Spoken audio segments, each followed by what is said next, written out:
Welcome to the Golden Moon Bazaar. Here, you'll find tons of event booths to participate in and get fantastic rewards.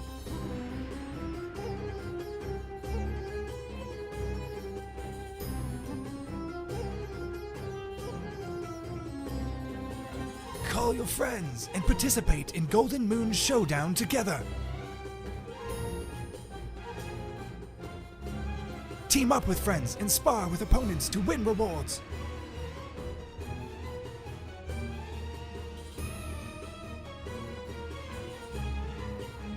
Look, the Golden Moon Treasure event is just ahead. All new outfit rewards. Get UC rebates when spending.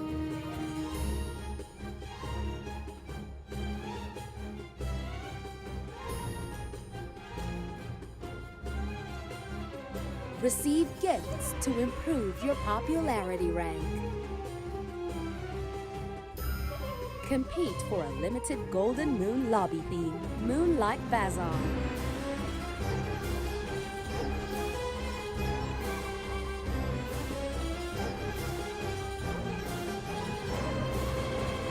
In Golden Moon Blessing, exchange cards with friends to send blessings. Collect blessing cards to get fabulous rewards.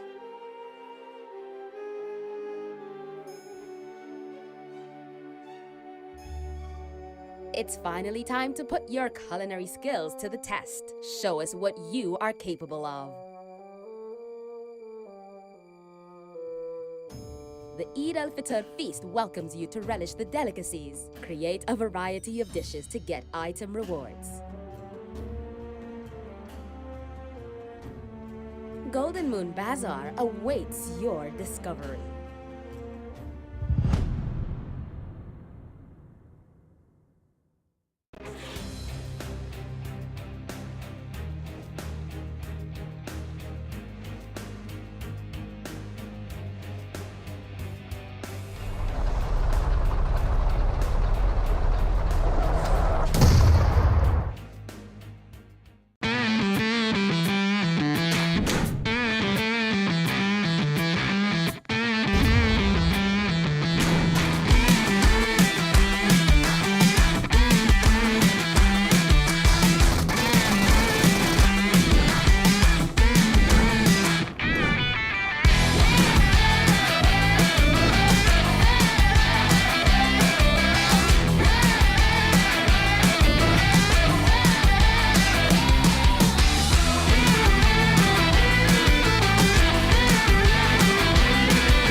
Hello everyone, Payload Mode is getting an update. This update brings a new, powerful weapon, the tank. Experience the adrenaline of Payload with all new tank battles. the new tanks will be found in Erangel. They have incredibly resilient armor and immense firepower. They can seat up to 4 players. The driver will control the tank's direction and can also look through the tank's gun sights to aim and fire at distant vehicles and enemies. The co-pilot can fire the tank's machine gun for even more firepower. The tank gun and machine gun can both rotate a full 360 degrees. The tank is extremely durable, and passengers will not take damage from gunfire, grenades, red zone bombing, vehicles, or other physical threats. But that's not to say that the tank is invincible. When the tank's durability is reduced to 0, it will explode, dealing damage to the passengers. Of course, the sturdy and powerful tank also has downsides. For one, its large size makes it easy for your team to be discovered. It's also quite slow, making it easy to chase down and surround. When you're facing a tank, firing on the heavily armored front doesn't deal much damage, but attacks from the rear deal additional damage. Shots fired at the tank at a 30-degree angle or less will ricochet, dealing significantly less damage. Attacking the tank's weak points and firing from an optimal angle are the keys to taking them down. You can also use a bit of strategy, lying in wait while within firing range, and launching an ambush when the enemy comes within range. In order to help players find tanks more easily, this update will also add a tank airdrop. Find the tank flare gun and use it to call a tank into battle. Aside from that, we've also added purchasable recalls. Players can now opt to spend shop tokens at shops to recall eliminated teammates. Thanks. If it's too dangerous to get to a recall tower, this is another excellent option. So call your teammates and dive into Payload to experience exciting, all-new tank battles together. We'll be going over exciting new version content in just 1 minute. With the arrival of PUBG Mobile's 5th anniversary, the Imagiversary theme mode is about to commence. To start off, there are 2 themed areas of varying sizes on the map: Imagination Plaza and Imagination District. They are simply brimming with creativity, with complex 3-dimensional architecture and compact 2-story layouts.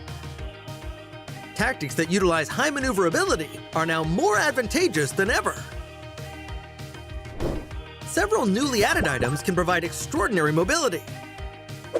Freely build cover using block cover, which can be used as an elevator when placed directly below a player's feet. Use the dual-purpose cannon to launch throwables and yourself into the air. With portable trampoline, even tall buildings are within reach. Besides these items, Imagiversary also includes a supply converter that can be used to combine different item types. So explore for yourself and discover new crafting recipes. In PUBG Mobile's 5th anniversary, we will be officially welcoming the all-new World of Wonder mode, where you can play other players' creations. Countless maps that differs from classic mode await discovery.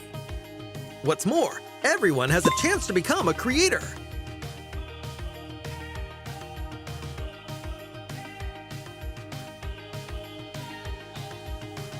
Publish your own creations in the game for everyone to enjoy. Gearfront will be making its return next month, alongside the new Jet Boost board skill, which allows you to move about swiftly. Creation mode will also be undergoing an update. A special function that allows players to quickly switch outfits and backgrounds has been added for an even better selfie experience. Moreover, we will be introducing a new gun shield attachment for the M249 and DP28. Come and experience it for yourself. PUBG Mobile's anniversary celebration is about to begin. Get ready! PUBG Mobile's 5th anniversary is coming soon. Let's take a look at all the new content. In version 2.5, we'll be introducing the new World of Wonder feature, which includes tons of maps for different gameplay. Apart from the classic Battle Royale gameplay, you can experience unlimited possibilities in PUBG Mobile. In World of Wonder, even more gameplay maps will be coming in the future, so be sure to keep an eye out on updates for more details. On March 18th, the all-new themed gameplay, Imagiversary, will be available. In this new gameplay, players can use 3 themed items: block cover, portable trampoline, and the dual-purpose cannon. Use them to complete all sorts of creative maneuvers. Block cover can generate 3 different shaped toy blocks, which can be used as a bridge or cover. It can even be used as an elevator when placed below the player's feet. After placing it on the ground, you can touch it to bounce to higher ground. Players can launch themselves with the dual-purpose cannon to travel long distances, or launch all kinds of throwables as ammunition. It's way more powerful and effective than a regular throw. Get your creative juices flowing and come up with different combinations to unleash unexpected tactical effects. Furthermore, your backpack comes with a unique item, the supply converter. You can use the device to get new supplies by converting them 2 for 1. Give it a try, and you might just discover something unexpected. At the same time, the large new themed area, Imagination Plaza, will appear in Erangel, Stalber, and Quarry. Battle it out to occupy designated locations and compete for a vast amount of advanced supplies. The small themed area, Imagination District, will also appear in Erangel and Livik. Explore these areas and get your hands on supplies. Classic Mode has also undergone several updates. DP28 and M249 can be equipped with a new gun shield attachment. Once equipped, it can be used to block enemy gunfire. Supply shops are now available in Miramar, Vikindi, Senok, and Payload to provide players with an extensive array of tactical options. In Payload, powerful and heavily armored tanks will be available. Drive them into battle. In Metro Royale, there will be loads of updates to items and mechanics for you to explore. Creation Mode will also be undergoing an update. You'll have access to many creative functions, such as change outfits, emote change speed, scene effects, and more. More options will be added to the camera and chat, so showcase your brilliant captures. The all-new Nusa Tycoon event is available in the new version. During the event, each player gets their own island. Nusa coins can be used to upgrade buildings, which raises the prosperity of your island. As your island's prosperity increases, your island's appearance in the lobby also changes. Upgrade buildings and manage your island with friends now to unlock more advanced appearances. For more details, follow our official PUBG mobile community. Winner, winner, chicken dinner. See you next time.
Kepekatan santan pada setiap butir nasi. PUBG Mobile. Kepedasan sambal menjadi pembuka selera. PUBG Mobile. Ikan bilis, kacang serta timun.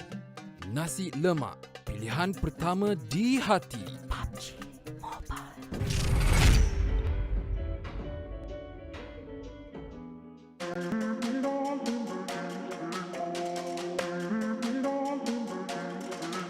Yeah, I'm back in, I'm back on. Stand up like backbone. I'm beast mode, I'm so strong. Go hard or go home. No stopping, I can't stop. I will not lose. I'ma always win. Now let the games begin now. I'm never off my grind. I'm always on time. I'm ahead of the game, I'm first place. I'm in my prime. Hard work that pays off. I pay dues, I'm paid off. Cross me, get crossed off. I'm so fresh, I'm so raw. Go hard like a day. It's game time like game day. I ball hard and clutch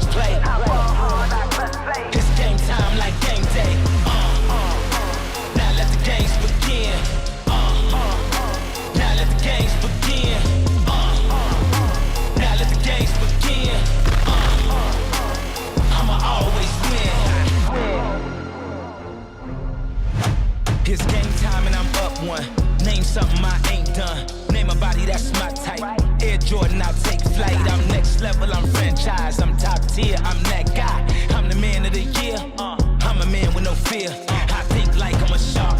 The way I move so sharp. I go hard for the team. That's how I play my part. I'm solid like the foundation. I'm dedicated to greatness. I always knew I would win. Now let the games begin. I'm never off my grind. I'm always on time. I'm ahead of the game. I'm first paid off. Cross me, get crossed off. I'm so fresh, I'm so raw. Go hard like a day. It's game time like game day. I ball hard and clutch play. It's game time like game day. Now let the games begin. I'ma always win.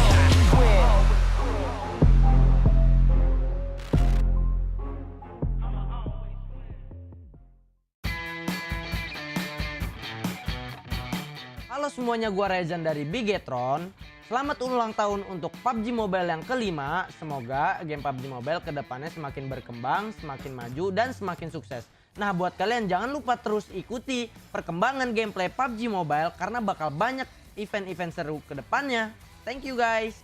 Merhaba, ben Türkiye'den Solkay. PUBG Mobile'in 5. yıl dönümü kutlu olsun. PUBG Mobile'in yeni yıl dönümü etkinliklerini sen de oyuna gelip keşfedebilirsin. Hello guys, it's me Suvin Kumar Prajapati र म Tim DRS नेपालबाट खेल्छु र happy 5th anniversary PUBG mobile र हजुर नबिर्सिनु होला 5th एनिभर्सरीको event आउँदैछ हजुर स्योर खेल्नु होला thank you Hello everyone, here is Lord from Iraq. I'm here to wish PUBG Mobile a happy 5th anniversary. Really happy to accompany PUBG Mobile through the 5th year. Hope to bring more fun contents to the players in the future. By the way, remember to try the new anniversary gameplay and rich activities for the limited time. See you there. Halo semuanya, gue Luxi dari Persija EVOS dan gue mau ngucapin buat PUBG Mobile buat ulang tahun yang kelima dan semoga PUBG Mobile makin rame, makin seru, event-eventnya juga makin makin seru banget deh pokoknya, dan kompetitifnya juga terutama semoga makin ketat ya. Dan buat kalian jangan lupa ramein event nanti ada di game PUBG Mobile ya, di dalam game kita seru-seruan bareng di sana. Oke, sampai jumpa, dadah. Hello अस्सलाम वालेकुम, मेरा नाम आयुद उज़म है और मैं आयुद का इन game leader हूँ। मेरी तरफ से पबजी मोबाइल को 5th एनिवर्सरी बहुत मुबारक हो। मैं ये गेम 5 साल से खेल रहा हूँ और इस गेम में कुछ नए एक्टिविटीज़ आने लगे हैं, तो चलो मिलते हैं वहीं पे। हाफिज़। Hello everyone, here is Jumper from Team Secret Malaysia. I'm here to wish PUBG Mobile a happy 5th anniversary. Very happy to accompany PUBG Mobile through the 5th year. Hope to bring more fun content to players in the future. Also wish PUBG Mobile to become better and better. By the way, remember to try the new anniversary gameplay and rich activity that are open at limited time.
We are now at the 2023 PUBG Mobile Super League Southeast Asia SEA Spring Grand Finals, where the last 16 teams will be battling out for the champion title. And maybe some of you guys are asking right now, what am I wearing? So this is the PUBG Mobile brand new X-Suit Stygian Leech. So this is the first X-Suit with a unique face and distinct armor. And guess what? It uses a demon ceiling silver weaponry and armor as its foundation. It is very powerful. It has fantastic entry emotes, and be sure to check it out in games. But back to the main topic. So this is the grand finals, and we know now that FaZe Clan is on top, where the league ends and the grand finals is about to start. And with me right now, we have a team from Malaysia, and it's GEEK SLATE. And I would like to invite Damgood, who would like to join us for the first interview of the grand finals. Looking very sharp. Looking very... You're looking a bit stressed. Are you okay, Dam? You okay? Okay, alright. So, first question, Dam. You were the PMPL MY champion. But then in PMSL, your team is currently placed in 14th place rank. So, let us know how will the team adjust the mentality for the upcoming grand final. Okay, so before game final start hari ni, kami dah buat preparation dari segi mental, strategi, tactical, and then kita orang dah buat plan apa yang nak buat dekat game final lah. So gitu lah. Alright, so what he mentioned just now was that they are very prepared for the grand finals. There's a lot of preparations. They have reset their mentality and adjust everything for the upcoming grand finals. So, moving on, apart from that, so after watching the official trailer, right, Dam, I believe your friendship with Yuhai is quite well known among the community. Can you share with us why Yuhai is so special to you? Yuhai sebenarnya bukan special dekat saya je, sebab dia kan pernah main dengan kami waktu dah TFM, and then dia dengan teammate saya yang lain pun biasa, and then dia dekat dengan semua player GEEK, and then yeah, semua kami serasi. Nice. Alright, so what he answered just now, they are very close with each other. They play scrims, tournaments together, so there's a lot of friendship and bonding between them. And for you guys that haven't watched the trailer, don't forget to watch it. It's one of the best trailer I've ever watched, and don't miss it out. So, final question, Dam. As we know that you have a quote, never underestimate your opponent, right? So after the league ends, can you let us know who do you think is the strongest in PMSL so far? For me, semua team power, but the yang paling power tu I think FaZe, because now dorang dekat top 1, and then firepower dorang pun better. Yeah. Alright, so what he answered just now is that FaZe Clan is one of the strongest teams. They are on top of the table and they have very good firepower. Damn good. Good luck, all the best on the upcoming matches. Good luck on your grand finals. Good luck, GEEK SLATE, and thank you so much for joining. Thank you, Garu.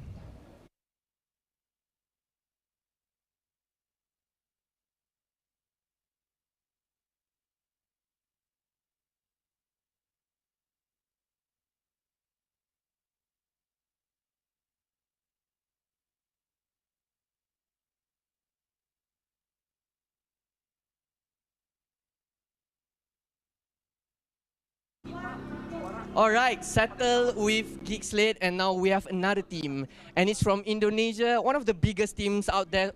And it's BIGETRON Red Villains. And can I have Yuhai? I would like to invite Yuhai. Will you do the honor for the first interview for the grand finals?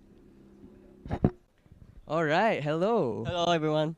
All smiles and happiness from you. Alright, so since last week there are a lot of videos about BTR going around about. So can you share with us the moment and the first thing in mind when you knew BTR managed to qualify for the grand finals? First thing in mind when we qualified to the final, I feel really grateful. I didn't thought that we can qualify. I just pray that my team can qualify. And yeah, we qualify. I'm so freaking grateful. Alright, grateful is the keyword right there. So after the league phase ended, you guys have some free time to spend. What are you guys doing during those free time? During those free time, we do a lot of things. We play scrim together. We watch our previous tournament, what our mistake on the league also. And yeah, we prepare for the grand final. Alright, so on top of that, just now Damgood say that you guys have very good chemistry because you guys play scrims and tournaments together. So any words to him? Good luck for GFM.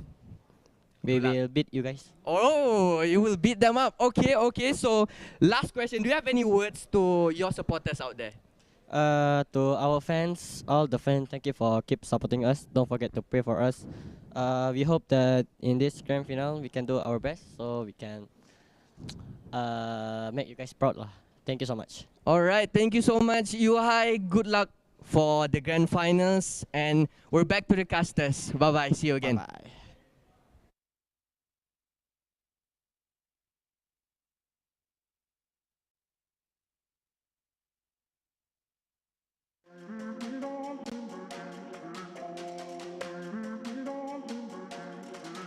Yeah, I'm back in, I'm back on. Stand up like backbone. I'm beast mode, I'm so strong. Go hard or go home. No stopping, I can't stop. I will not lose. I'ma always win. Now let the games begin now. I'm never off my grind. I'm always on time. I'm ahead of the game, I'm first place. I'm in my prime. Hard work that pays off. I pay dues, I'm paid off. Cross me, get crossed off. I'm so fresh, I'm so raw. Go hard like a day. It's game time like game day. I ball hard and clutch play. It's game time like game day. Now let the games begin. Now let the games begin. Now let the games begin. I'ma always win. It's game time and I'm up one. Name something I ain't done. Name a body that's my type. Air Jordan, I'll take flight. I'm next level, I'm franchise. I'm top tier, I'm that guy. I'm the man of the year. I'm a man with no fear. I think like I'm a shark. The way I move so sharp. I go hard for the team. That's how I play my part. I'm solid like the foundation. I'm dedicated to greatness. I always knew I would win. Now let the games begin. Now I'm never off my grind. I'm always on time. I'm ahead of the game. I'm first paid off. Cross me, get crossed off. I'm so fresh. I'm so raw. Go hard like a day. It's game time like game day. I ball hard and clutch play. It's game time like game day. Now let the games begin. I'ma always win.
We are finally back, ladies and gents. D-Day for PUBG Mobile Super League South Asia. I'm Chicha and this game is SLATE. We're down to the finals of the days, Cloud. Oh yeah, can't wait. This is the moment that we've been waiting for the past 3 weeks. And now we are in the grand finals whereby we will crown the champion of PMSL. This is going to be super exciting. We saw footage. The players are pumped up as well. They'll be waiting to get their hands on game number 1. But before that, of course, let's re-explain the format.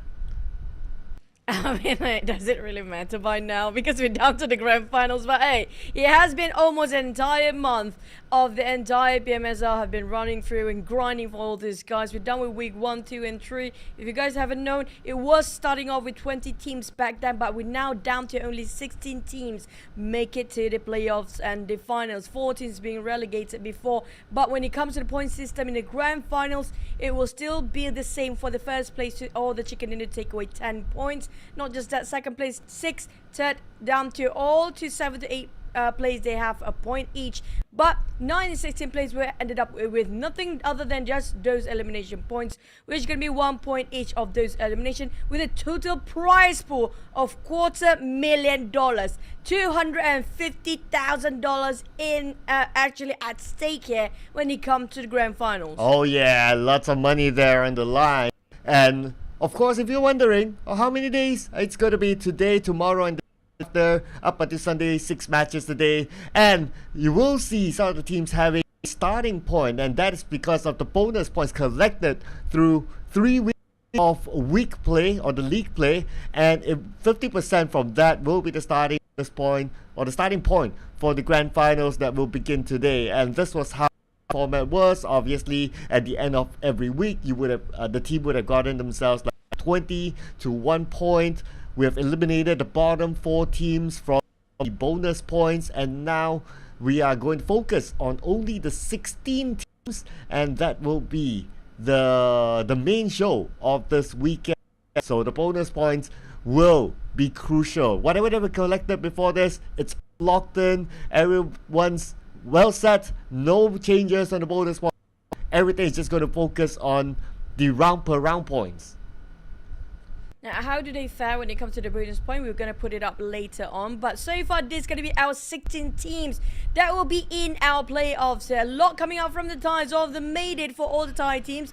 FaZe, Hill, then Bayern, and we do have REGUM coming from Indonesia, SLD of Vietnam, Bacon Town of Thai, Boom coming from Indonesia, Yoodo Alliance Malaysian teams, Alter Ego from Indonesia, Sam9 of Malaysia, VOIN coming up from Indonesia, DX or Dizavis from Vietnam, PERSIJA, EVOS of Indonesia, GEEK SLATE of Malaysia, Box Gaming from Vietnam, last but not least, BTR squeezing in from Indonesia. So far, we have such a great waving of flag coming up from Thai, Malaysia, Indonesia, and Vietnam. But sadly, we have to say goodbye for the wildcard teams coming up from the relegation. But when it comes to overall ranking, don't be shocked, because these are 50% of the initial points coming up from the weekly ranking. Yep, and as you can see here on screen, so far we got 3 Thai teams at the top 3, 28, 27, 24.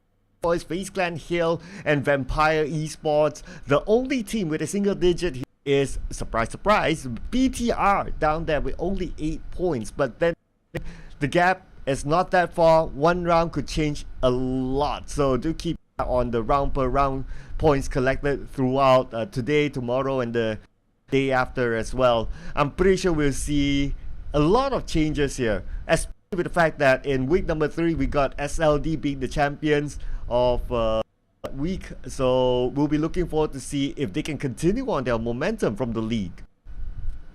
Not just that, if you look at FaZe, right, they actually didn't score number 1 thus far the entire league. For the entire season. We talk about them having the most consistency of out of all teams out there, regardless of whatever their flag is, whatever they came from.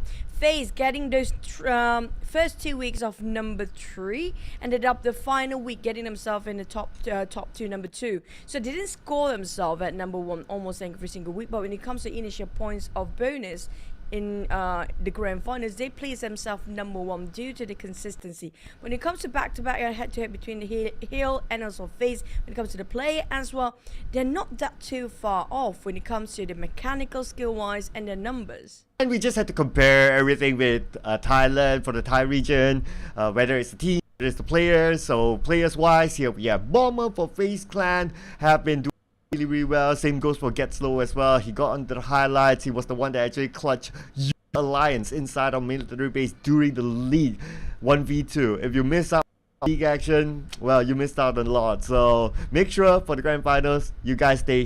Looking over at the stats, it's 50-50 between the both of them. Average elimination and damage does on to Getslow, but when it comes to grenade eliminations, Momon is the great master between the two of them. And Momon seems to be a little bit more of a team player with 20% team contribution. But all in all, it is a team game. It is a game about collecting points through eliminations, through rank points. So both players hit to each other very nicely compared. You mentioned about the ties back then, Cal, and it seems like our top recap here will be coming out from the ties as well. But like, you cannot deny the fact that these teams come from Thai region to be one of the most challenging openers in this entire PMSL so far. And FaZe coming up top, I'm not surprised if the Heal and Vampires do get themselves the spotlight for number 1 for second and maybe the first week.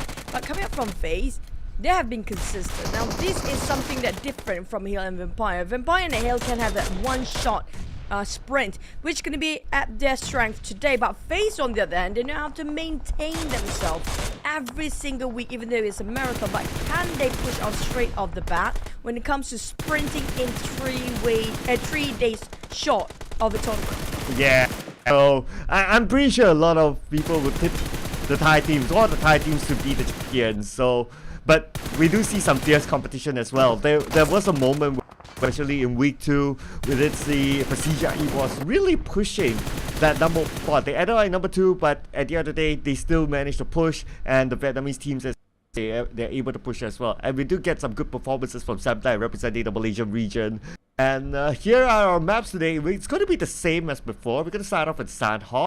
And then we're going to play 3 Erangels, and then we're going to end up in 2 Miramas. But what might not be is how tricky the circles will be. Oh, that's one thing for sure. I'm looking for the finals circle. How will it actually fare? Will it be almost similar to those actually coming up from the league itself? Will be very totally different. And speaking of Sunhawk, we do only have 3 more Sunhawk to play within these 3 days, and maybe a total of 9 Erangels and 6 Miraman. That's it. We're done for the entire tournament as a whole.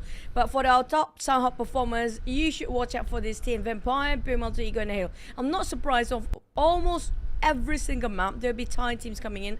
We talked this during the league as per usual, but I'm loving how Boom and Alter Ego, they both rising up the occasion. And we talk about this multiple times, Cloud.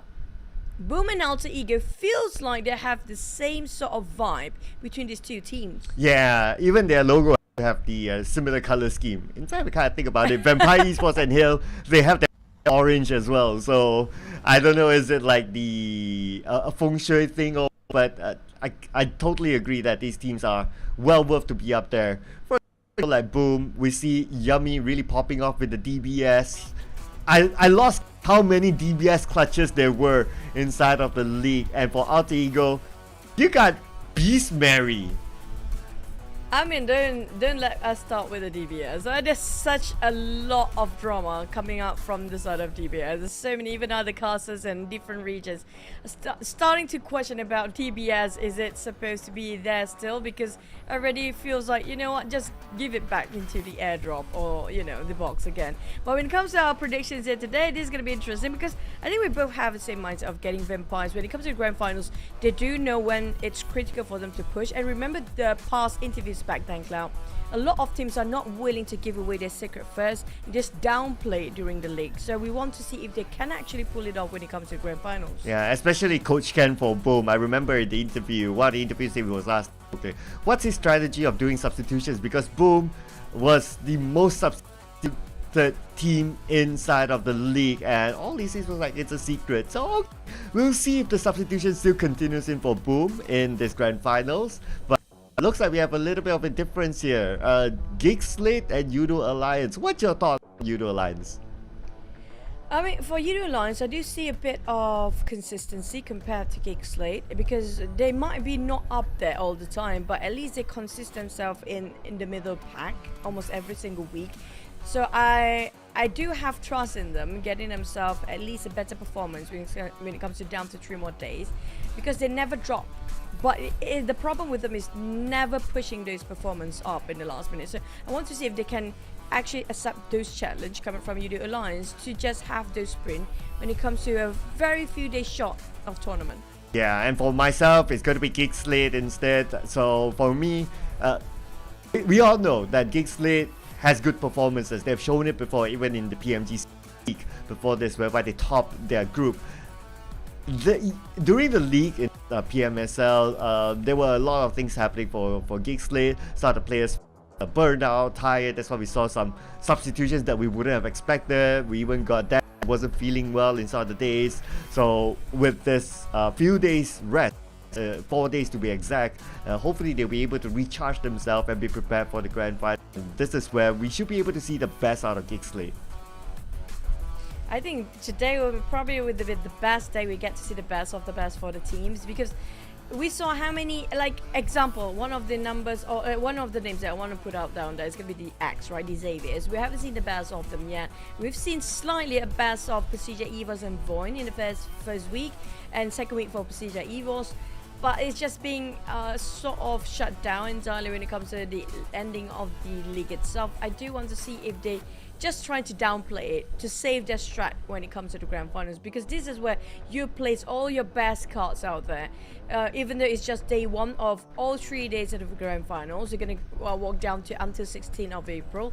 But you have to have a great start. It's gonna set a tone for the entirety of the lineup, not just that, giving the boost of morale and confidence for the players to go through just 3 more days to go. Yeah, and we have Yoodo Alliance on screen, one of your here. So I was talking to a friend recently about like what does he think. We're talking about like the PMSL teams, and he had a comment about like Yoodo Alliance. So he was saying that, you know, Yoodo Alliance, they're like these kids who don't for exam, but when they walk into the exam they just perform. It's like they don't need during break time they really discuss strats and all that. No, they don't really need that. They just have fun, enjoy themselves, and let the good vibes flow in, and the results do still show for Yoodo Alliance. That's true.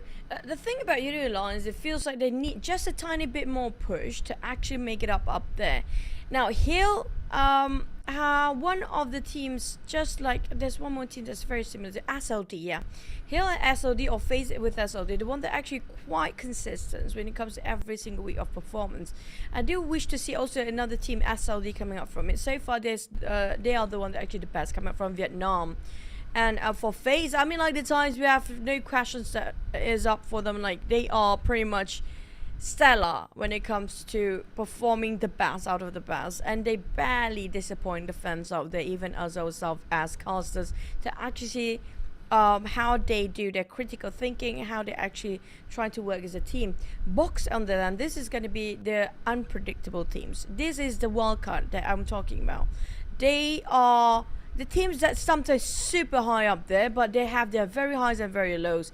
But they can be the game changer for the teams, because sometimes they just do something so bizarre, something so unpredictable that caught these guys off guard. Yeah, we did like even a clutch without the DBS, by the way, coming from Box Gaming during the leagues. Yeah, I know everyone was like, oh, if it's a DBS clutch, they're like, yeah, great, it's good. But when Box Gaming did the clutch without the DBS, then everyone loses their mind. Everyone's just like, wow, great. And gotta give it to them. I totally agree that they are like a wildcard right now, despite they are not from the wildcard region. But it's just because of how their performance can be. Some can be really, really up there, and then sometimes they can drop a little bit. Hopefully they'll be able to a level of consistency. Same goes for SLD even. First 2 weeks, so, but week 3, they were awesome.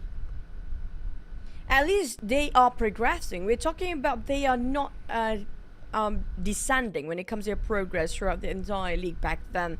So I just hope when it comes to this grand finals, they have put themselves in a position where everything is at stake now. The entirety of their life, they invested so much, the blood, sweat, tears of training, grinding, screaming. it's down to here. They have to realize how important it is, because there's no time to warm up. There's no time to build up their formation again, because they should have done that the past 3 weeks of those league. So this is where they put everything forward, cylinders out.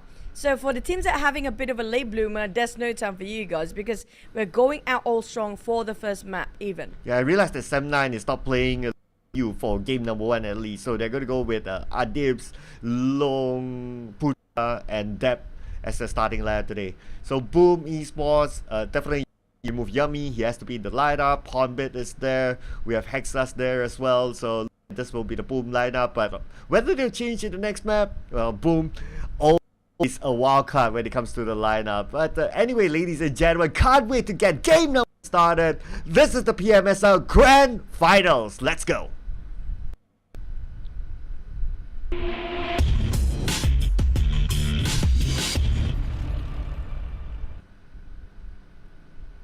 Flying back into Sun. Are you guys ready? Buckle up, because there's gonna be your finals in day 1, the first ever match of the playoff itself. At least this time we're having a good start with that type of flight path coming up from docks up to the side of Cow, just on the left side of it. But it's always about the circle. Now the flight path make the players reach everywhere is within their reach. You can drop whatever they fancy, whatever they want to go. It's within their reach for those vehicles. It's pretty much distributable for the players to drop all over the map. But the problem is, did they drop themselves where the circle will be at? Especially if the circle comprises of all 3 islands, that's going to be a tough start for them. Yeah. Always like this, where will it go riddle that the teams will need to actually unlock. It has happened that way. So anticipating circle, but I'm also looking at Sami. Look at the. So we have VOIN and GEEK SLATE in the same compound. Bantai, on the other hand, or Cam Charlie, is empty. So that's vacant, but somehow he seems to be attractive for these 2 teams. Just anticipating the circle right now, and if it does go like 3 islands, well, it's going to be a big headache. But let's start the big headache out of Sami. Hot drops again. Here we go. GEEK SLATE and VOIN. This is going to be fun, but the circle pops. We do have around the side of the main peninsula. This is going to be a tough one for the players who actually drop around the west side of the islands, the one that actually not inside of the main ones. But GEEK SLATE having a bit of a exchange and greeting with VOIN. First contact being made, but nothing being knocked down just yet. But looking at GEEK, they do realize they need those weaponries up. They need those gears up. They're taking their time, slowly, cautiously taking all the side compounds, all the side buildings, while VOIN doing the same. But the problem is, do they try to disengage? Do they want to go and commit to this fight? Because speaking of these 2 teams, especially GEEK SLATE, they have more to prove and more drive than VOIN, due to their performance back in the league was not so great. So this is where they want to push themselves up. Yeah, and they only have 1 point difference between VOIN, so catching up is not going to be that hard to them. VOIN still looking to find per performance from week number 1, getting a 2nd place spot and holding on to their number spot for majority of the week. And if they're able to really find their form again days out of that week, then well, they will be a strong contender for that number 1 spot. The points, of course, they're not too far apart, like FaZe Clan and Heels in 1 point, and then 4 points with Vampire, 1 point between Vampire and RRQ, and it just goes and dwindles down.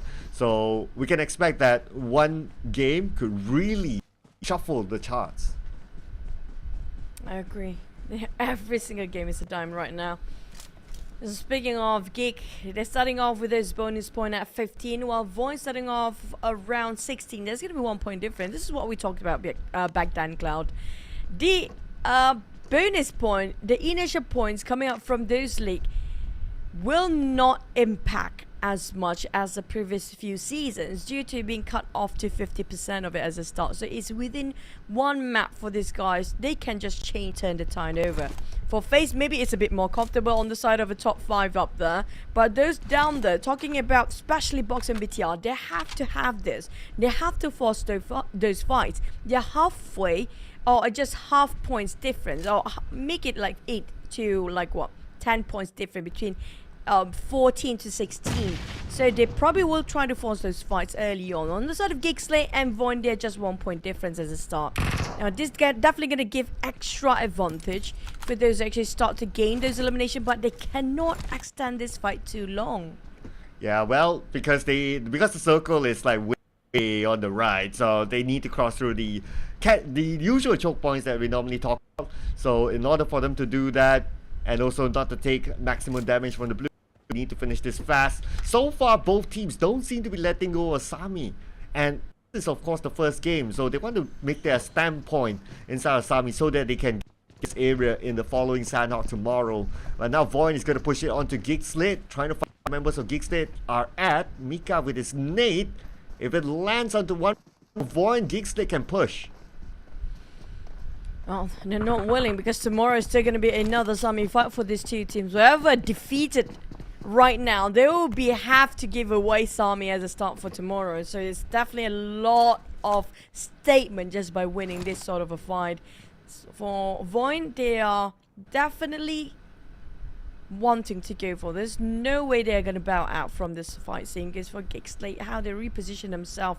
And Zilin, the one that actually be the anchor for the team, will be the one that actually getting those off angles and work out through those flanks.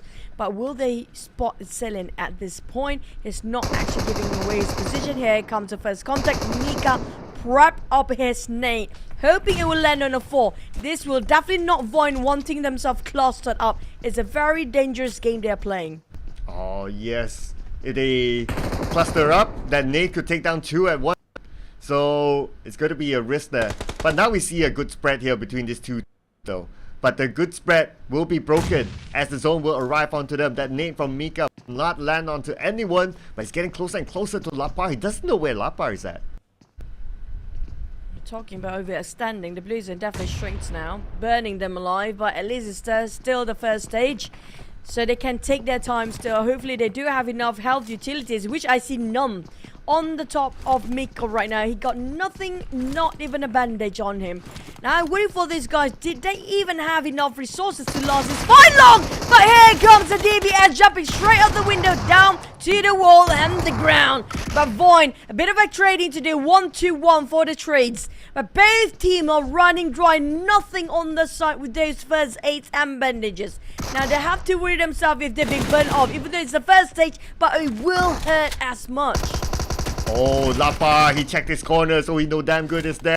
Alva will be the one to knock him down. They go up to the second floor. Zilin, low utilities. What can he do about it? GEEK, SLATE, first to go down, and look at the taunt coming in from VOIN. They want Sami for themselves. It's going to be a mental game, definitely, for these guys.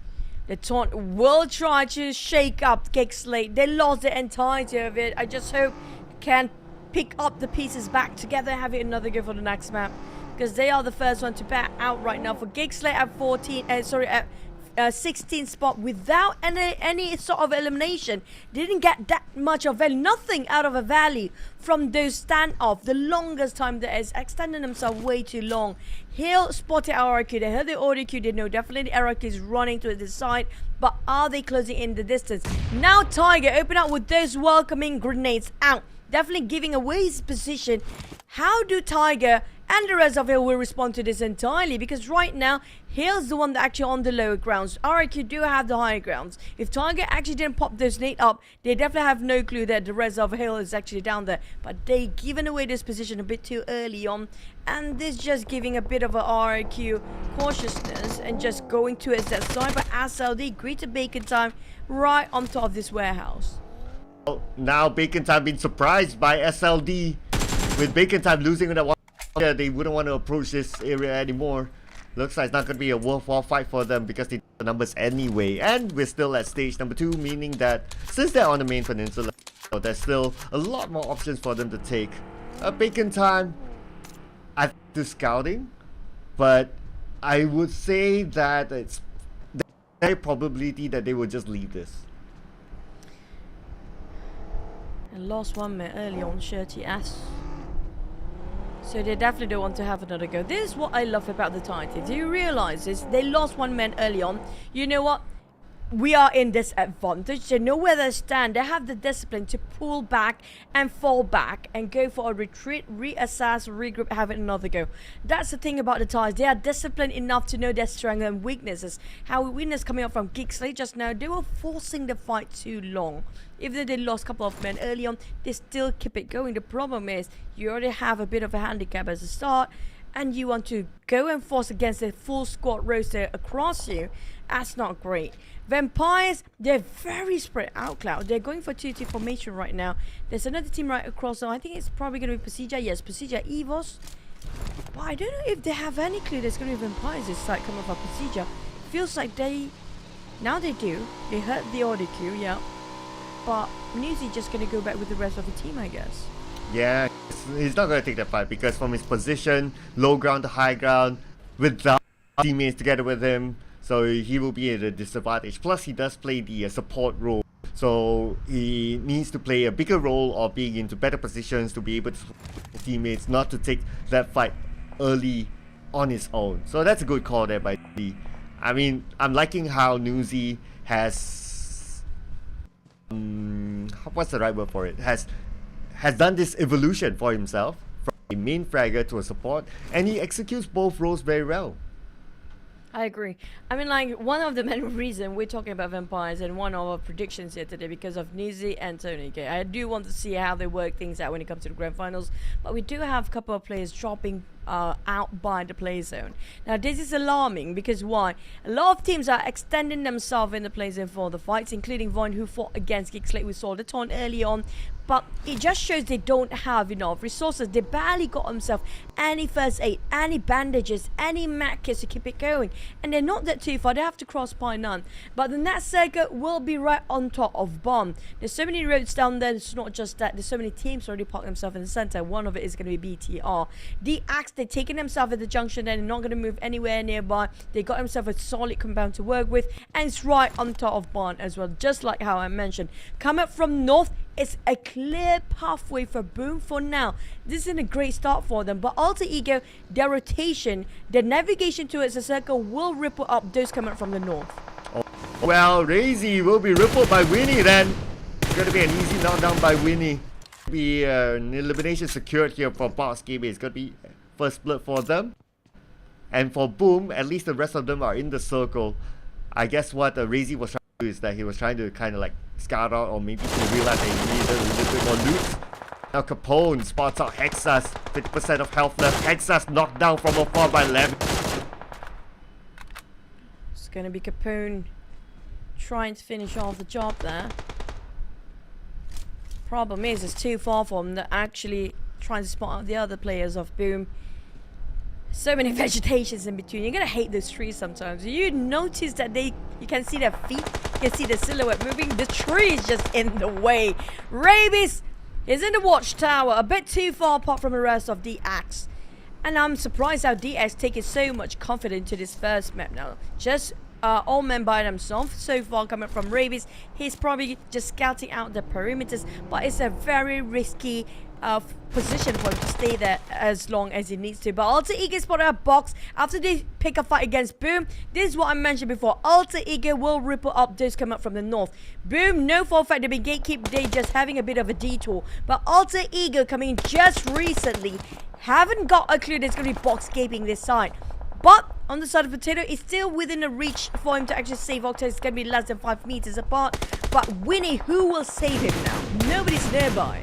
Yeah, they don't have an opening yet. The Boss Gaming just try to pick up Winnie, then they could be shot down. Because right now, Alter Ego is over Winnie, taking a hostage. Octa is down, but he should be in a good position for his teammate to pick him up. Just trying his luck to end Octa, but unconnected.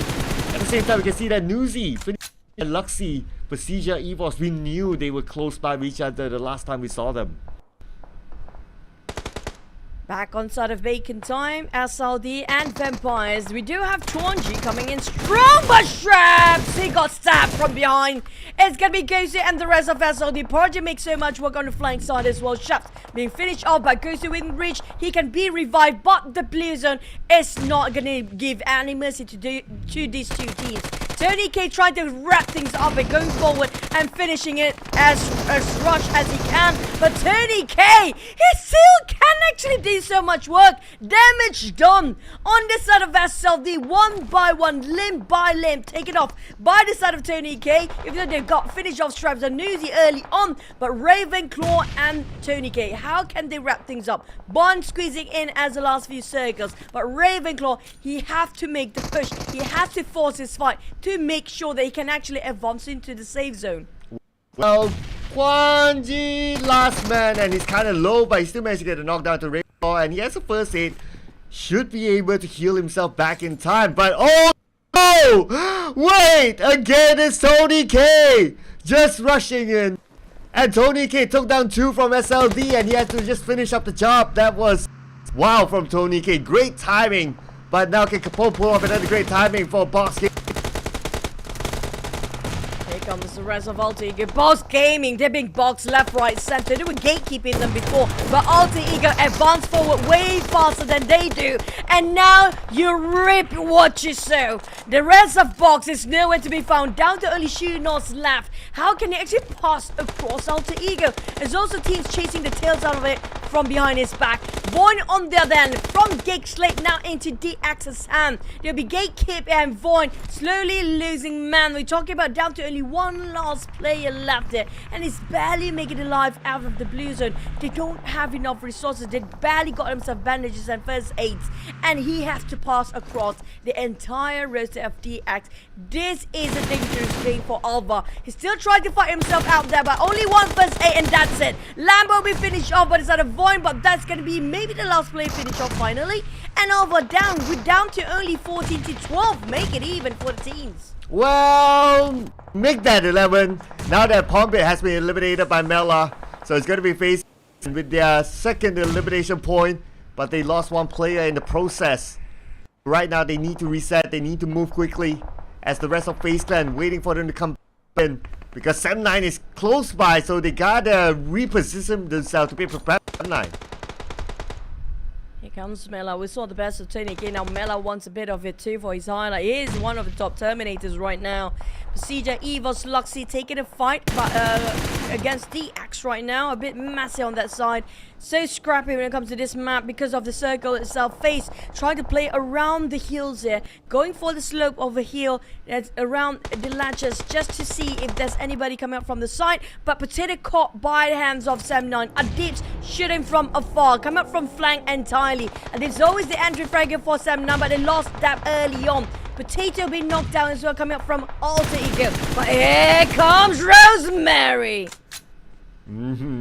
Rosemary, Beast Mary, Rose, all the names you can think of. But we can think of Rabbits as well as he gets knocked down by the blue. T-Duck is inside of the zone, so he is all alone here. Probably the last man for D Xavier. Yes, he is the last man. But look at the team surrounding him. He's definitely not going to move for now. Praying for the circle to be on top of him. It's down to pray time now for this guys. Circle is already harder as it is. Hill, a bit segregated. They'll be chased by the side of Yoodo Alliance from the back line. They have to be extra careful. One man knocked down, nowhere near to try to save Tiger. For now, they're trying to do the job. Hopefully not being ambushed by Yoodo Alliance and Bacon Time at the same time. We do have another contender coming up from the top as well. They don't have enough space here for Hill to share this compound with the rest of the teams. Very limited amount of structures in between with Venturas caught PERSIJA, EVOS. This is great for Hill. And the team's actually inside of the circle already. But FaZe is only Venturas taking on the back line. Alter Ego now going for the rush. Shunos in danger. Oh, Shunos running for his life, hoping the Alter Ego spot him out. He managed to get away. So it's going to be a good run there for Shunos. Managed to exit just in time. They're still checking the corners though, but Shunos is cleared. I'm not too sure where he's going to toss that nade, but it's okay. But Shunos now caught in the crossfire of multiple teams. Luckily he still survives. Still managed to set himself, and he's going to stay put here. The only question right now for Shunos is where to hide. There's nowhere to hide. Left, right, center. There's somebody shooting you. Satar dropping a Kirby on Venturas after Venturas being gatekeeping in that angle the longest time. finally shutting down on phases one of the taunt at the back. RRQ have to think about how to hide out just to see on hill, but they definitely find themselves an angle to corner up a hill on the different side entirely. Gaslow is way up there, nowhere near to see that, but RRQ just drop just a huge nade onto the side of hill, and Yoodo Alliance as well, and this is just RRQ sweeping the floor clean. Oh yeah, that's a great nade, but more nade to get 2 knockdowns. Amazing indeed. Yoodo Alliance at the circle, unfortunately eliminated at 9th place without any elimination points. Alter Ego stopping RRQ from coming in. But the nade hero being knocked down. The Pico as well, leaving Asa alone. Down to only Tiger to make the play for the entirety of Hill right now. Alter Ego trying to take advantage from the sideline, but the Blues are closing in. They have to get into it. D-Duck being spotted out by Alter Ego. You're trying to pick any sort of elimination they can get, but Asa is just right around the corner. If Potato keeps this going, he can actually shoot down the entirety of RRQ just within his reach. But Rosemary just gonna give his attention fully to the side of Hill, and now scouting out and just want to finish off one. Going forward, pushing in, but Asa is trying to stall for the team. He's the last member for RRQ, but the blue zone is just burning him alive. Barely make it out. He tried to push slowly forward to the side of Mort, but can he reach that safe and sound? Looks like the answer is no, as finally been taken out. And that is going to be number 8 with 3 elimination points for RRQ. The Eagle managed to slip into the circle. And now they are pretty much on the clear. The teams on the other side. But in the blink of an eye, now we are left with 6 teams. 6 teams in the 6th stage here. We're talking about how fast this game can get. Bacon time finish off one more player. Finally out is going to be BTR Satar. But PERSIJA EVOS still gonna go for the hunt. They got himself Alter Ego 10 eliminations right now with 1 knock, with full squad still alive. Indonesian teams coming out so strong when it comes to Sunhawk. They got 3 teams alive right now out of all the remaining team of 6. Redface dropping a nade, hoping it will be a Kobe against the BTR side. He got himself those elevations to work around. Hardly being spotted by any of those teams, but Saxy get a glimpse on Fnatic. He'll be knocked first, one by one. They're chipping away Alter Ego players, but Octa giving the pressure up. So never mind, BTR and the rest of them just got finished by PERSIJA within a flash. Oh, that was lucky there by Hill. The molly in the head. Again, the Rosemary will not miss his shot. He'll take down 2. And it's now 5 elimination points for Rosemary. At the same time, Shoodos on Boss Gaming. He was PERSIJA was Esports the whole time, but they didn't know he's there. But Rosemary and the rest of Alter Ego Triangle being shut down. The triangle formation will have a loophole there once Rosemary being knocked. But can they finish the job? Shoodos just led by PERSIJA EVOS. He wants to get a glimpse, a dose on the back line. He's taking this trigger discipline at work. And Shoodos slowly crawling and proning, just going towards the other side of PERSIJA EVOS while players don't finish off Luxy, but Potato got caught off guard. Bacon time just slammed the hag out of Alter Ego. Nice angle from Bacon time by Boss Gaming. Shoodos took out Luxy from behind. Shoodos, if only PERSIJA EVOS, they knew he was there from the start, but now it's a little too late, and it's down to Zuxi in the last match. Shoodos being pressured, and Shoodos taken out by Zuxi. That's a revenge by his twin brother. Oh, this is going to be Bacon's time game out of nowhere. Bacon's has been quiet, and now they have the most men, but will they survive? As Octa taking touch out of the equation. Down to 2 players of Bacon time. Eyes and Noise. 2v1. Can Octa clutch this? Oh, that was so close. The Rock is just saving the heck out of Octa. Oh, but look at this. Already 15 eliminations. Octa as well. If he can pull off a clutch here, this is going to be an amazing first round for PMSL Grand Finals. Octa now fighting for his life. Bacon time. They know exactly where he is. He's getting as close as possible with an M4 in hand. Octa is going to show himself because he's going to climb out the high ground. But Octa knocked down to ice. 1 more to go. Could this be a choo-choo? Oh, and it's a real out! And it's down to the last magazine! It's running dry! Noise trying to just reset himself! He managed to do so! This is not great! Go down to the DBS fight! 1v1! Octa, you gotta have to do this! Noise just spotted out Octa, so just within 1 1-3 between them. It's down to the DBS game for both players here. And Octa, he's running low in those sprays. You just have to switch it up. Down to the DBS game. Here we go! And he did it! Octa plays so much. Carry his back, breaking it for the entirety of Alter Ego with a whopping amount of eliminations. If you don't have Rosemary, you have Octa. You have players who can step up the game if one person goes down.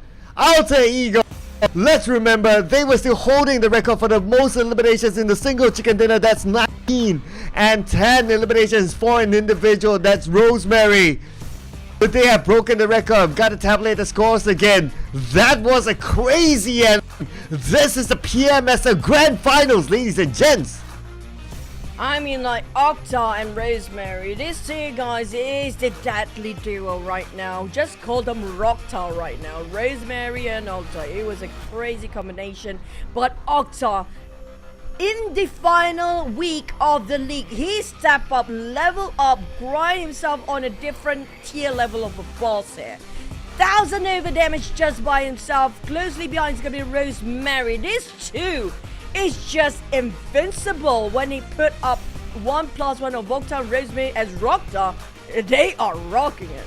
Rockta it is, and both of them combined, the damage is almost 1,000. That is crazy. An average of about 1,000 between the both of them. By the end of the day, elimination points that matter. So the teams to watch, obviously you're gonna have Alter Ego up there.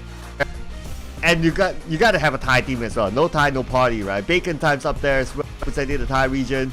But it's also nice to see Box Gaming, because some question about whether they're gonna be consistent or not. Looks like at least game 1 is pretty decent for them, especially with Zunos with the backstab of the PERSIJA EVOS. But that was still one of the greatest Sun and it was 1v3 if you calculated that exactly as how it is. Octa clutch against 3 players of Bacon Zone by himself. And then there's another factor coming up from different teams. But that was difficult. That wasn't even easy. You're talking about his running dry of his magazines. His ammunition down to the last magazine of Rizzo, and that's it. He'd know for a fact he couldn't go for the sprays anymore because the reload time's taking too much and the distance just too short. Less than 10 meters apart. But you know for a fact he needs to switch over to DBS. Same goes for the side of Bacon Time player. That was insane coming up from both teams. But Bacon Time, I'm surprised that they are not aware and they respond to it a bit later of how Octa just know exactly where they're at. Octa feels like he can pinpoint every single player's position of Bacon Time just now. Now that's information gathering coming from Alter Ego at its best. Yeah, and that's also about the confidence level, because Octa made the first move and both of them had a so as a DBS player, you gotta play it as close as possible. That also means that you have the level of confidence, and Octa really showing it in that round. Amazing for Alter Ego. 17 elimination points, not breaking the record just yet, but it's still 27 points in total. It is almost double the amount that Bacon Time got. It is double right now, definitely is. And speaking of the record, right now we're still holding at 19 eliminations, still done by the same team, Alter Ego. This team is just one of the most scariest team out there, because if they start to rise up like this, and even in the first map of the day of the Grand Finals on the first day, this is already scary enough. It just shows that they can control their performance whenever they need to. But SLATE having a rough start. Same goes for the side of 7-9. Boom. They caught in the triangle before. We're talking about Alter Ego and Boom, very similar when it comes to these two teams. And Boom fought against another team. I think it was DX early on. And when it comes to number 1 right now, easily pushing himself at number 1. All the times are being pushed down there.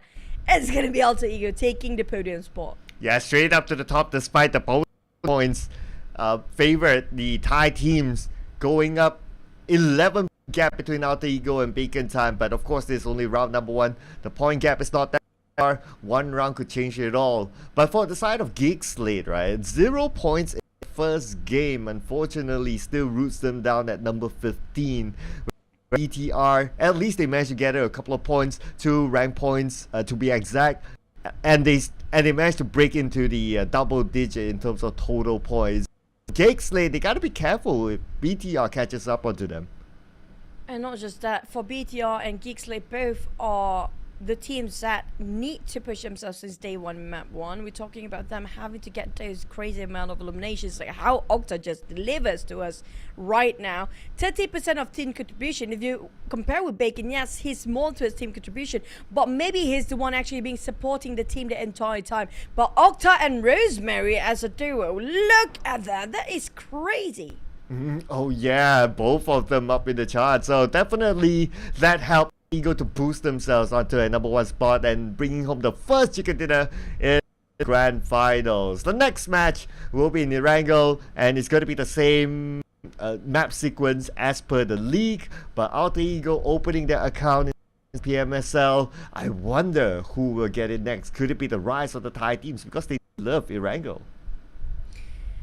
I mean, like, no time to lose it, Clark. We do know there's no more time for you to get your engine started and stuff like that, because it's just going to be 3 days of a sprint. No more marathon of the entire league. We're done with the league. For our top ranker performance, you mentioned about the ties. Hill and FaZe is going to be the top performance for now, as LD have been very consistent the entire league and the day itself, while Yoodo Alliance will be squeezing in as the 4th team if we compare with all the others down there. But when it comes to the grand finals, anybody can be the top performers right now. Yeah, just looking over the gap of the rank, so we do see a 3-digit rank point for Hale, FaZe, LD, but a double digit for Yoodo Alliance. So that's something that they may want to, but at least they compensated with the elimination points, almost a 20 difference with SLD, but the gap between those two teams and also the at #1, #2 is there, and that's why the Thai teams, they are feared. They are tipped off to the champions of PMSL. But looking at game #1, looks like the Thai teams not be complacent. Well, maybe they're just testing out a bit of Sunhole for Waters just now. So we've got to have to wait and see, is it going to be the same sort of, outcome when it comes to Renga. And that was a very fast map, by the way, coming up from Sunhawk. Back then, it was super slow, but I'm loving the fact this grand finals, everybody just gone blazing around. We're talking about 6th stage, we're down to only 6 more team. And I scored one for me. I mean, like, I know for a fact they're going to score here today. I have a lot of faith when it comes to Alter Ego. Yeah, that's a fast one. Good one, good one. Round 1 already got one. Well, let's see. Vampire, Boom, GEEK, obviously GEEK. So, not in the top 5 at least, but hopefully I'll be able to score one. And you're actually looking good, because for you have Yoodo Alliance, and they are one of the top Erangel performance. So maybe the next chicken dinner might fall onto Yoodo Alliance, and you'll be getting your streak. But at least we both are talking about vampires, right? So vampires, on the other hand, where are they? Are they taking their own time, or are they coming up on 2nd day and just trying to see if anybody's trying to give away their secret strat in the first day of grand finals? But we do also want to see if DX and BIGETRON were having a go again in the grand finals for Pachinki, because they lost Pachinki for DX, right, during the league. Now, will they challenge them back here in the grand finals? Oh yeah, that'd be a good question. So we'll be looking forward to that. I wonder, so we had in Erangel, we also have that challenge inside of Miramar, so this seems, I don't know, they're just like inseparable. They really want to take that home, but do they really risk those points? That's going to be crucial in the grand finals. Yeah, we got to keep an eye of the Chinky area. If not, the last time we saw where disabled for Chinky for Bacon time, they went on to school, but they kind of like moved around. I think it depended on the group that time, and also kind of on the flight path. So I guess, yeah, I mean, it's going to be the first round, so we really see what's going to happen. We will expect to see some change of drops as well, because we are sticking with the same 16 teams throughout. And speaking of the grouping, back then in the league, there are teams that drop in certain round of compound that being occupied by the team that actually right now not playing. So this will be the advantage for the teams that actually lost their initial drop spot before in the league, now can take those grounds that actually empty out due to the teams being relegated before. So there's a place for them to actually start to loot up as their first drop spot. But are they familiar with this rotation? Did they actually have enough time to adapt themselves within just how long? It was like 4 days off, that's it for the players to actually reconsider about the position and the rotation for the grand finals. So they don't even have enough downtime to recollect their thoughts and just do a different strategy when it comes to the grand finals itself. And speaking of Erangel, on the other hand, we do know Erangel will be the most maybe played out there. So these guys really have to master it and dominate. We haven't got ourselves any kings of Erangel just yet, because it's just every single time there's Erangel, there's nobody taking back-to-back chicken and all getting that how do I say, higher percentage of winning in Pachinki than the others. Everyone's pretty much the same amount of chances there. Yeah, it's much even between a lot of these teams. So looking forward to see who will be consistent of in Erangel. And of course, Erangel is very important because that will be the majority of the matches being played even in the grand finals. So the teams really need to a little bit more focus onto Erangel. And I'm also thinking about the teams that are not playing, i.e. teams who were relegated from the league. We got Team Secret.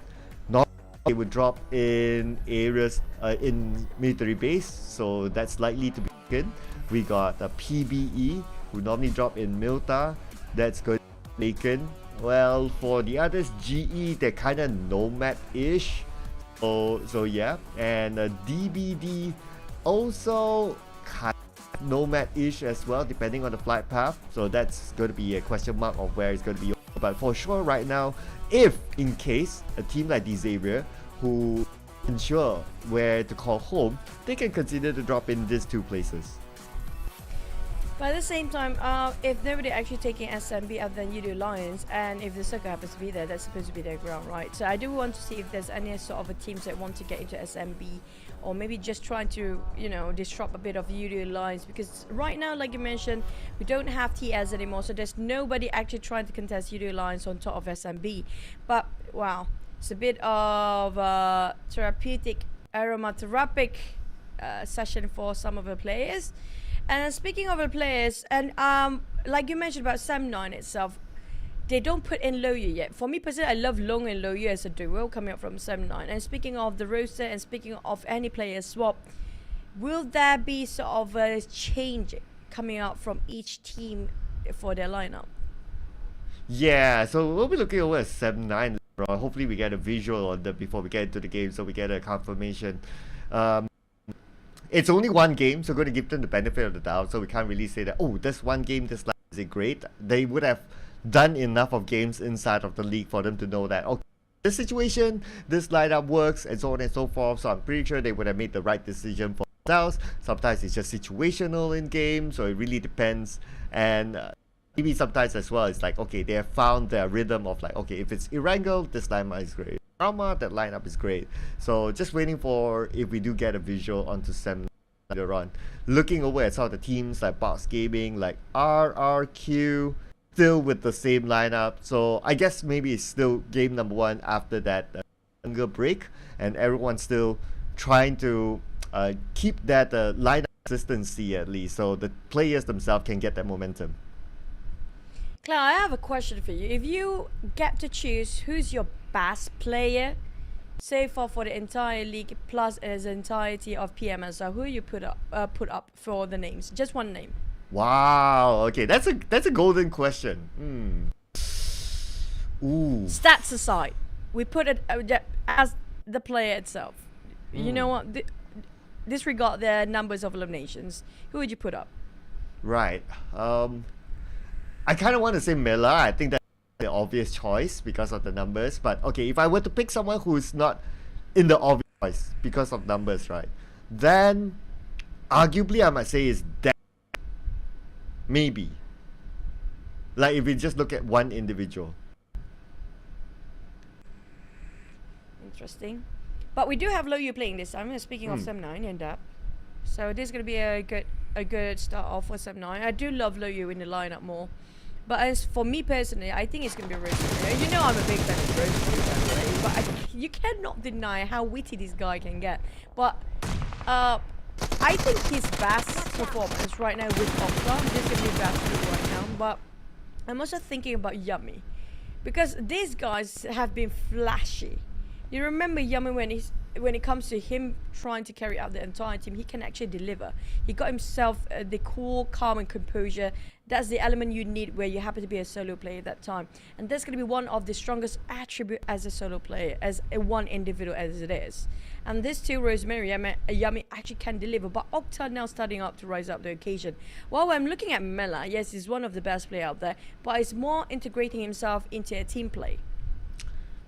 Yeah, so that's the thing as well, right? Like, how do you rate a player if he's like more of a team player rather than an individual player? So it's kind of hard, right? But I do agree as well. Despite he's like not one of the top eliminators or top damage or even top assists, but he has been really popping it off for Boom. Now for Young, specialty obviously, if you put a DBS in his hands, he's amazing. And why my first thought, at the back of my mind, I wanted to say Yummy as one pick, but I had this one thought as well. Is like, okay, most of his amazing plays was through using a DBS. So if he's given a different scenario, like, okay, you don't have DBS, you remove DBS entirely from the world of mobile, you give him something else, whatever it is, right, except a DBS.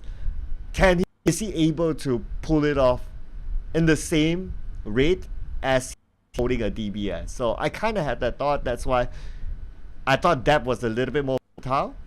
But Yummy, no doubt, because DBS is the meta, and he is the meta of DBS at the same time. I agree. I mean, like, it's pretty hard to judge who is the best player due to how overpowering the DBS is right now. But like I mentioned, use it before it get nerfed, right? Just use it as much as you can before you get nerfed and get yourself one of the best players out there using this broken mechanics of DBS right now. But yes, I agree. When it comes to aiming, when it comes to individual skill, when it comes to spraying without any missing bullet, that's going to be one of the best to judge as a player, as an individual. And right now we're looking at, that's kind of a rare scene to see those clutches with those sprays. Yeah, that's why when Box Gaming did it during the then it was highly celebrated. Yeah, we got this DBS celebrations, but when they did that, it's like the celebrations just goes next level. So we're looking forward to see if there's thing like that, like a big highlight without a DBS inside the grand final. So far in like game number 1, well, it was a DBS ending, not a DBS clutch because there was a mixture, and M4 and a DBS, but overall a DBS ending. It was if Octa, he actually clutched like 3 without a DBS, oh, then that will be a big highlight. I agree. Now, before the DBS will be put back wherever it needs to go, or if it's getting nerfed, we might just finish off PMSL with a lot of DBS game. But hey, whatever works, right? Whatever works in the game itself, it's nothing wrong. Whether it's going to go for camping or proning or DBS or whatever it is, whatever's good for the team, there's a $250,000 at stake here, Cloud. Yeah, use it while it is still there, because we don't know next season where will the DBS go. Will it go back into the box? Will it be nerf, damage nerf, or maybe the amount of DBS in the open loot is going to be lesser? We don't know yet for now. So while it's still up there, then well, use it as much as possible, and if that clinches you the title of the best team in PMSL, why not? Just go for it. So speaking about PMSL and the best team, you gotta master this next map to be the best of the best inside of PMSL. Without further ado, ladies and gentlemen, we're gonna hop into our game number 2 that's gonna be played inside of Erangel.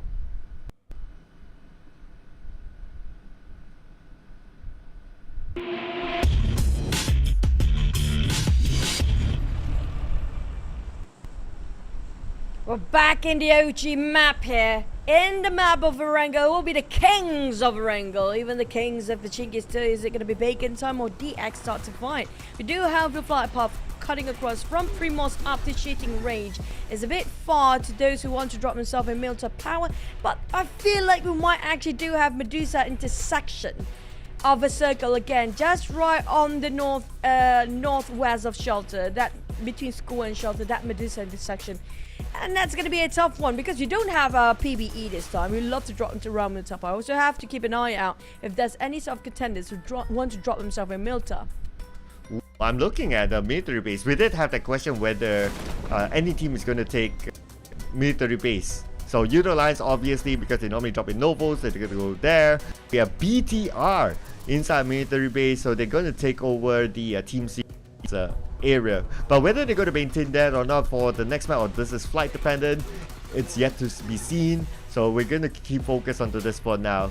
BTR dropping straight inside military base. They're going to drop on the left side, which has some small comp for them to loot. Probably playing a little bit safer because they saw Yoodo Alliance flying there as well. But the circle this time, okay, circle on the left. And he got himself a water in it, but Snipes happened to be having a bit of a go time with Rabies. Rabies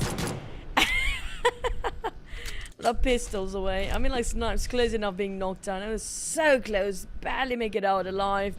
And lucky enough, Rabies don't have any sort of weaponries on him, so it's going to be safe for Snipe for now. But the rest of DX and GEEK SLATE, this is going to be the battle of the scout coming up from both teams.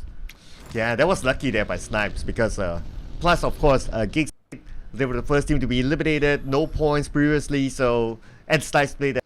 So if this was another early elimination personally for him, that's going to be hard. But Rabis, he got RL, so he's pretty confident, and he knew from the audio cue that it's only a pistol. So he's probably trying to take advantage, and Snipes trying to just away. But again, Rabis knows it's just a pistol. But damn good to give him cover fire from afar. Hopefully Rabis goes away. Damn good coming in to get back up. And Snipes, he should be saved.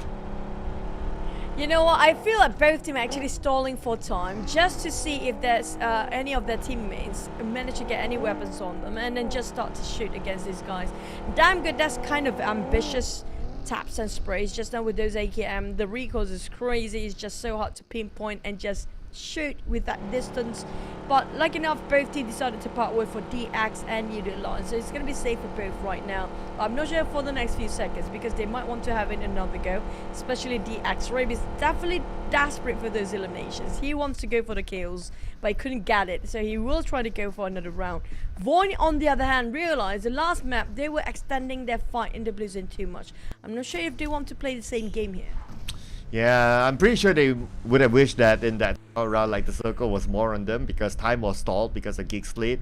But they still got 4 the other day, so can't really complain about that. But because the circle was kind of tough for them, and the time was stalled by GEEK SLATE, and hence that's what's happened. So they'll be looking to see whether they can make up for that previous round this time around. With VOIN being normally dropping into the areas of built-up power, so it's going to be quite a for them to travel, and because the circle's on the left on top of the flight path, it'll take a while for them to come back in. A bit of a quiet before the storm here.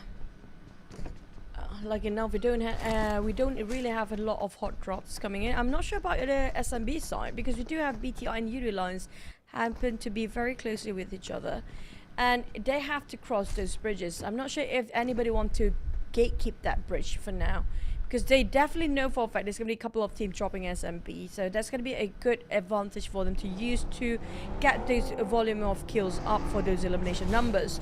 But Boom, not so great in the last map. I mean, like, they tried to force a fight, but they caught themselves in a triangle where a lot of crossfire happening and just happened to be crashing into a different teams after one compound to the other. When they're compound hopping, it's just not so great and you caught off guard. But BTR feels like they're taking a bit of a majority of this SMB. I'm not sure where Yoodo Alliance is right now. Did they actually start to migrate themselves across that bridge already or not?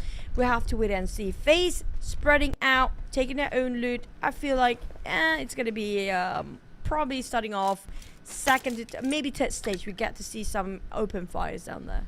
Yeah, I guess it's standard though. But let's see if that the record is broken, because the record right now for longest wait for the first blood is at stage 3, and if it goes past by there, then we're going to see a new record in this round.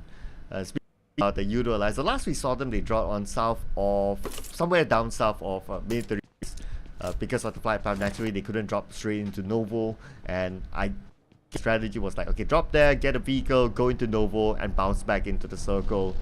And, that could take them some time, but it's okay because they should be on the clear. Look at the circle on the left. As long as they follow the right bridge, the possibility of them being gate capped is very low. because of the flight path. So we might not even see VOIN be interested to do that. For Boom, on the other hand, we do have Crazy Hexas Pombit playing. Boo always jumps in. I think it was either the second wrangle or after the break wrangle. Usually we get to see Boo. But Boom, surprisingly, even though they have a lot of rotation, right? It actually not one of the factor of their impact. Not one of the factors that actually make a difference of their performance. Pretty much everybody have displayed same amount of performance, but Winnie, oh Winnie. Always alone for Winnie. I don't know why Box. Winnie always going a lot of places alone by himself out there. Probably he's doing the scouting. So they're in the circle and he's leading the pack. So he's just making sure that wherever they want to go, take as a checkpoint, it's clear. And a Boom took that preemptive shot just to tell me that, hey, we're in this compound, so don't come close. Hence, Box Gaming, they had their other checkpoint, which is going to be, there's a little bit of elevation of high ground, somewhere in the middle of the car, so there's probably going to be a pit stop for now. And it's not too bad, because it's in the middle of the circle. Very likely they'll get the next phase of it, well, 100% pretty much. And they can pretty much check for now. Box. I mean, like, yeah, Winnie always do the scout work, yes, but sometimes he's the last one surviving anyways. I feel sad for him, because every single time you have to go through everything is alone. It's just so tough for you to bear the responsibility when the others just nowhere near to be found. But speaking of Sem9, they do put in none other than Liu Yu. I love this lineup so far coming from Sem9. I think this is the best lineup by far. But we haven't seen the best of Dap. Now Dap, when it comes to his gameplay, he's more about getting those angles right. If he got himself the most comfortable angle that is, he can actually just pinpoint and just spray it out and never whiff. But the problem is he always caught himself in a triangle or got himself in a crossfire. That's the case. The navigation, when it comes to team cooperation about where to go next and how to get into it, that's the biggest difference. If you watch the entirety of the league of PMSL down to the final day, that's what making the Thai teams a bit better than the others. Yeah, but not gonna lie, right? When Sem9 was up at their lowest point, but when the other members of Sem9 they aren't really performing, you would see that really show up. So, oh wow, okay, I had to pause that thought for a moment because Chuchu saw this circle before in the league, and it's gonna be crazy how many teams are gonna fight with each other in this kind of circle.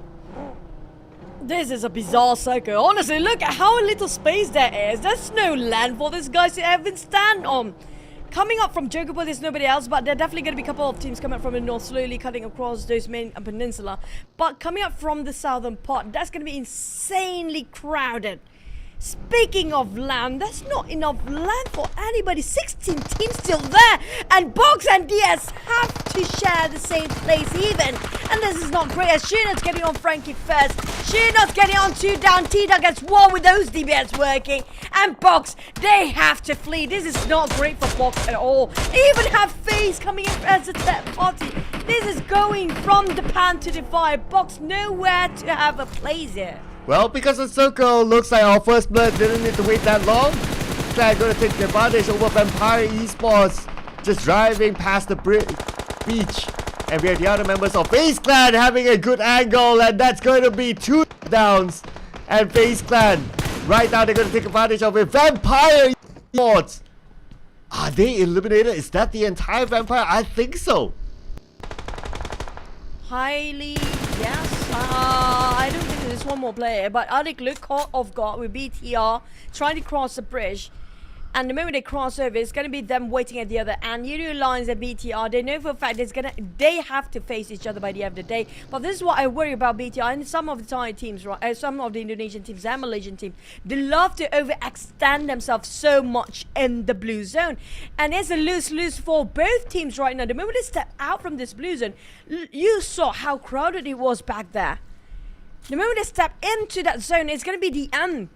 And provided if they have enough utilities until then, it's great. If it's not, what's worth fighting? And maybe those couple of points will contribute towards your overall ranking. But is it going to still be worth it enough for these guys to just overstay here for these fights? Well, maybe exactly what BTR anticipated. Like, if they were to come into the circle now, then there'll be a lot of other teams waiting for them. So instead, might as well take the 4 points, and maybe there's points that they'll be happy with, considering that the current situation is as such. So they try to take advantage of the Yoodo Alliance, but BTR not waiting that long. They're starting their move, sending 2 out to find a route, while the other 2 waiting at the bridge just to see if they can get more out of Yoodo Alliance. And the moment the 2 that's been sent out found a spot, clear, the other 2 will move in.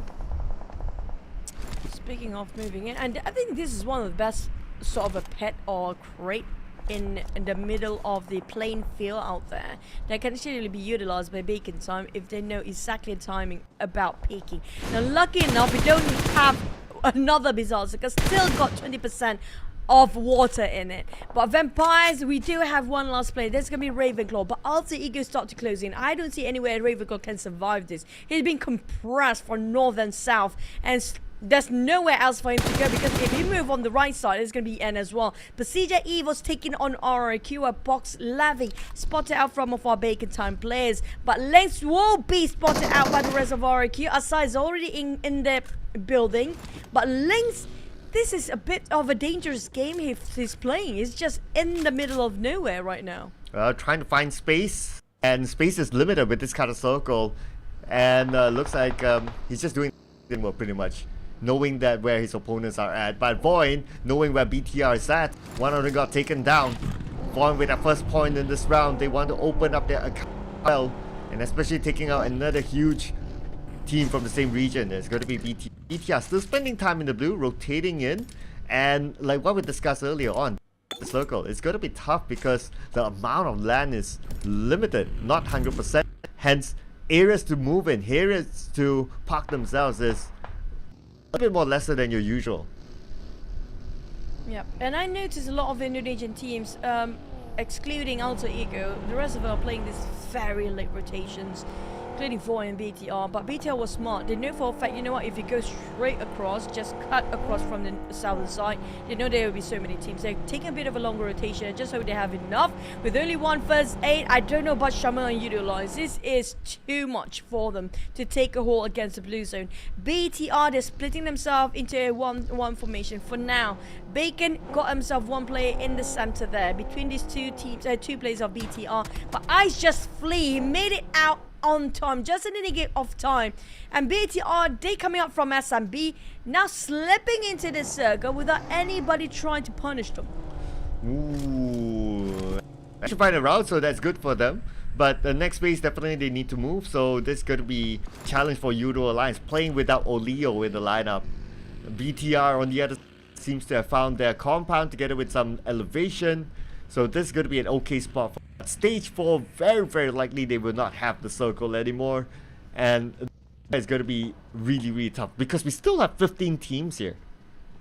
It's too small of a space. It's just a tiny piece of land between these players, and less than 100 meters apart. We talk about how close they are right now. They're within just a bullet to reach out there. But if the circle shifted toward the right side, it would be great for BTR. They don't even have to move for another stage of the circle, but it just moved up north all the way. Whoever's down there, look at how many teams still not inside. FaZe might be gatekeeping this side because there's VOIN, GEEK, SLATE, Hill, Bacon Time, and BTR. There's 6 teams not inside yet, but Bacon Time trying to get there and rushing into it, but they might clash with BTR when they navigate themselves into the circle. Well, right now, look at the circle. Boom Esports is in a good position, but BTR clashing with Bacon Time, and now they might lose a player. 9 out by BTR. GenForce will take him down.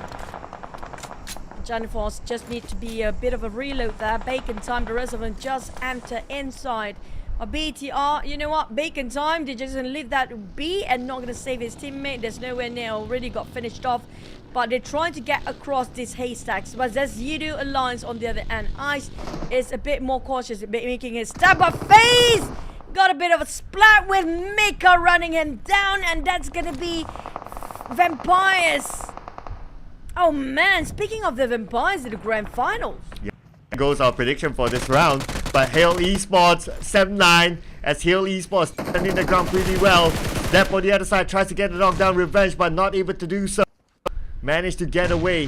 Flash and Sky only sharing the same compound, still with 9. Everyone with their own nades. Flash is gonna toss it for sure, but then again managed to evade, so he's A-OK right now. But Loyu onto Flash. That's gonna be the backline. They have to make it fast because there's more team coming in here. They need to flush out here as soon as they can. Sam9 trying to force himself in. While Tiger taking the back line, he's taking a backstabbing dab with those DBS.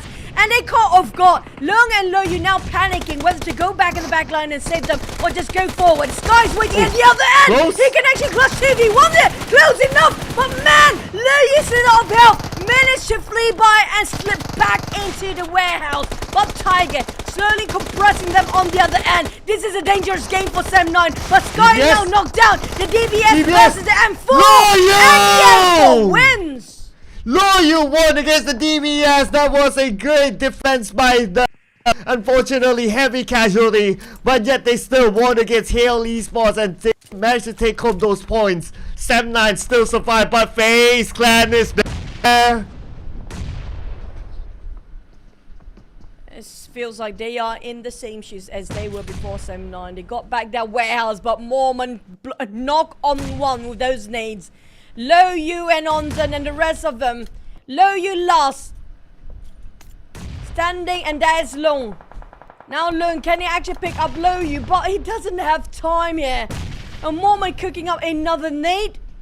Speaking of DBS, here comes another. Onzen's again. Can those M4 work out quite right for Sam9 once more?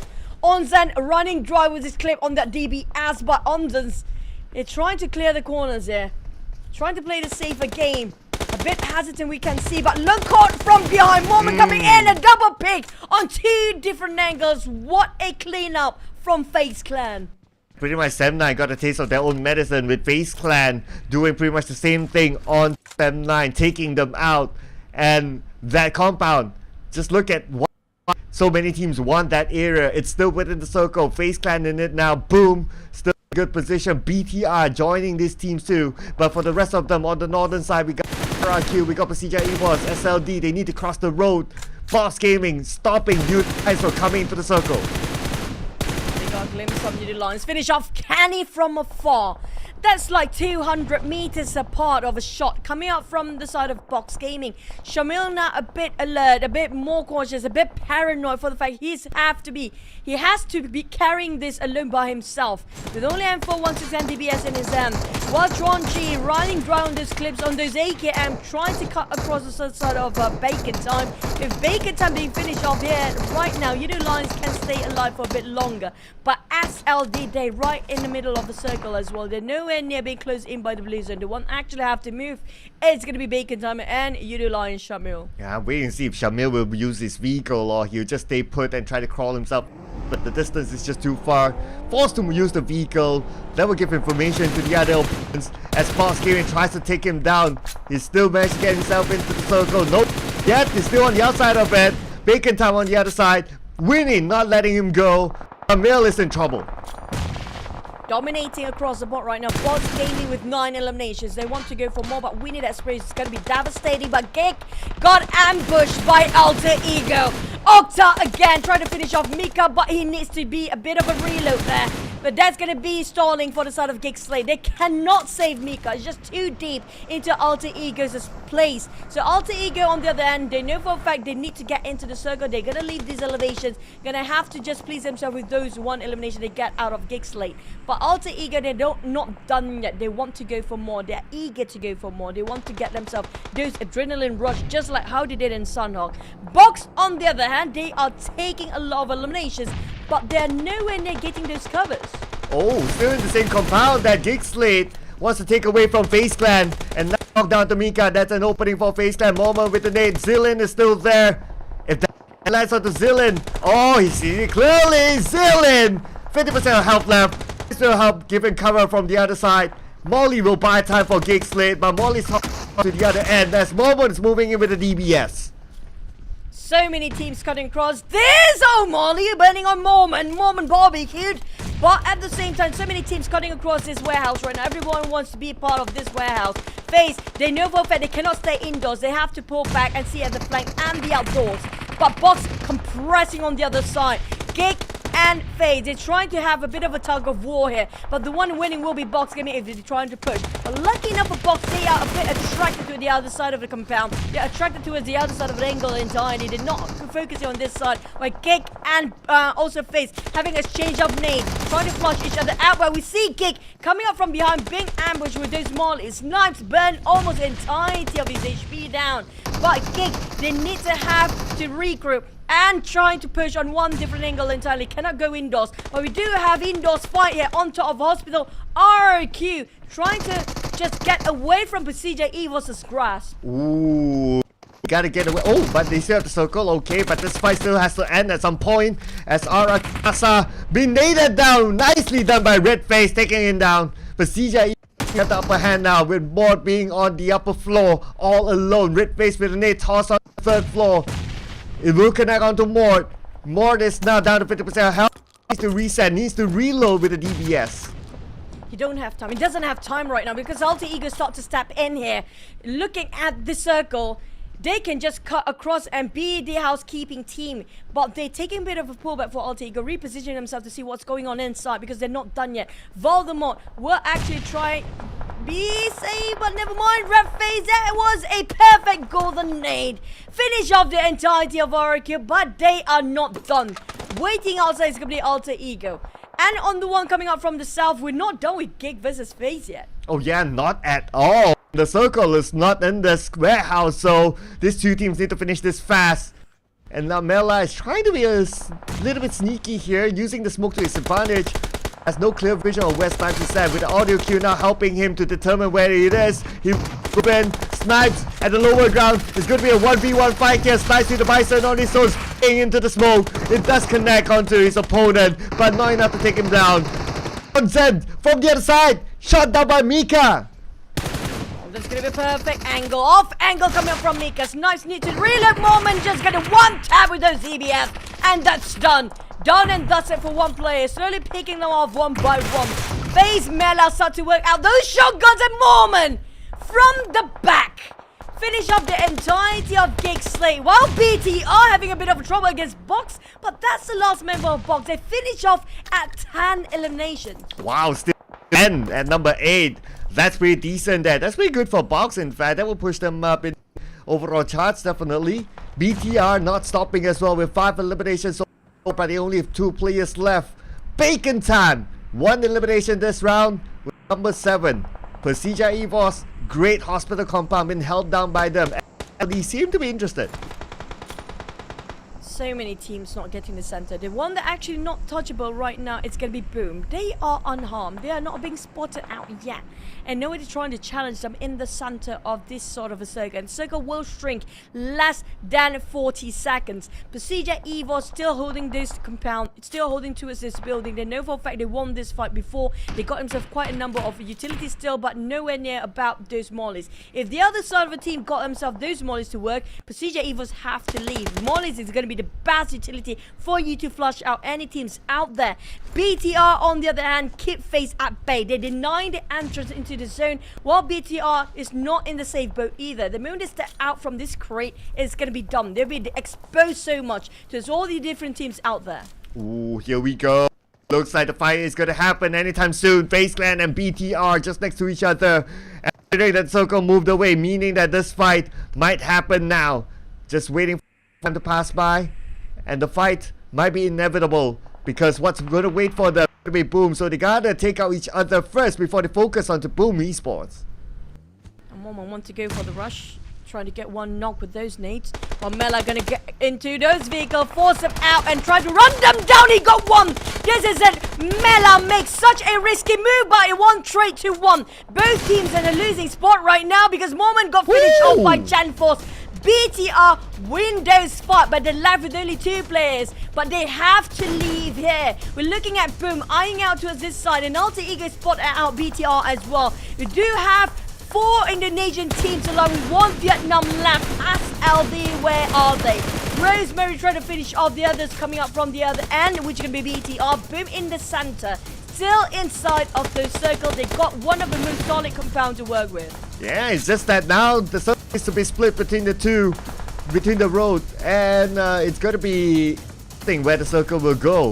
If it goes either side, then the teams need to move. But not gonna lie, totally that Boom Esports, they are in a very good position. It's just that they've been comfortable with circle. They got a compound, so no elimination points just yet. But Alter Ego may get some. Here comes the rush. Going for different angles, but Redface just so well outplayed them with those containers. Luxy, he got himself those elevation. He can see what's happening down there. A potato tried to toss the nade. Redface tried to just avoid it, but not avoidable for those coming up from Redface. Those sprays of the EMP and with the M4 as well. Working such a clean setup by himself. Redface just outplayed these guys around the corners. Okay, speaking about the corner, Redface still at the corner where Fnatic is held hostage. But even if he wants to finish off Fnatic to secure that point, Octa is there together with Rosemary, and because they know exactly they'll throw all the utilities onto him. Not connecting just yet, but finally, wait, okay. Hexas, Rosemary, okay, another fight's happening. That's going to be Boom Esports coming from behind. Can Octa clutch again for the side of Alter Ego? He himself to have to clutch the entire team. Octa still holding on to that last tin of lifeline. And Octa just trying to make sure he can cover himself in those smokes right now. They can barely visualize him. But this nade will finish things off. Octa inside of those vehicle, but that's the nade. And Redface almost got, never mind, Redface finish off Fnatic with Hexos coming from Boom on a different side, compressing Alter Ego two ways there. They're being sandwiched at the ham down at Boom. They're still playing at the ledges, at the side of the hills here. Barely being spotted in any of by those teams on the other side. PERSIJA and SLD, they will have a go first. But Boom, this is a high chance they can secure this team fight and this chicken this time. Yeah, Boom, they are refreshed here. They haven't taken any fights, so now they'll be focusing on this final moment, moving in, taking the high ground against PERSIJA. Look at this, PERSIJA EVOS needs to climb onto the high ground, onto the hill. It's going to be a tough spot for them while needing to deal with SLD on the left. That's why we can see that Redface is trying to cover with the smoke from SLD. And SLD, they are still on the outside circle as well, but they have space to play with. SLD pressing PERSIJA EVOS. But PERSIJA EVOS pressing opponent. They're taking a fight back. They form themselves a triangle, got themselves two different angles to cover from, and Length managed to secure his angle so well against Boom. There's no way Boom can pick out. The only one that can actually bring them down is going to be those nades. But Pombit find a Luzan, finish off Length straight away, and just tighten up on his side. SLD slowly compressing that side as well. Boom! They finish off. It's going to be Truongsen and Yummy May finish off that with the nade coming up from Yummy. That's a big one from Yummy. Finish off the entirety of PERSIJA EVOS. Now down to SLD versus Boom. Vietnam versus Indonesia. Who can actually fare well with Razy coming up from very different angle entirely. On the north angle, the furthest away. But the rest of Boom is too near to the side of SLD. Both teams going for 3-1 formation, but they found out Truongsen first. Oh, and Hexas as well as a little bit of elevation, taking advantage of the Boom Esports. But Boom will not go down without a fight. He gets one for himself. Yummy will need to retreat behind. Bombit in the vehicle, probably going to move away. SLD drops in with the DBS, tries to knock down someone. If only he can connect us. Yummy, off angle shot by Parjin, beautiful to him. Down to Parabit, to Bombit all alone. This is going to be Parjin, going to be the anchor for the team. Down to last player, Bombit, that's it. SLD shouting and cheering for the triumph. And the last map just now, winning themselves that chicken, well deserving. They grind themselves in and got themselves a smart play from the IGL, and the entire team just cooperates so well with that fight. SLD, but close enough for Boom. Close enough again, but Alter Ego got such consistency at top 3, but SLD, I mean, I'm not sure how much elimination they finished off in the end, but I do know coming up from box, they got themselves double digits. So the Vietnam aiming for the eliminations here today. But for the side of SLD, they're trying to balance out both. Yeah, SLD. And I thought that would have gotten it at some point because, you know, they were relaxed for the most part of the round, and that means they don't really use their utilities. They have everything in hand. But, well, we got SLD who have the momentum. They are pushing it through. and SLD Week 3 winners now coming in with a chicken dinner in game number 2 of the Grand Finals. Again, it's going to be PERSIJA, the star man for SLD, multiple MVP so far. I mean, this guy is a great asset for SLD. There's no way they're gonna let him be when it's off season to have a bit of roses swap. This is one of the best players when it comes to his witness and also when it comes to strategy of getting himself the perfect angle to shoot these guys from a blind spot.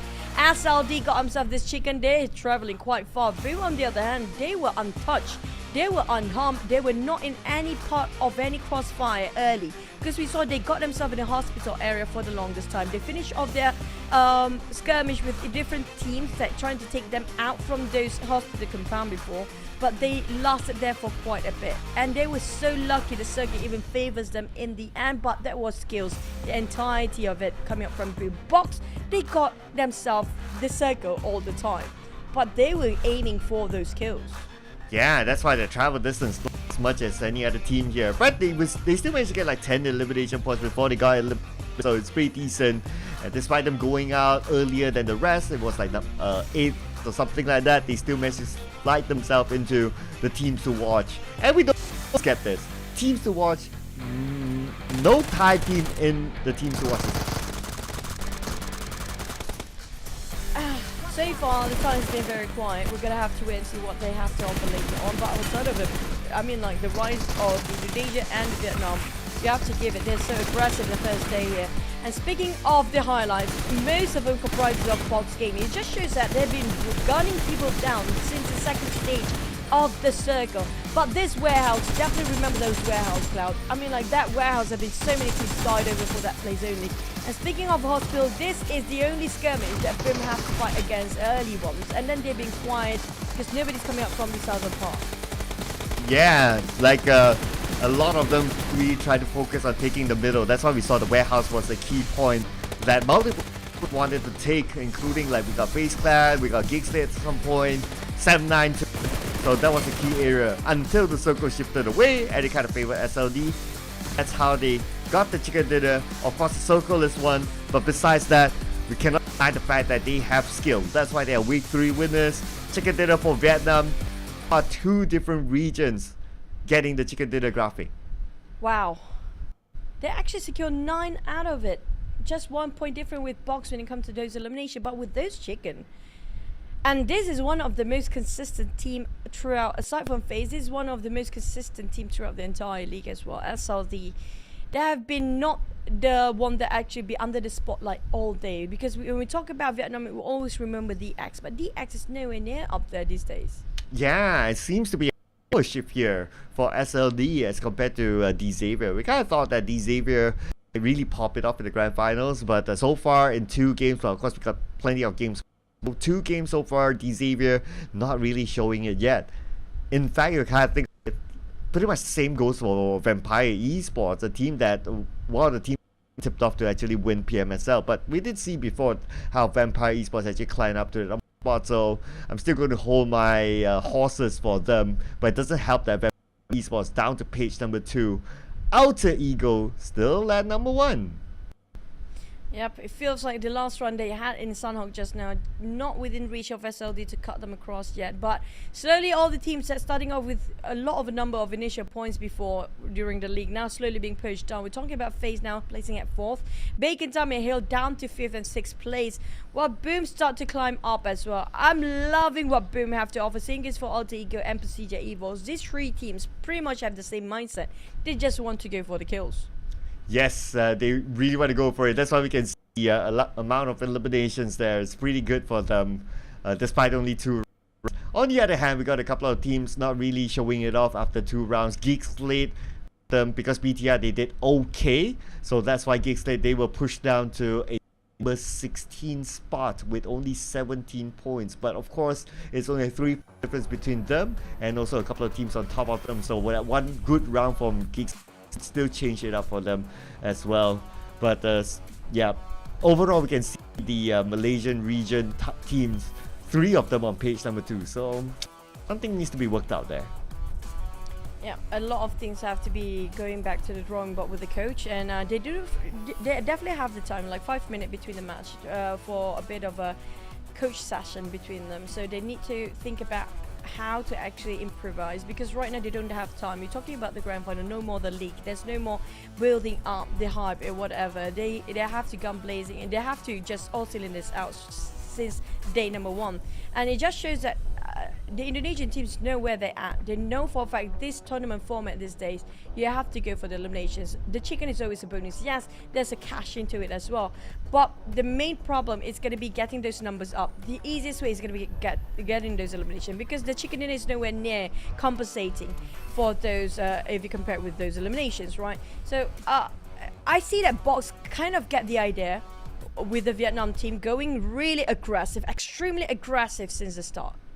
Yeah, Vietnam teams. That's why you can see coming here, Levis, with the 5 elimination points, being one of the top performers. But this is where we come back to the no tie, no party, right? Mela, Momon, representing FaZe Clan, PERSIJA, EVOS. We got Red Face. He's been showing us really good stuff here inside of the Erangel round. So it's good for them as well. And nice to see PERSIJA, EVOS actually coming up again. We did see them in week number 2 being really strong, and then week 3 was kind of like an off week for them.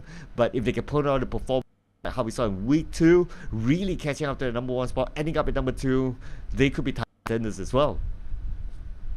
And speaking of Mela, coming up from the ties, yeah, we do notice that they have nowhere near above when it comes to the grand finals so far. But FaZe Mela, he definitely got his head into the game. Look at that damage output wise, went all across this boy, got himself the most. But those eliminations being stolen away by the other teams down there. Maybe Redface is one of them if you compare right now. But damage wise, coming up from Mela, he definitely got those knocks. He definitely got himself the aggressiveness that needed to be in sort of a CQC. But the problem with him is that's just, I noticed it got hand down 2 sides multiple times. And we talked about Circle before in Erangel, and the first circle was really tough. You have to agree that circle was insane. That was just a bizarre circle as a start. Yeah, absolutely. First circle was like okay on the left, and then the moment the second circle popped up, it's like ooh, 50% of water, and then it slowly goes back onto the main peninsula. But then it's a big scare for our teams, and that's why we saw a lot of early fights. When that circle happened, we can see teams just like, okay, we gotta get into the best position possible, preparation for the next phase of the circle. So that's how we saw, like, the moment we mentioned, and that's where the first split happened. It was a compound crash, and it was, yeah, it just went on from there. Like, the team's just not holding back. And we can expect the same thing well in the next round, that teams will not want to hold back, especially for teams on page 2. So looking at GEEK SLATE here, not getting any point all in 2 rounds. Now that's a bummer for them, but inside of BTR they're not safe anywhere down there either. I was hoping the one that actually playing as aggressive as Box, as aggressive as Alter Ego or Boom, it's gonna be those actually down there, including BTR, GEEK SLATE, the one that actually dying to get those points. So every single point is a dime right now. We're talking about the grand finals. But say for Alter Ego, I'm loving them how they perform. Same goes for you. You almost got one, close enough, got themselves second place. But coming up from Vampires now, I do agree with the fact that star-studded lineup is not a thing now. I feel like everybody have to have different roles. They can't put all the star fraggers down there because it feels like they're not working as a team for Vampires. But I'm not sure, is it just the grand final jitters or not warming up just yet? Well, at least to be fair, for during the league, that lineup did pop off really well for them. I think if we were to put on the topic of like star lineup and how effective it is, the bigger attention is to be given to BTR, because they are still a star lineup, but yet performance-wise not as great, and they barely made it to the grand finals. There were some clips on social media showing the emotions from the team. Some of them cried as they got a confirmation to get into the grand finals. It was just that for them, that tough 3 weeks for BTR. And in the grand finals, first round maybe not so, but second round not too bad. So they really have that momentum, but it's also a matter of like adapting to the other teams around, because you got the top of the cream of the crop, 16 teams that will be around them.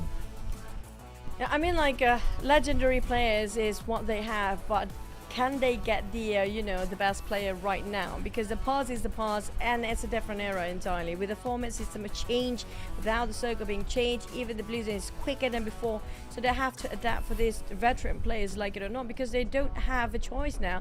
We're down to only like what for the entire day we'll have in total of less than 20 games right now. That's definitely, yeah. But we also have lesser interviews to do after we do an interview after this. Yeah, had to segue, ladies and gentlemen. Let's head on to Cairo, our host for today. Back with another interview session of the day, and it's the grand final day. Today with me right now is the coach for Alter Ego, and his name is Defian. Hi, Defian. Hi, Khairul. Alright, before we get into the interview, I would like to inform you guys about the new suit in PUBG Mobile that you should get. It's the X suit Stygian Leech, where you guys can get it in-game in PUBG Mobile. But then, straightforward to the interview. First and foremost, it is an intense fight for the first game. Match 1, Alter Ego managed to clutch things out. Winner chicken dinner for you guys. A 1v3 that was cleanly took by your players. So, how do you feel? And can you share with us what are the preparation that you guys do for the grand finals? Of course, it feels great to have a chicken dinner in the first match, in the final, of course. But our preparation basically the same, because we have been almost a month in here, and we just do it as we usually do. Just normal evaluation per day, and then for finals, I usually calm them down because there is so many pressures, especially in the finals. So I try to balance it out. We still need pressure, but enough pressure is good. All right, enough pressure is good. That's a good answer from you. I like that answer very much. So apart from that, what is the difference between Sanhok and other maps? Because we can see from the history of your team, which is Alter Ego, where you guys perform very well in Sanhok. So actually, I hate Sanhok. Oh, you hate Sanhok? Yeah, Okay. I hate Sanhok because we cannot apply a good strategy in it. It's mostly lucky, because if we don't get shift, and we need to go very far from our drop spot. So meaning that your team is very lucky, yeah? I guess in some way, I guess. All right. So last but not least, final question for you. We know that many players are afraid of the word itself, DBS, the shotgun. So, but to you, what is your team opinion about it? My opinion about DBS, actually, I have nothing against it. Oh, because it's just another gun. Every gun has its own advantage, disadvantage. So, because I think mostly pro players here using DBS, so they can be very accurate. Yep. But I think the cause of most people afraid to DBS is because this live stream always show the good side. They never show like people whiffing using DBS. Yes, true. So that's why people are so afraid about DBS. Of course, it's a shotgun. Of course, it's very dangerous in close quarters. But I believe there is some player that can still can barely use it, because it's not that easy. It's not as easy as we look. All right, I love that answer. It's like a different POV from a person, where we usually hear about DBS this, DBS that, but to you, there's nothing much about DBS. Yeah, it's just another gun. It's just another gun. Yeah. All right, great answer from, currently I can say the best coach, because you guys are #1 now. Congratulations on winning chicken dinner. And I think that's all for this time for our interview. And see you again. Bye-bye.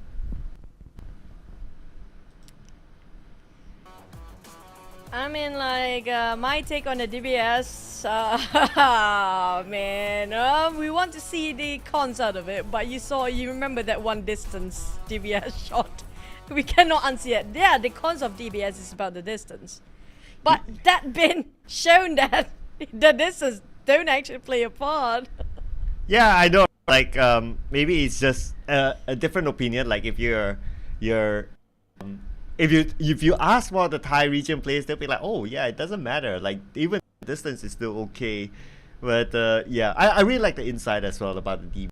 It's just another weapon, and the best part is that it's not as easy as it looks. That's great inside that. So meaning that if we look back on all the DBS gameplay, clutches, taking into consideration that opinion, so it's actually hard to pull off a DBS clutch then. Like, really hard.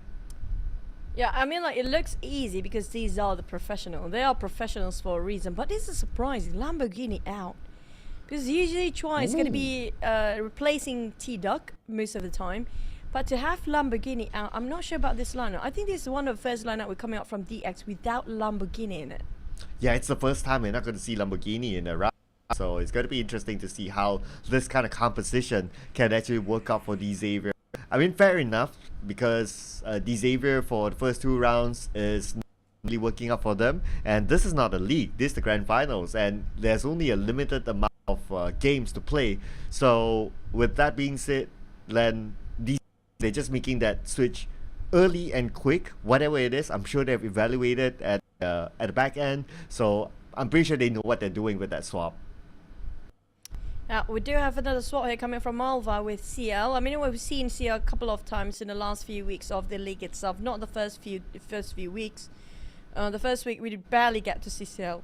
But Alva, I mean, like, he's one of my favorite players coming into the side of VOIN. But VOIN, after those first week of the league, we don't see the best of them after that. It feels like the momentum being shut down entirely when the league was happening. And usually when it comes to refresh, getting those first few momentums right, VOIN is always there, but not in the case of this grand finals.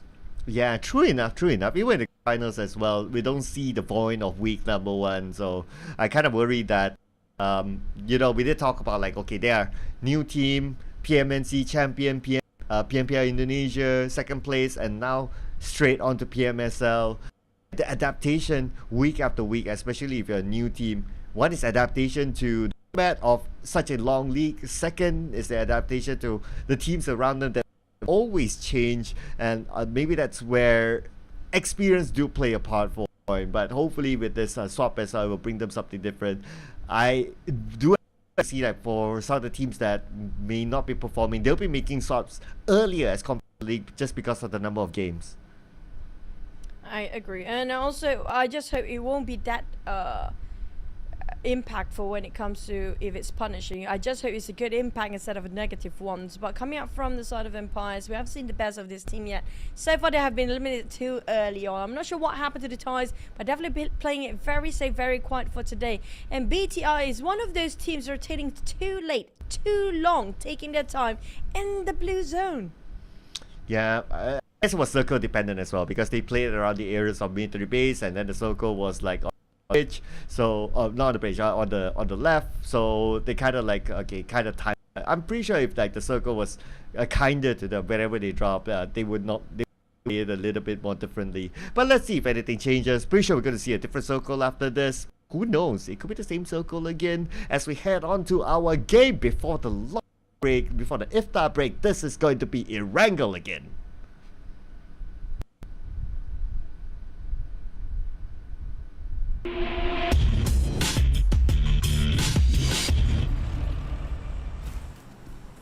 We're back, and the flight path feels very similar like before. Coming out from the southern part on the left side to its just favoring on the west side of it, but a bit more in the center this time. Instead of cutting across Quarry and Hospital, it just cutting across Ruin. On top of that, ended up on Zaki.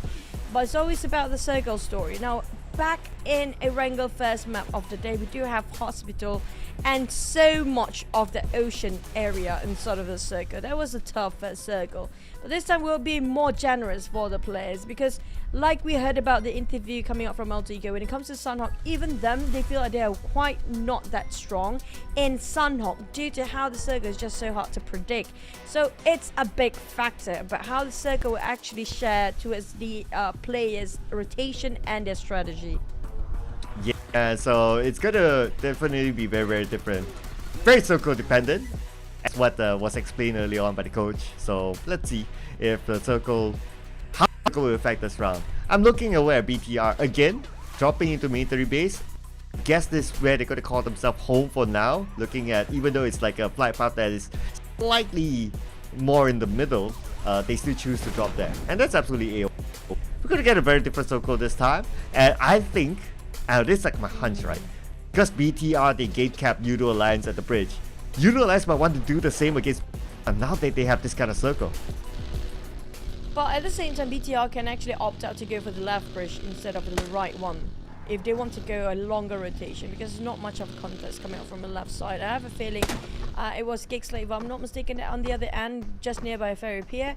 They will usually not stay there, overstay themselves too long. So it actually will be a clear path with taking on the left side, but provided they have to make it fast and quick, because we do know if they're taking on the left side of a circle, left side of a bridge, it's a bit too far from the initial circle just now.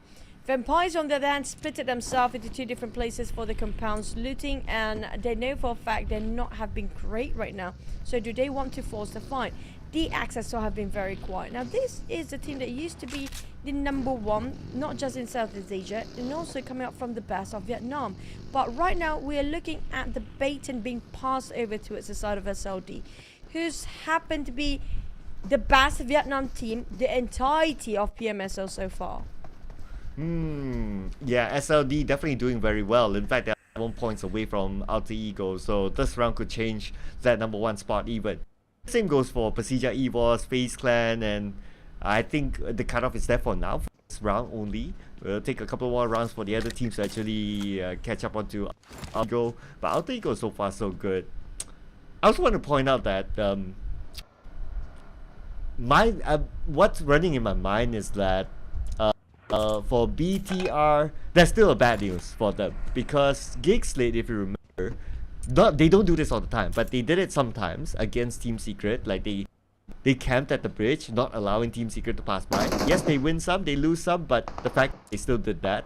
So for BTR, knowing that situation, even if they want to take the left bridge, it's still going to be a risk they have to take. Well, that's just how dropping into military bases at the end of the day, but be aware of like the possibility of GEEK SLATE might still want to take advantage of that, because the circle still comprises some percentage of that lighthouse, and that can be a good situation for GEEK SLATE to be in. I mean, but BTI is a team that we take it as every obstacle is sort of an opportunity for them, but because they will not back out from any fights, right?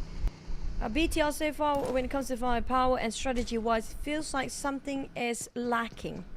If you compare with all the Indonesian teams out there, I'm surprised BTR being pushed down. This is their downfall right now we're looking at, because they are the only Indonesian team not managed to squeeze into the top 10. The others, they do have their limelight, but for BTR, we haven't seen any of their best plays yet. So I want to see for them to turning those obstacles into the opportunity and make it work. But it has not been working by far. I just wish they know what's the real issue coming up from the lineup or the team or the individual. If there's something personal going on, they have to settle it out, because when it comes to grand finals, like we heard the interview, even the coach have to divide those pressure out of the players. The pressure is real for these guys.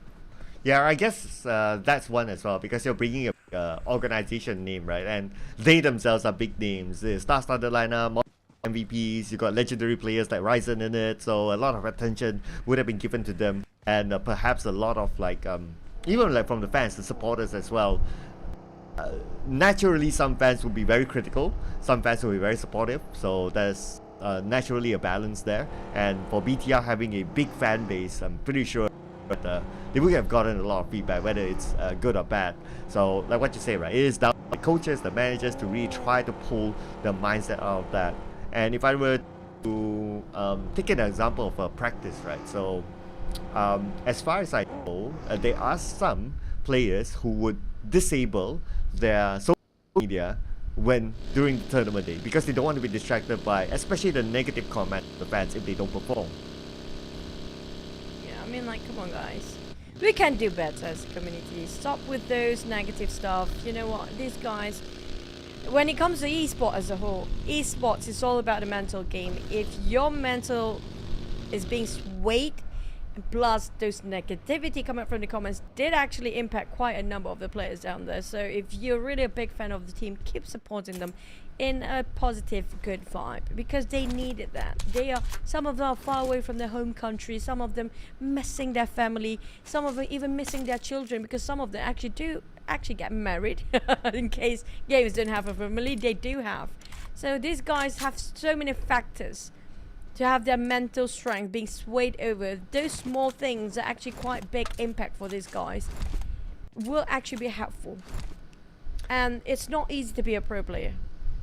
Speaking about being away, right, even though like some of the teams, Malaysian regions, they are obviously in KL, but because like type of break between is like 4 days, and in that 4 days it's not like they're like chilling doing, right? They still practice, they still do stuff, even though in that break, even though in the home country, they still stay in the premise where they're staying with their own teammates. So they haven't been home for like the past month, even though they're in the same country. So everyone's making the same sacrifice, and I do agree as well. I do hope that the community understands that the level or the amount of sacrifice that it takes to be a player. So much sacrifice made. Time, dedication. They don't even have enough time to go and hang out with their friends because they have to train themselves, especially during this season right now where everything is at stake. So much, not just the orgs names, it's about the prize pool, even as a career path for these players is at stake right now.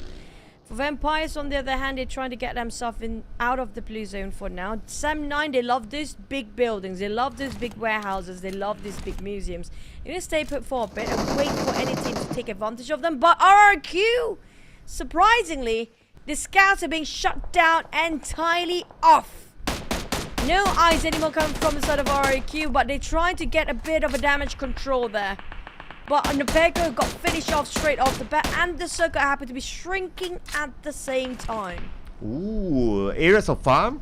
And what interests me actually is look at Yoodo Alliance and BTR. They are still on the military base island, and it seems like Yoodo Alliance, they are waiting for the presence of BTR. And still with this kind of circle, Yoodo Alliance will still have the advantage. Now BTR said the option of going left is just a matter of gathering information, whether it's clear. But if not, if they choose to go on the right, then it's going to be Yoodo Alliance that will be happy to try to take a advantage. But I have a feeling when it comes to the circuit itself, we ended up on Medusa intersection. It's going to be a tough one. We mentioned multiple times. It's going to be open street, a lot of them. And instead of PERSIJA EVOS, they cannot be complacent here because FaZe just coming in, they might be compressed two ways. Realizing that where they actually in that position, they're definitely going to go back and fall back. Just retreat and enter into the circle with a different spot or different position or angle. Now, that's a wise move coming up from PERSIJA EVOS, knowing for the fact they are jeopardized by an entity coming in. Mormon spotted out by Red FaZe. Now Red FaZe coming up from PERSIJA EVOS. Yeah, they are the legendary twins of Luxy and Zoxy, but Red FaZe has been popping up quite a number recently. Yeah, previously from one of the members of EVOS, I must say. So himself and Coach Sinyo, original members of EVOS, joining up with the legendary Luxy Zuxi. He's the only one from the original EVOS lineup that actually made the transfer over. So considering the only one, then obviously it's because he merits himself, and that's why he's here. And he's proving it so far. Doing well, at least for today. We can see that he's the one leading the charge for PERSIJA EVOS. Then he's up 5 elimination points in the previous round. So if he can continue on for that, he could be the anchor for PERSIJA EVOS overall. Yeah, I have to agree. He seems like the strongest pillar for PERSIJA right now. He's the one making the call whether to go in or not. He's making such an opening for the team as well. Every single time he tossed those nades and spray with his M4. But for Vampires, doing not so great again. Caught off guard with one knockdown behind. They are forming 2-2 formation right now, but being split heavily by the side of GEEK, SLATE, Mika. But Mika, he's going in alone as a solo, just coming out 1-3 formation on the side of GEEK, SLATE, but there's so many teams nearby as well. Passing across is going to be Yoodo Alliance and Hill.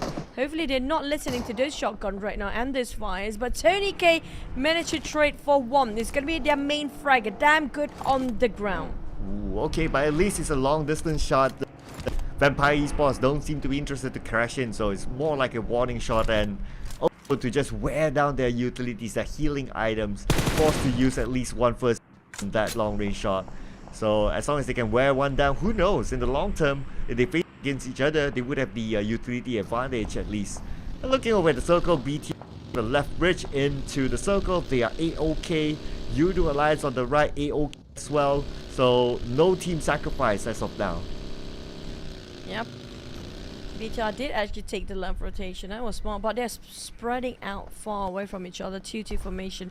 Coming in very late, PERSIJA EVOS from the north, but REGUM in between. There's going to be a crossfire on the north very soon. Talking about 3 teams up there. Happen to be less than 200 meters apart. With Alter Ego spotted out Prime Putra. It's coming up from Sem9. And Octa taking on those guns out. They are rushing in, and Sem9 in a swift finished off in the hands of Alter Ego. Oh, without a single point this round. At least in the previous round, they got a couple of points, but I'm not at all. And being the first team to go out, and they went out to Alter Ego. Happy to take those points to extend their lead at the top. Boom taking on a few fights as well. Got himself secures 3 eliminations. So far, there's only 2 teams with 3 elimination scores. The only one that actually score anything, in fact. Boom and Alter Ego, we mentioned about these 2 teams. We cannot stress enough how aggressive these 2 can get. I always want to see Boom versus Alter Ego as the ending. If it's 2 teams left by the end, I want to see these 2 having a go for once to see who's better at it when it comes to teamwork. But on the other hand, we do have Boom charged by QEON instead of DX. Now, DX, they don't have Lamborghini as a main and opening fragger for the team. I want to see this line to work, and it actually does work with QEON dropping a nade right on top of Pombit. Well, that's going to be his first personal action inside the PMSL Grand Finals, and a good one there with that knockdown to Pombit. Boom. Are they going to go in for it? Razy's going in. Okay. Pombit used as a stage by Xavier. Xavier still with a high ground, but remember to take down Pombit through a splat, and it's going to be given to Chua as a grenade elimination. Side of Boom, how do they want to go for this? Will they go for a different route entirely, or just force it out to a side of DX? Because DX, they got those elevations work. Definitely can see the one angle to the side of Boom. There's no way out for Boom except for getting those vehicles and up and go to the other side. Potato heels of Pachinki taken over by the side of DX for now. And they're still inside of circle, nowhere near being closed in by the blue zone, but they know for a fact they're at the rim of a circle. They cannot stay comfortable there. PERSIJA EVOS taking on the northern side, have DX's glimpse on the other end, but do they want to take advantage of it? We are trying to look for what is DX shooting right now, but FaZe just knocking on Yoodo Alliance's door. Here goes. Knocking on Yoodo Alliance's door. With Adi alone, using his nades to buy time. His teammates still on the other compound, but for his teammates to come by, it's going to be quite a distance, so they need to really time it right. As Momo tosses the nade onto the second floor, they look at the stairway. It's going to be A-okay for now, but he's running out of nades. Now he's forced to use the smoke to buy time. Speaking of Empires, at least they got himself a circle this time, right on top of the farm at the shoreline, got himself quite a compound, but on the side of FaZe and Yoodo Alliance, this rush will have a go. Yoodo Alliance prep up all the nades and will be returned by the side of FaZe, and FaZe being cornered all around. Every corner trying to get out the 993 exit, but Mormon, he got himself DBS a bit too late as Flax finish off Mormon with those shotgun and a flash. Yoodo Alliance, they will fight back and they will try to get FaZe out of this places, but Venturas is just too far. Now Kenny trying to cut the corners out. They need to clear those corners right with those DBS in play. They are at a risk, but Mela knock. A bit of a trade done. Onzo's coming into a sort of look, but Alter Ego fighting VOIN on a different corner, but Yoodo Alliance, they need to finish this closely, fast as they can. VOIN and Alter Ego is just so nearby. The moment they're done there, they're going to go on the top of FaZe and Yoodo Alliance, but Venturas, the last player remaining, can he pull a clutch? Oh, can he actually do it? But now focusing on to Hail Esports. Hail Esports with Get Slow. Trying to finish out the members of Bacon Time, but Bacon Time for the other side will put him off through a long range. We're back onto Venturas, and Venturas is now 2 times back to back eliminated. FaZe not great again. Bacon Time on the other hand shutting down on VOIN, while we're looking at Vampires start their steps to the side of BTR, playing alongside the street. Both team on different side at the same time, but they are just too open. They got themselves the smoke. Tony K got himself the shack, but the back line, nobody's actually guarding over that side. They are shots to the side of Empires and BTR left, right and center. Speaking of the other teams out there, they definitely are busy themselves out there. But Satan knocked out on Tony K. This is detrimental for Vampires. They lost their flanker. They lost Tony K. Nobody covering their backs now. Oh, yeah, Tony K. All alone. And now he's bleeding out. definitely finish off Tony K. Vampire Esports, but they're still going to go in for it. They know that how precious keeping Tony K alive is. Ravenclaw will be the one, but Ravenclaw will need to evade those nades are not done yet. We can see BTR just tossing it onto Vampire Esports. But from the other side, a crossfire coming in as Schwabs. One knockdown, that will stop BTR. BTR got the smokes to buy them time. The problem is the moment the smoke dissipates, it's going to be clear as day for Vampires to shoot them down. But they're running low when it comes to the bullets on the side of Vampires. They have to actually close in the gap here. Well, Satar is hoping for him to get some covers, but he has no clue where the shot's coming out from. He hits gunfires every angle that he's been covered with. Yoodo Alliance, on the other hand, on the shoreline, spotted out GEEK SLATE, might actually get into the business of Vampires shooting across the other teams down the street. But for Yoodo Alliance, it's okay for them to have a move first. For Voldemort and RRQ, this is going to be the last play of RRQ. Like it or not, you have to take this fight.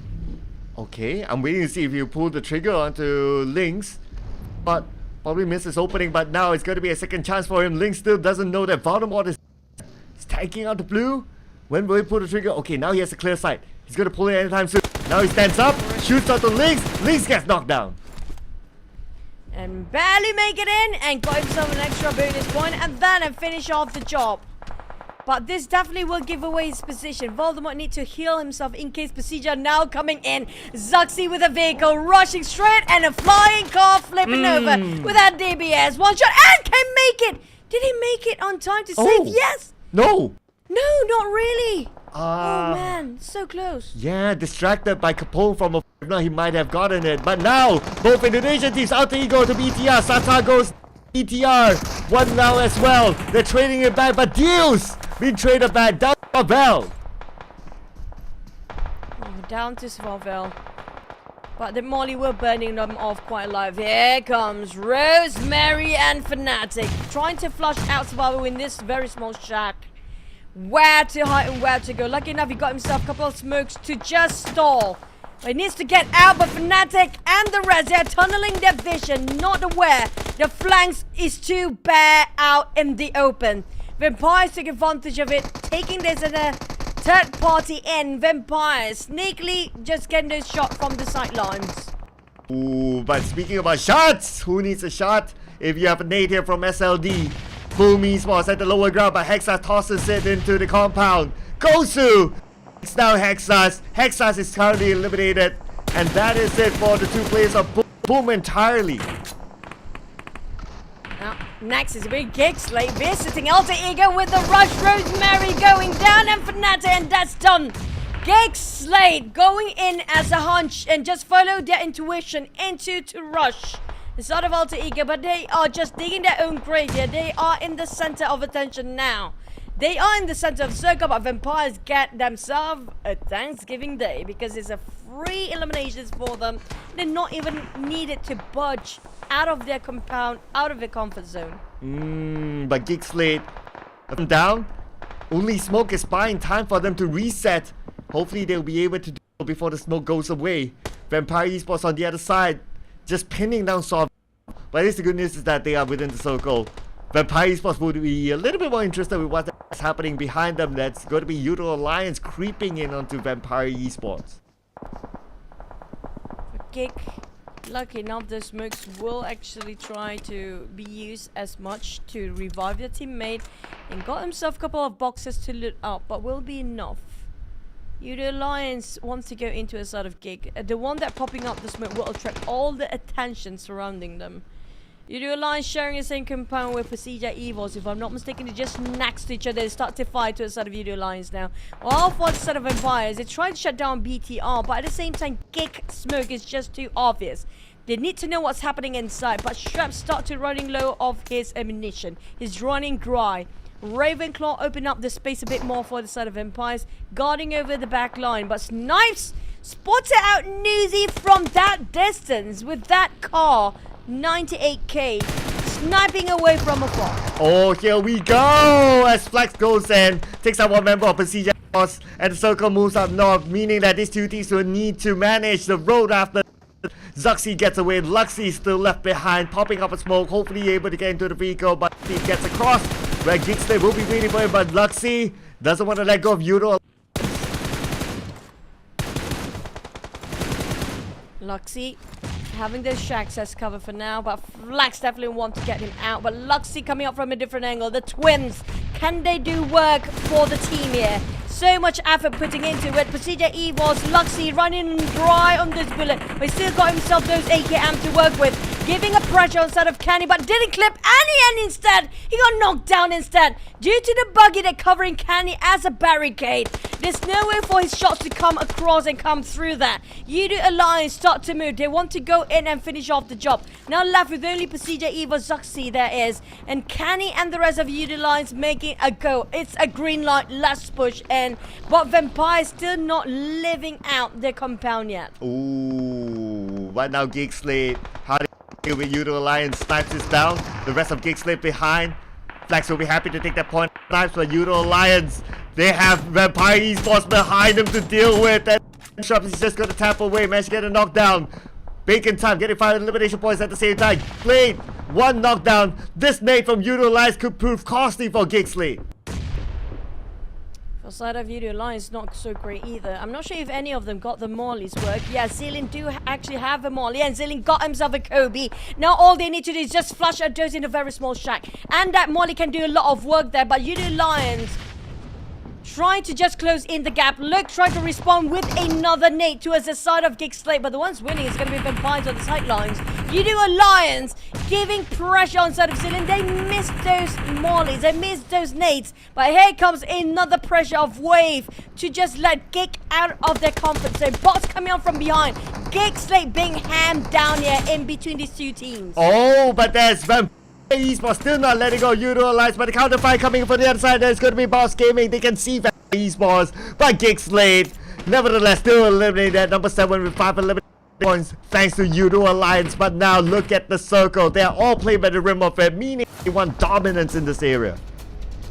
Down to 5 teams, with Empire 1 more being knocked down with 2 players remaining. Newsy decided to go into the smoke and try to save Strap, but the problem is the smoke didn't cover Strap right now. Only a rock in between them. With Empires, Newsy scatter all the information that's going on the outside. Ravenclaw will be giving the support fire from the back line, but Box, they are hungry and thirsty for blood, splitting into 2-2 formation with Car 8, BD28 and those rivals gunning down on Yoodo Alliance and Vampire at the same time. Speaking of another team, we do have SLD on the other end and Bacon taking the center of the circle. These are the northern teams that are coming out from the north, untouched, unharmed, but Yoodo Alliance starts to crack. That's going to be Newsy cracking the code into the smoke. You can always depend on Newsy and his nades here, and they're not stopping those nades. At the same time, PERSIJA takes down Winnie somewhere else, and that's going to be busy time for Boss Gaming on the other end. But now the nades from Newsy not stopping yet, but Newsy probably out of nades. Yes, he only has 1 nade left, so he's going to save that for later. He's going to move back a little bit more because they're still on the outside circle. 30 seconds, 2 teams in the circle, now 3 of them on the outside. But capitalizing the circle is going to be SLD right now. They're taking over 50% of it. We're spreading out wide on the northeast of it, while Bacon holding on the other side. Box and the others, including Vampires, here, nowhere near inside, but they got himself 5 elimination for Box again. Bacon, they have the center, yes, but they're leaving out with only 3 players. SLD, they have a chance to get a back-to-back chicken here, Cloud. Oh yeah, a good possibility here for SLD. As long as they can maintain the position, they could do it. But now their challenge is to take out the other teams, as Newsy wants to take out Yoodo Alliance. Spray coming in from Ice, hitting onto Boss Gaming as Capone goes down. Bacon, some Ice do have himself some utility to be used for his health, but as they start to move, they only got himself 1 elimination, but they can gain more by this. But never mind, return fire on the side of 9 noise of Bacon time. They were in panic mode because right now it's not just only SLD firing against side of Bacon time, the others as well. They have to make sure they covers all the angle. Plays the finish of Yoodo Alliance down to the last player. She-Nos on the other hand still holding to those shacks. Shamil, the last player of Yoodo Alliance, barely hanging on to his dear life as Newsy keep the pressure on that side. They go in for the rush. It's blood him down, but never mind. Got another knockback before he can finish off. The rest of Vampires can get back up to their feet, but the blue zone is not helping. He doesn't have to carry those burdens and carry his teammate. Get into the zone back on his feet. Oh, he's still trying there, but SL not make it easy for them. SLD putting focus onto Vampire Esports. SLD is still in a good position, but now Box Gaming in a tough one as Junos is left all alone inside the shacks. The Bacon Time will not want to let him go. The good news is that they are in the circle, but the next circle might not favor them. Right now, we'll know for sure where will the circle go, and it still goes to SLD. Inside of SLD, there's going to be one small hill that dividing them from Bacon Time. They can't see what's happening on the other end, but they can hear it with their audio cue. On the side of Box Gaming, it's being boxed definitely by that shack, and Bacon Time, all the matter of time right now if they want to go in for the rush or not. Vampires, they still got themselves those elevations, but they are in an open area. SLD spreading out into 3-1 formation with, I think there's going to be PERSIJA or maybe the other player. They're going in for the flank for their off angles in case somebody stands up. Trongzin is the man that have to rely on to be the anchor for SLD in case somebody coming up from a from off angle that they didn't realize. But Bacon Time right now barricading themselves with those Dacias, those vehicles. But for how much longer? Vampires for Ravenclaw and Nuzi working as a duo. They lasted quite a long time within themselves. Oh yeah, they had to fight multiple teams to get into this spot right now. Let's see, hopefully it's going to be worth it for them to get that chicken dinner. 4 elimination for Vampire Esports. Nuzi keeping eye on to Bacon Time, but the needs to move is going to be Vampire Esports. Bacon Time might still have some room, or maybe not. That's why they're popping out the smoke. They're starting to plan their move, but Junos is still alive. And remember, Junos backstep PERSIJA EVOS inside of Sandhawk. He could do it again. In this case, the first one to move will actually the one who will be shot down first. And the one that actually have to move will be the one that actually being comprised of the blue zone. That's going to be the case of Bacon Time, but they're shutting down on Box. That's a clever remark coming up from Bacon Time. They know for a fact the only one that can backstab them is going to be Box Gaming. But Bacon is not done yet. They are forced to fight against Vampire. I feel like this is going to be SLD back-to-back chicken dinner. They have a 4. They outnumber these guys. They are not within the reach of Bacon Time as well due to the hills in between them. Yeah, it's actually looking good for SLD now, considering like how much control they have within this safe area right now. Ravenclaw close to get eliminated. The zone wouldn't land onto him first before he heals up. Okay, he managed to heal up. He has 4 first aid. Right now, Ravenclaw, because he's the last man, he will stay put. He will stay low for now, allowing Bacon Time and SLD to fight against each other. They still have a shot here for a chicken for Ravenclaw as long as the blue zone didn't actually close on his side first. But like, you know, it feels like going that way now. Ravenclaw will be discovered by Bacon Time. But the problem is, can he cut across? But Bacon right now tunneling their vision to the side of SLD. Same goes for the side of SLD, but Trongzin knows exactly where the last member of Vampire is. He wants to go for the rush with those vehicles, and he's planning to go for it. He can. I think he's just finding an angle there by climbing into the vehicle, but can't seem to get it. But right now, they are lining up with each other, creating a barricade just to a little bit more defense for the side of SLD. Ravenclaw still survives somehow. Bacon Time being taken out by Quad, and this could be an opening for SLD on the Bacon Time. 2, 3! Sprays, random spray on Bacon Time! Wait! SLD in Grand Finals, back-to-back chicken dinners in Erangel. Wow! SLD! They are shining like diamonds now, 2 to back. The winners of week number 3, carrying the momentum into the finals. This is insane. Coming up from Thursday, back-to-back, they are the Kings of Erangel right now in the Grand Finals. They're not showing any sort of a slack. They're not slacking off.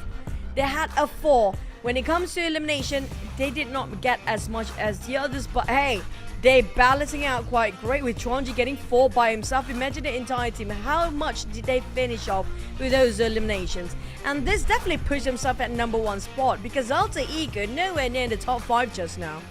Yeah, Alter Ego, they did get a decent number of eliminations, but we'll need to get a confirmation later on as we check out the teams who were not in the top 4 for sure. SLD, 30-minute full squad time. That's the entire round, basically not losing any players at all, not donating their points away. And it's not like they had a comfortable round. Again, it's another round they needed to try a lot as compared to the top 4 teams to watch. And SLD, wow, really strong. I wouldn't be surprised if after they tabulate the scores, they're going to be at the #1 spot after this. They were in second gear in the entire league. because they were in top 5 almost every single day. But when it comes to the pushing up the final gear and putting up the NOS in their driving right now for SLD, they definitely got it going. They are on a steamroll. They are on fire right now, getting back-to-back chicken. And not just that, they secure quite a number of eliminations too. So that's going to be a lot of catching up to do for the teams that are down there that actually didn't see SLD as a threat at first. Nobody actually mentioned SLD in any sort of interview before. Yeah, I mean, they stayed quiet for most of the league except for the last week.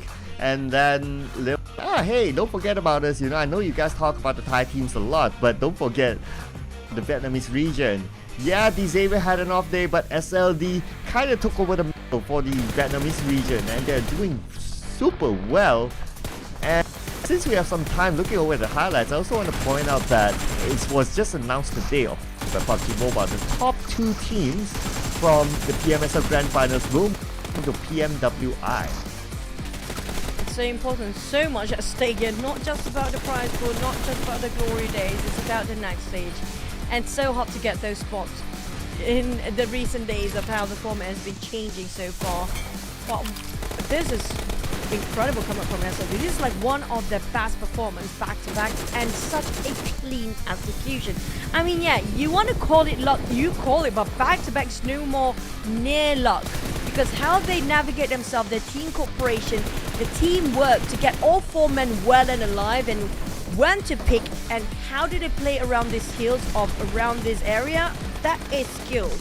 And the IG are definitely one of the best right now because they are getting a hack out of it in terms of a wrangle in their palm. They just having it, not going to give it away to any other teams. Yeah, and if they had to travel like more than 10,000 meters, it's definitely not because they don't get the circle all the time. Anyway, 6 elimination points, but that's okay. It's the most points possible among the other teams. There's going to be 16. Bacon Time 14 this time. Yoodo Alliance 13 and Vampire Esports 10. But we have to look over at teams that didn't perform for the few rounds here. M9-0 and surprise enough, Hail Esports 1 point. But I can see some of the Thai teams start to, you know, starting the engines and start to warm up here. We're talking about Bacon Time Vampires slowly getting those eliminations, especially Bacon Time with 9 eliminations right now. But coming out from SLD, there's no denying. I mean, like, this definitely going to give a lot of wake-up call for the teams out there and giving them a bit of a reality slap, showing that, you know what, we never put SLD under our radar as a threat in any sort of interviews. It's always under the ties, it's always about FaZe, Vampires, even VOIN. But nobody ever mentioned SLD. And now they're taking the reign on the podium spot with the most chicken dinner. And not just that, they're opening up the gap slowly. But there's only 2-point difference of gap due to Alter Ego just now was quite aggressive. They didn't gain any sort of ranking point, but they got themselves 7 eliminations, more than enough to maintain themselves in the top 3. Yeah, it's only like a day number 1, and we already got themselves more than 1 chicken dinner, and that is like what you said, the surprise SLD. Always not really. It's always the banter of like, oh, I want to take over like a Thai team, I want to take over an Asian team. Nobody really talks about the Vietnamese team, and it's nice to see, you know, it's nice to see them like really showing that, hey, don't forget about us. Considering that we don't have the what do you call that, the wildcard teams, it's great to see like a team that we don't really talk about, but they're up there, so doing very well. But on the other side, I want to point out that GEEK SLATE, at least with the amount of points collected in that round, they're no longer number 15, but swapping places with them is another Malaysian region team that is signed that did fairly well inside of the league stage, but this is number 16 before the break. Yeah, when it comes to the break, we're gonna have the interview after the break. Definitely it's gonna be SLD. If you guys have a lot of questions, you want, you know what, maybe the moderators actually watching, do put up in the comment section for you guys to ask them any kind of question you want to know. But speaking of the break, will this break the momentum of SLD in the next wrangle too? Because sometimes a break is good for the teams down there, but not so much when a team is actually on a steamroll. Yeah. From a player's perspective, it's like if they are performing, they want to just go for the next game, because they have the good feels. But like what you say, and it's not going to be a short 5-10 minute break. We're going to have a 1 hour break because of the iftar break, so we're just waiting for production to queue there. But happy iftar to everyone out there. It's already like last week or before we actually head on to Russia. So it's gonna be next week, obviously. Oh, next week? Is it this week? Next week.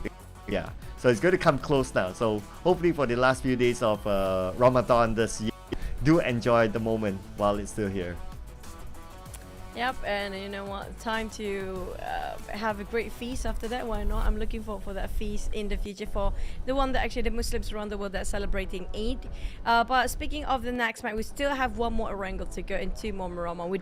We're halfway done with our first day in the grand finals. Oh yeah, time flies because grand finals we only 3 days with the same amount of maps, so it's definitely a different feeling.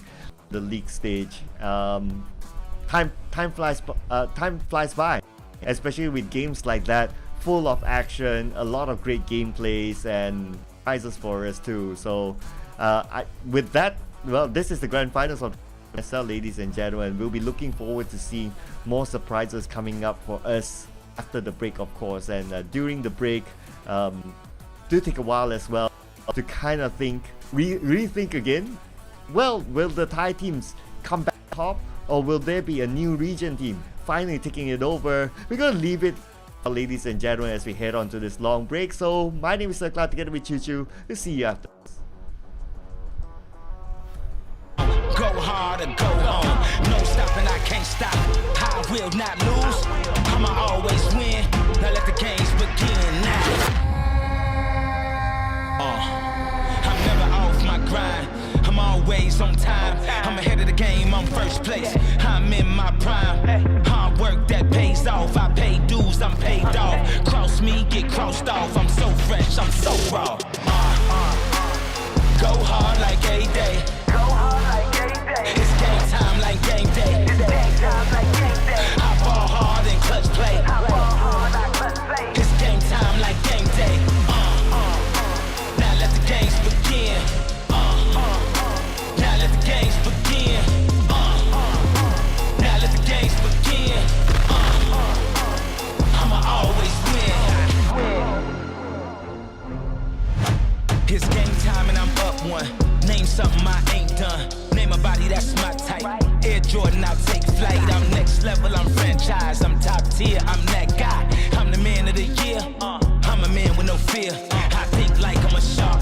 The way I move so sharp. I go hard for the team. That's how I play my part. I'm solid like the foundation. I'm dedicated to greatness. I always knew I would win. Now let the games begin. Now I'm never off my grind. I'm always on time. I'm ahead of the game. I'm first paid off. Cross me, get crossed off. I'm so fresh. I'm so raw. Go hard like a day. It's game time like game day. I ball hard and clutch play. It's game time like game day. Now let the games begin. I'ma always win.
Kepekatan santan pada setiap butir nasi.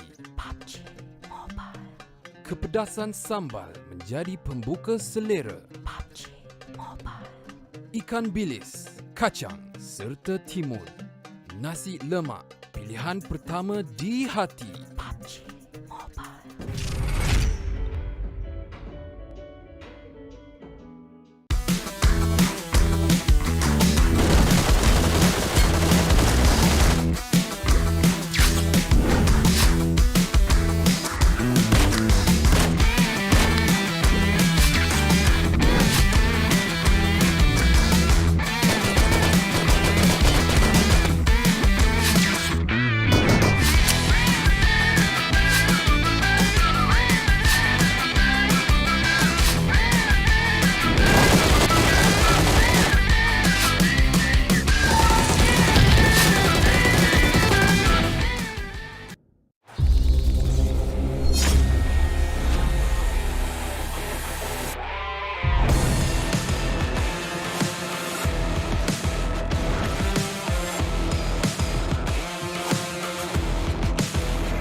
Hello everyone, Payload Mode is getting an update.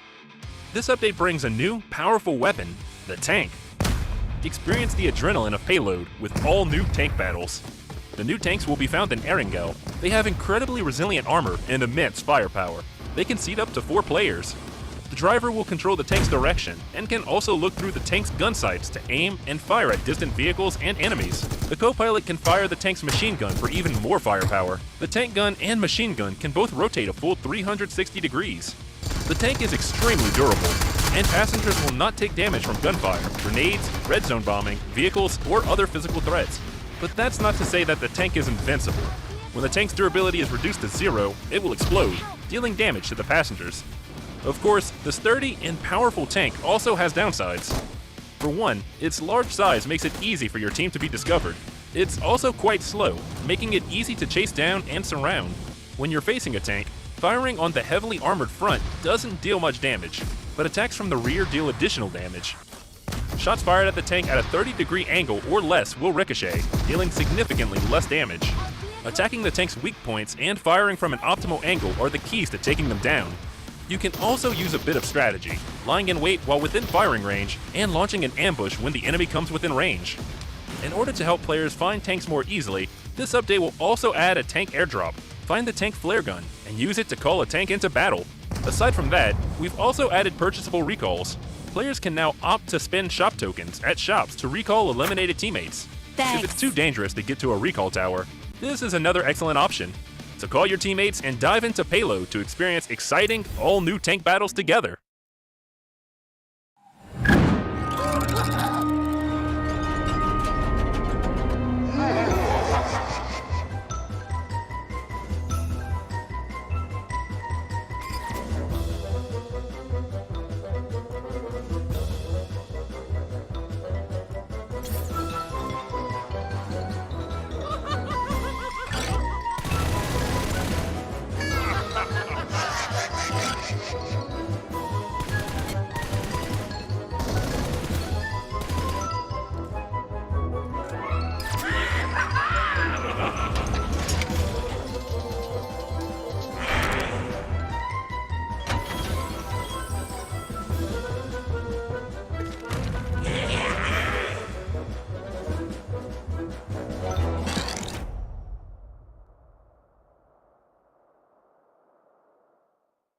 PUBG Mobile's 5th anniversary is coming soon. Let's take a look at all the new content. In version 2.5, we'll be introducing the new World of Wonder feature, which includes tons of maps for different gameplay. Apart from the classic Battle Royale gameplay, you can experience unlimited possibilities in PUBG Mobile. In World of Wonder, even more gameplay maps will be coming in the future, so be sure to keep an eye out on updates for more details. On March 18th, the all-new themed gameplay, Imagiversary, will be available. In this new gameplay, players can use 3 themed items: block cover, portable trampoline, and the dual-purpose cannon. Use them to complete all sorts of creative maneuvers. Block cover can generate 3 different shaped toy blocks, which can be used as a bridge or cover. It can even be used as an elevator when placed below the player's feet. After placing it on the ground, you can touch it to bounce to higher ground. Players can launch themselves with the dual-purpose cannon to travel long distances, or launch all kinds of throwables as ammunition.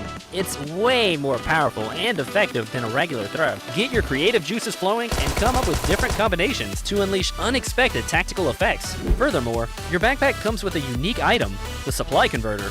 You can use the device to get new supplies by converting them 2 for 1. Give it a try, and you might just discover something unexpected. At the same time, the large new themed area, Imagination Plaza, will appear in Erangel, Stalber, and Quarry. Battle it out to occupy designated locations and compete for a vast amount of advanced supplies. The small themed area, Imagination District, will also appear in Erangel and Livik.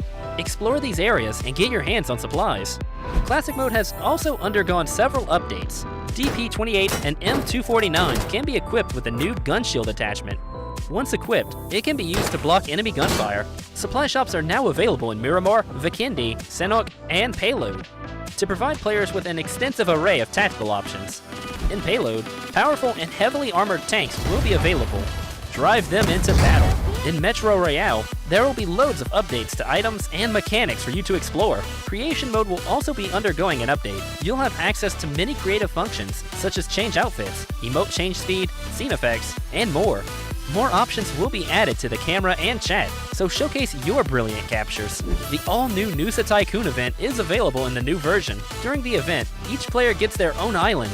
Nusa coins can be used to upgrade buildings, which raises the prosperity of your island. As your island's prosperity increases, your island's appearance in the lobby also changes. Upgrade buildings and manage your island with friends now to unlock more advanced appearances. For more details, follow our official PUBG Mobile community. Winner, winner, chicken dinner. See you next time.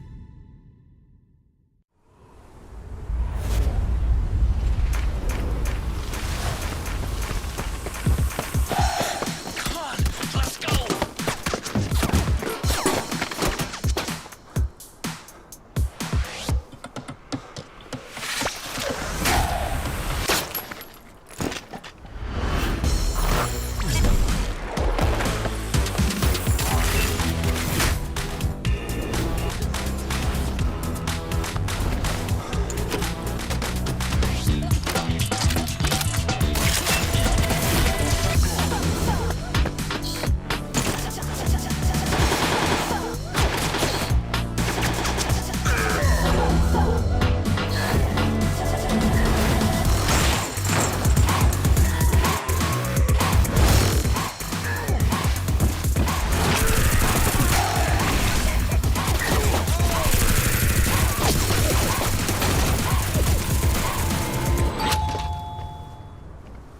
Your order is here. Oh, thank you. Thank you.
Welcome to the Golden Moon Bazaar.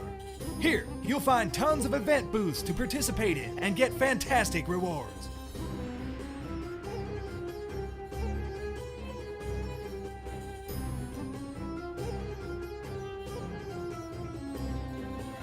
Call your friends and participate in Golden Moon Showdown together.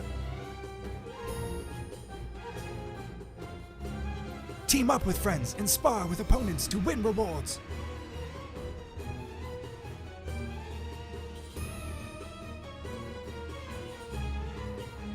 Look, the Golden Moon Treasure event is just ahead.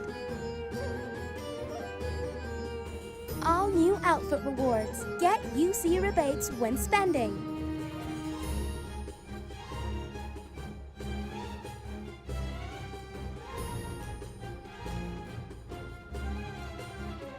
Receive gifts to improve your popularity rank. Compete for a limited Golden Moon lobby theme, Moonlight Bazaar.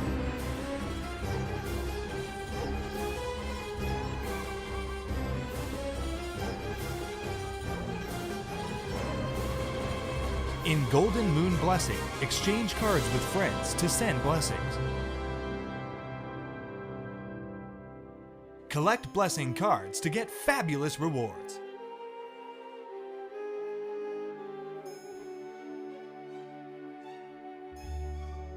It's finally time to put your culinary skills to the test. Show us what you are capable of. The Eid al-Fitr feast welcomes you to relish the delicacies. Create a variety of dishes to get item rewards. Golden Moon Bazaar awaits your discovery.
everyone! Payload mode is getting an update. This update brings a new, powerful weapon, the tank. Experience the adrenaline of Payload with all new tank battles. The new tanks will be found in Erengel. They have incredibly resilient armor and immense firepower. They can seat up to 4 players. The driver will control the tank's direction and can also look through the tank's gun sights to aim and fire at distant vehicles and enemies. The co-pilot can fire the tank's machine gun for even more firepower. The tank gun and machine gun can both rotate a full 360 degrees. The tank is extremely durable, and passengers will not take damage from gunfire, grenades, red zone bombing, vehicles, or other physical threats. But that's not to say that the tank is invincible. When the tank's durability is reduced to 0, it will explode, dealing damage to the passengers. Of course, the sturdy and powerful tank also has downsides. For one, its large size makes it easy for your team to be discovered. It's also quite slow, making it easy to chase down and surround. When you're facing a tank, firing on the heavily armored front doesn't deal much damage, but attacks from the rear deal additional damage.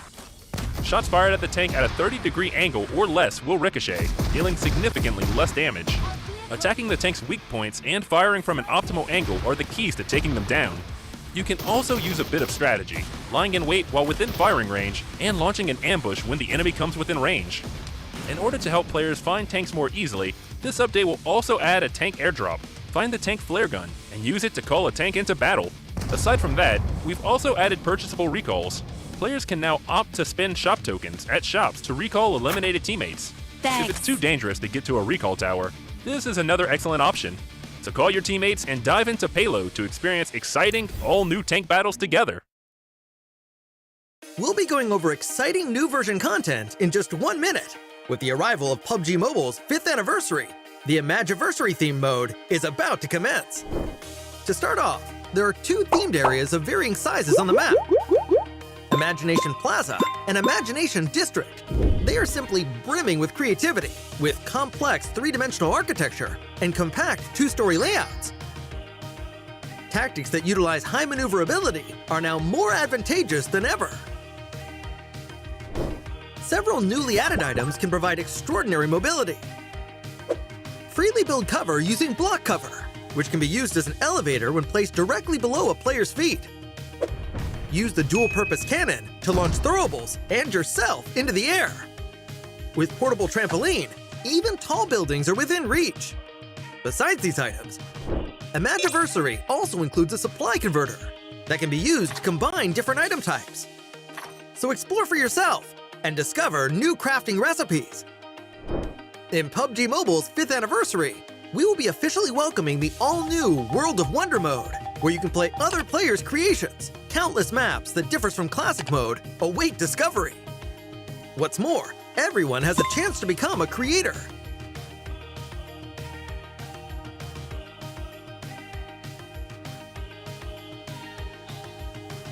Publish your own creations in the game for everyone to enjoy.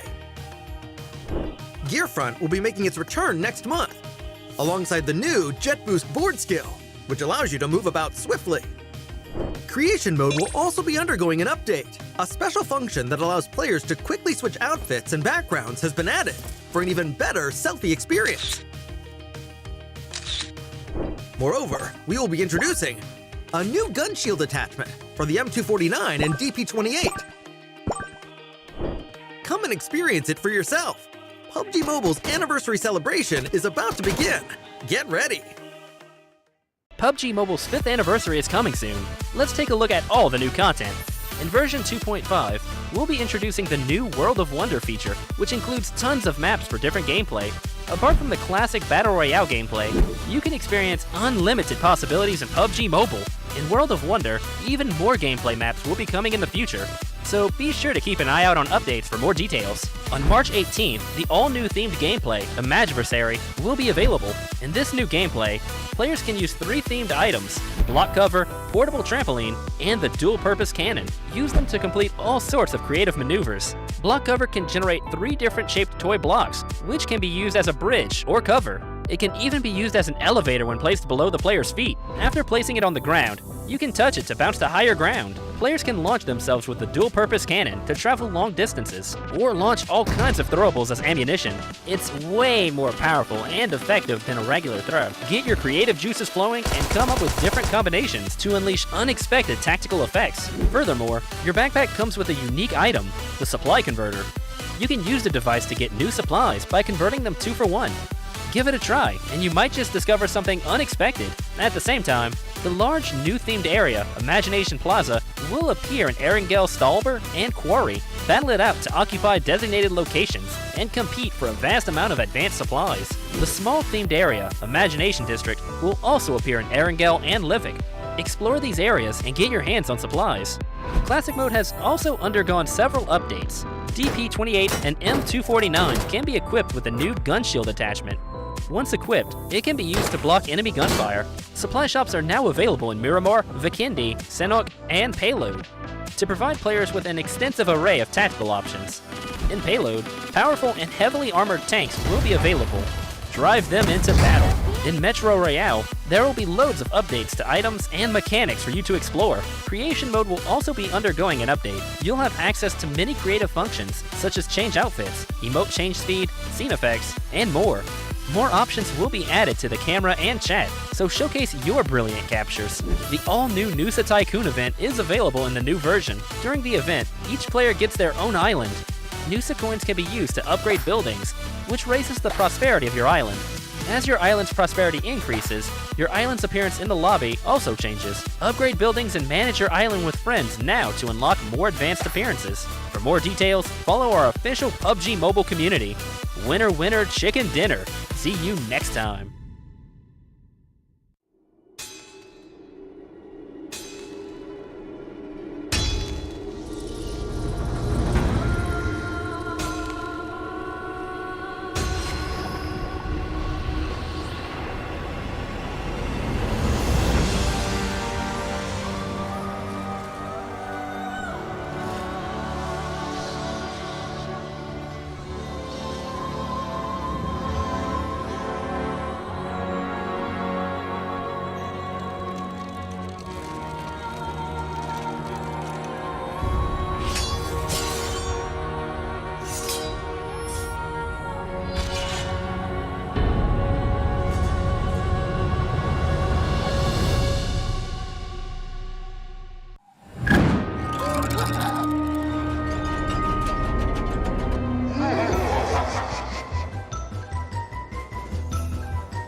semuanya, gua Rezan dari BIGETRON.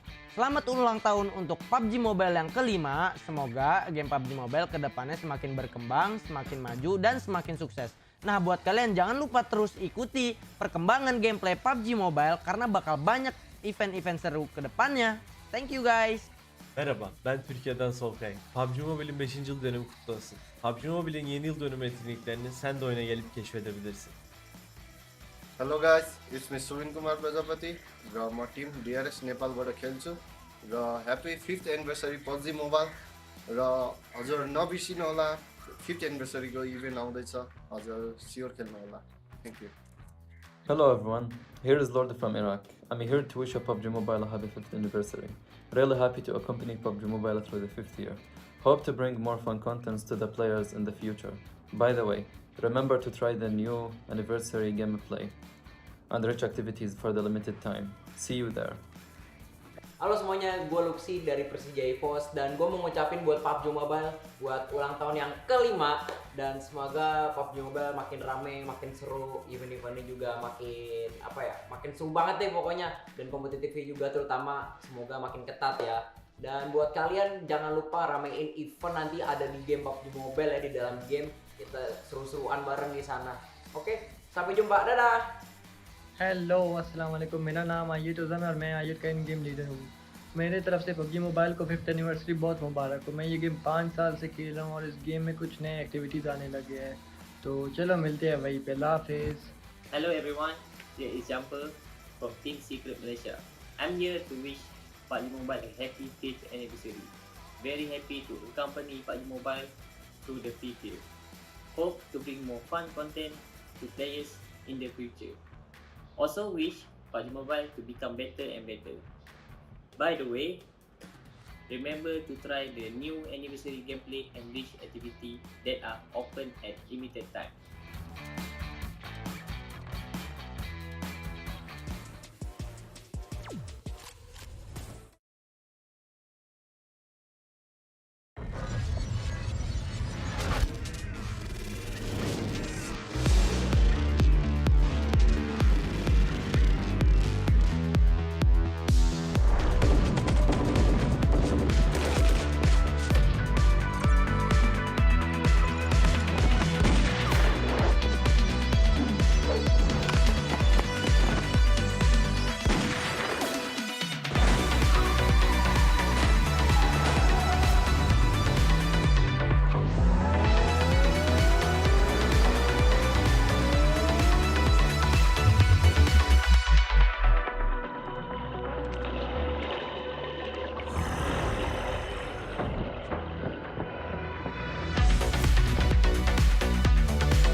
Welcome back, ladies and gents. You guys are tuning into the grand finals of PUBG Mobile Super League South Asia. I'm Chiche, and this is always the amazing SoundCloud, this side. And we are having a great start with double chicken coming from the Vietnam, which is going to be SLD. Yeah, SLD doing really well with a double chicken dinner. We can expect them to be interviewed after this, so it will be interesting to see what they have to say of their chances of getting that top spot, that number one spot, the crown jewel. But of course, still day one, only 3 games, so yeah, the competition to catch up. Speaking of which, I do want to see deep down inside if SLD can score a hat-trick chicken dinner in a row, because we haven't get that anywhere near so far in the league. So can they be the first in a back-to-back triple chicken in a day? Yeah, can they be? Yeah, we haven't got like in a day 3 back-to-back. So let's see if they can break the record now. But of course, one of the records that we're still looking to see if it's broken, if we get to see the elimination with chicken dinner mark. So far the benchmark is still 19, held by Alter Ego, and for an individual is 10, held by Rosemary himself in the same game. Yeah, but just now the one that closest to actually get that record break is still going to be Alter Ego. So I mean, like, if there's going to be a record breaking again, I think it's going to be coming up from Alter Ego to break those numbers. Yeah, looking good. I mean, Alter Ego, they definitely know how to farm those elimination points. When they get a chicken dinner, for the most part, it's always like a big number of eliminations. So we'll be looking forward to see if they try to break their own record. And if they can do that, obviously, going to put them in a good chance to get the number one spot. And looking at how the current standings are, the points are not far away for them. So if they can do that in that one round, hopefully in the next round, and they could be able to catch up to the number one spot. But we still have a couple of teams on page number 2. So those teams on page number 2 in a scary spot for now. We have a couple of teams like GEEK SLATE down there. We have BTR as well, still trying to climb up of that dreaded page number 2. Right now, it doesn't matter anymore whether you are like wherever you are on page 2, whether it's number 10, number 8. It matters whether you are the king, PMSL, number 1. Yep, for South Asia, if you're the champions, then nobody can say about you otherwise, regardless of whatever tactic you need to make it work. If you are number 1, and we get to know this after 3 days, who will be the champions for South Asia. And you talk about the worlds as well, right? It's going to be so much at stake for these players. Yeah, WI, PUBG Mobile, PUBG Mobile World Invitational that will be happening soon after this. So the latest news, if in case you haven't caught up to PUBG Mobile social media, it will be the top 2 PMSL that will move on there. Now, would it be from the region? Will it be from a different region? We don't know yet, because the numbers change really fast. Like every round, there's a potential that that number 1 spot will be taken away, even the number 2 spot. So yeah, of course, if you don't get the number 1, you still get the number 2. It will still be great, because at the end of the day, the prize pool for PMWI is going to be $3 million. Big bucks. Yep, a little bit of a scam there, but it's okay. Yeah, I'm kind of confused just now. I got scammed as well, so never mind. So after this, looks like we're going to go in for an interview, and looks like it's going to be a group interview. But let's head on to Cairo, our host. Let's go.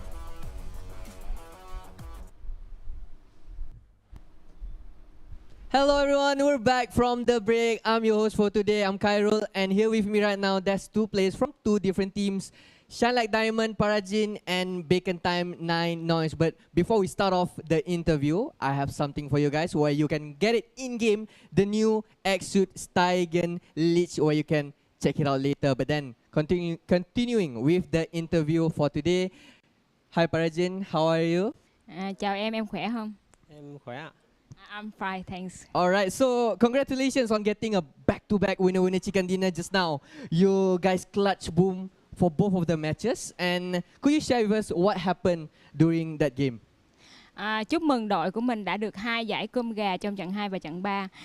Trận vừa rồi và trận mình đã thắng đội bạn Boom 2 lần và cũng tiêu diệt team của bạn Bum. Em có thể share thời điểm đó. Cái thời điểm đấy thì tụi em combat với lại 44 với lại Bum và tụi em xử lý tình huống tốt hơn cho nên tụi em giành chiến thắng ạ. At that time we are comeback 4-4 and we handling better than Bum. That's why we are overtakes. All right. Confident answer from Parajin. I like it. So your team has been consistently improving since week 1, ranking first in week 3. You guys are playing very, very good during the league, and now you guys are currently ranked number 1 in the grand final. So after the week 3 of league, can you share with us what is the main reason your team is performing so consistently? Team của mình á là đã giữ phong độ có phong độ rất là tốt từ ban đầu. Mình đạt giải top 1 trong tuần 3 và sau đó thì mình đạt top 1 trong vòng 3 và hiện giờ trong cái vòng final này thì mình đứng đầu. Thì có thể share là vì sao mà đội mình có thể giữ vững phong độ trong 3 tuần liên tiếp như vậy. Theo em thì là tụi em cải thiện bản thân và là có tinh thần tốt hơn và kiểu tự tin hơn về bản thân hơn á, cho nên là tụi em đang có phong độ rất là cao. We always sell review and we have strong spirit and confidence. That's why we get good result. No wonder he looks very calm. Yeah, no wonder the team is playing very confidently. So last but not least, is there any words from yourself, Parajin, to the other teams? Em có thể chia sẻ điều gì em muốn nói là của bản thân em đối với các đội khác. Em chúc tất cả các đội còn lại mà gặp may mắn và nhiều may mắn, và em muốn nói là SLD vẫn là tuyệt vời nhất ạ. I want to say good luck to all the team here, but I also want to say that SLD is the most excellent. Oh, okay, good to know. All right, thank you so much, Parajin, and not to forget about you, Nine Noise. Can you pass the mic? All right, thank you. Okay, you look very handsome today. All right, so starting off the grand final at number 6, and now you guys are in the 3rd place, overtaking the other Thailand teams. It's very surprising for Bacon Time, since in the league we saw Hale dominating the league. But then, can you share with us what's your team focus in game? Is it the rank points or the elimination points? ก่อนหน้านี้ค่ะทีมของเราอยู่ที่อันดับ 6 ตอนนี้เราแซงขึ้นมาเป็นอันดับ 3 แซงหน้าทีมไทยอื่นๆดังนั้นตอนนี้ทีมของเราโฟกัสอะไรมากกว่ากันในเรื่องการเล่นเกมหรือว่าการฆ่าค่ะเป็นการฆ่าครับ Right now Bacon team focus on the elimination points. Looks like they are focusing on their firepower, trying to dominate in the elimination points. All right, okay, so in game 1 there was a 1v3 situation in Sanho between you guys and Alter Ego, and I know you still remember what happened, right? So can you share with us what happened in that situation? ในเกมแรกอะค่ะทีมของเราถูกฆ่าโดย AE 1-3 ช่วยแชร์ให้เราฟังได้ไหมคะว่าตอนนั้นเกิดอะไรขึ้นเกมมันก็เป็นอย่างนี้แหละครับ It's the game very normal, everything can happen. Alright, okay, very safe answer. But then on top of that, who is the biggest threat in PMSL Grand Finals? Is it the weapons, or is it the teams, or is it you yourself is the biggest enemy in game? อะไรคือปัญหาสำคัญในการเล่นครั้งนี้คะน่าจะเป็นปืน DBS ครับ The biggest threat in this time is about the shotgun named DBS. I heard DBS just now. I was expecting that answer. All right, so any words to the other teams out there, since you guys got 3 games left for day 1 grand finals? อยากพูดอะไรถึงทีมอื่นไหมคะรักทุกทีมนะครับ To all team, love you guys. Oh, love you guys. Okay, that's so sweet. Okay, that's the first time someone's being sweet in the interview. All right, so I think that's all for our interview. Thank you so much, Parajin. Thank you so much, Nine Noise, and see you guys in game. Back to the casters. See you again. Bye bye.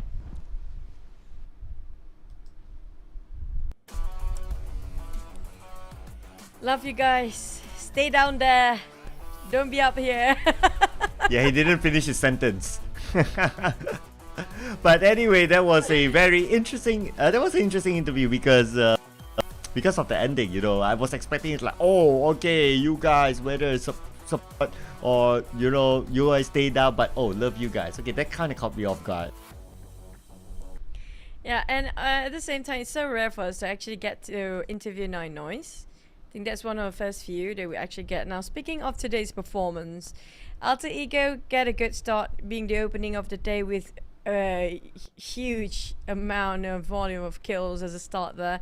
But SLD bring back the best of Vietnam with a double chicken at that. Can they score a hat-trick? Can they score a triple back-to-back, which none been made in the history of PMSL so far? And become the undeniable kings of Erangel for today. And yeah, will definitely break a record. I'll be looking forward to that. They are on the roll. They have the momentum. And if only they were in our predictions. So far, not one, but SLD already taking home 2. So 3 more games to see whether I at least get one. I mean, if only Alter Ego got another, it would be double on me. But hey, Vampire is still not there, nowhere near down up there. I mean, like, we're talking about Vampires. It's supposed to be one of the best in the world.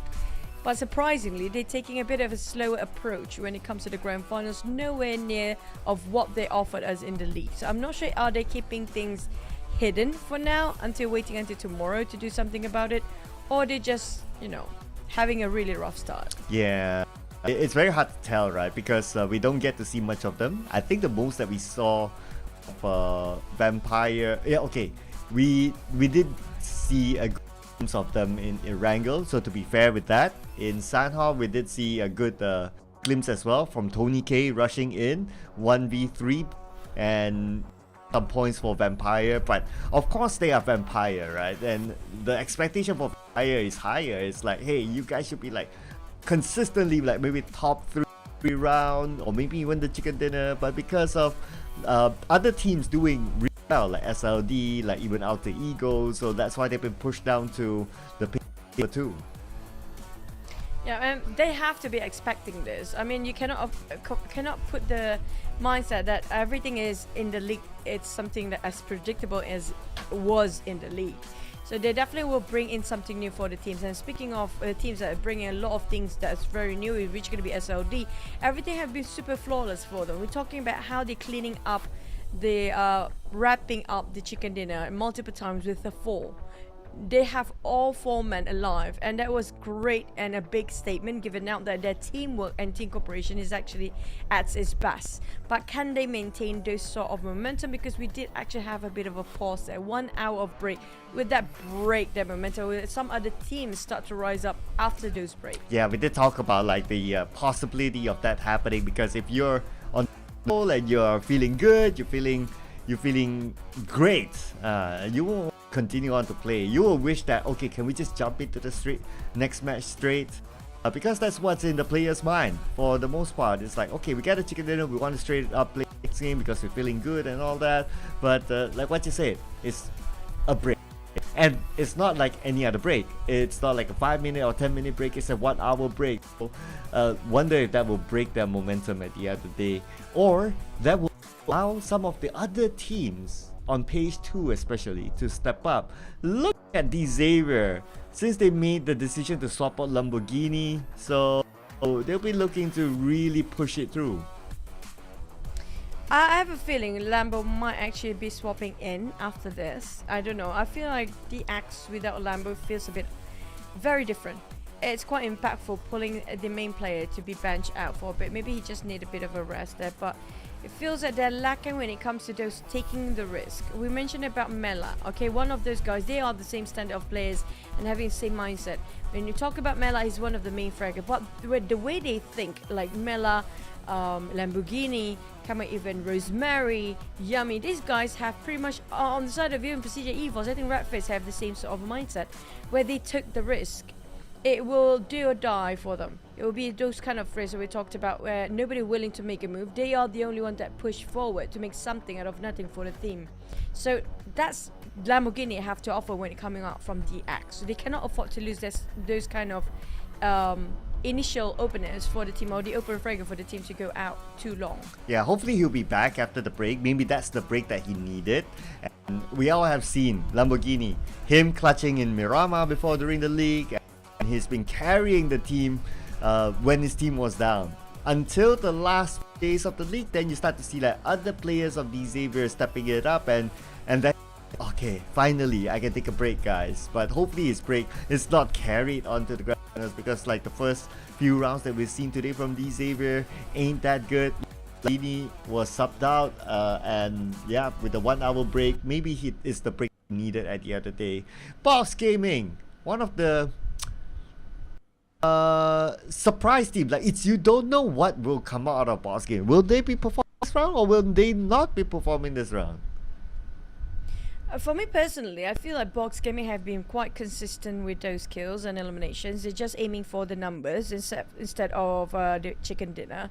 And even the interview just now stated by side of Bacon, they're just going to go and run and gun instead of focusing on their ranking or even the chicken in the first place. Because we saw multiple times come from Box, they have been getting themselves high volume kills or eliminations in this state. We saw themselves getting a 7, getting a 10, even though their rank is nowhere near about those kind of points. It just shows some teams are, most of the team, I think, their main objective will be getting those eliminations numbers up. That's it for the day.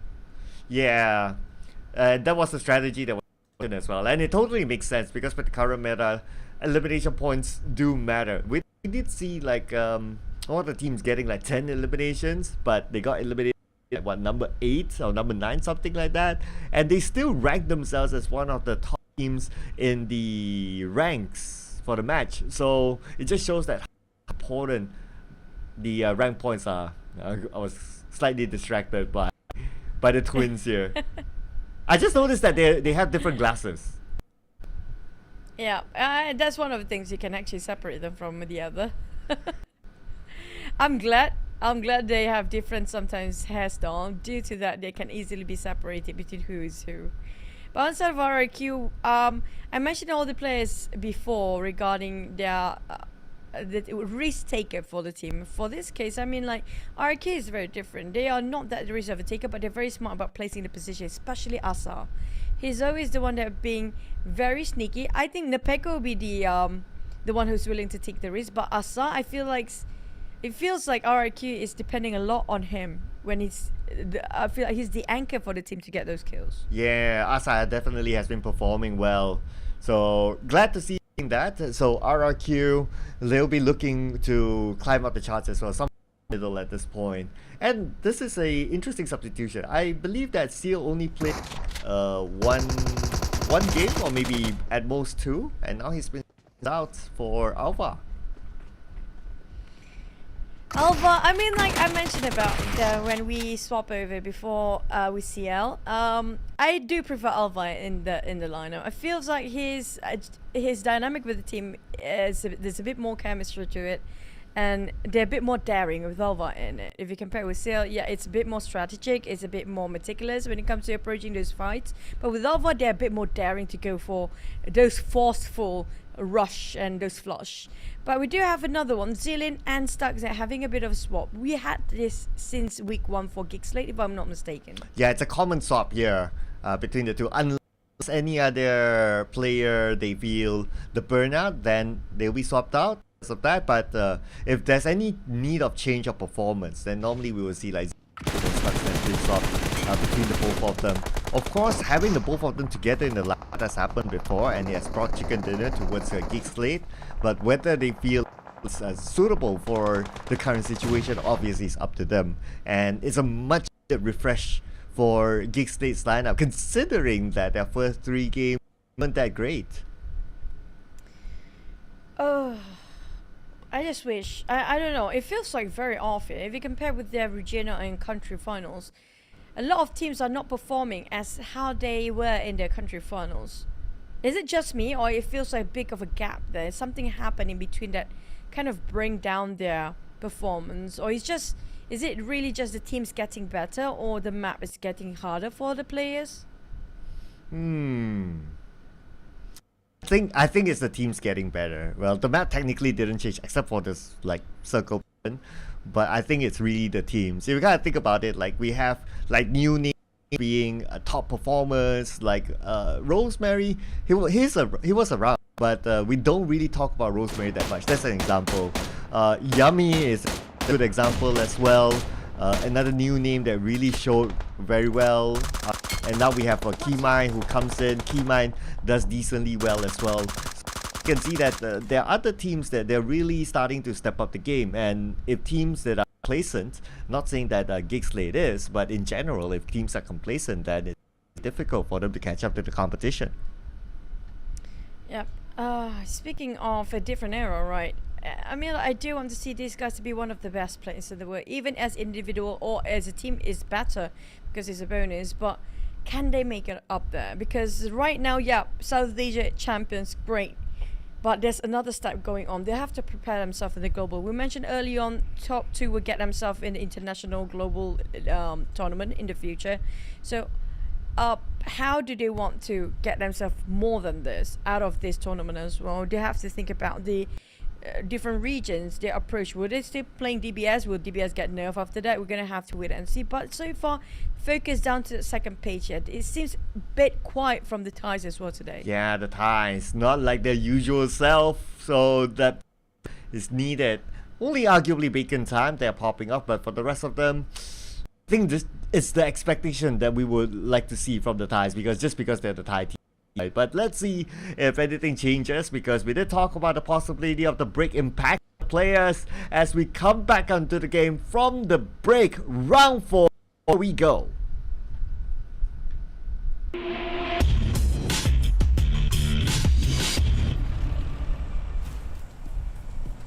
Here comes the last wrangle of the day, and starting again from the side of SMB. So far the flight path 3 times in a row coming from south, flying up to the north, but this time not so up north. I think it will be going around hospital area. Yep, right on top of it, from SMB up to hospital area. But the circle is always a big question here. We have very different circle of a wrangle today, but another question will be, is SLD gonna make it for the triple chicken back-to-back? Can they actually do it? Ooh, yeah, let's keep an eye on that, and if they can break that record still. So let's see if that happens. I'm looking over at all the drop packs as well. BTR still sticking to military base, so I guess it's enough indication that irregardless, unless maybe the flight path is all the north from left to right, then maybe they might change. But as long as they can drop military base, that seems to be the plan for the PMSL Finals, considering the absence of Team Secret. Milta Power used to be taken by PBE, probably going to be taken by Alter Ego. They are floating towards the areas of Milta Power, so that's going to be their second drop spot with this kind of flight path. A little bit of a change there, but of course it depends on how the circle at the other day. That is going to be the key thing. But keep your eye on the middle area. Oh, I just had to say middle, and the circle went there. Yep, it's great as well, but if it hard shift to itself, I mean, I have nothing else to say, okay?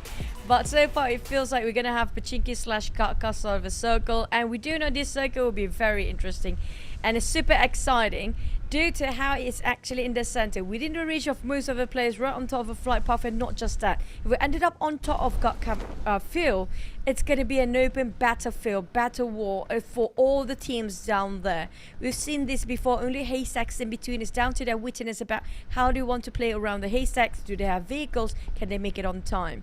So back to it's where we're starting off. A lot of teams having their scouters dropping in different places entirely, just to loot up their own weaponries and getting their gears up.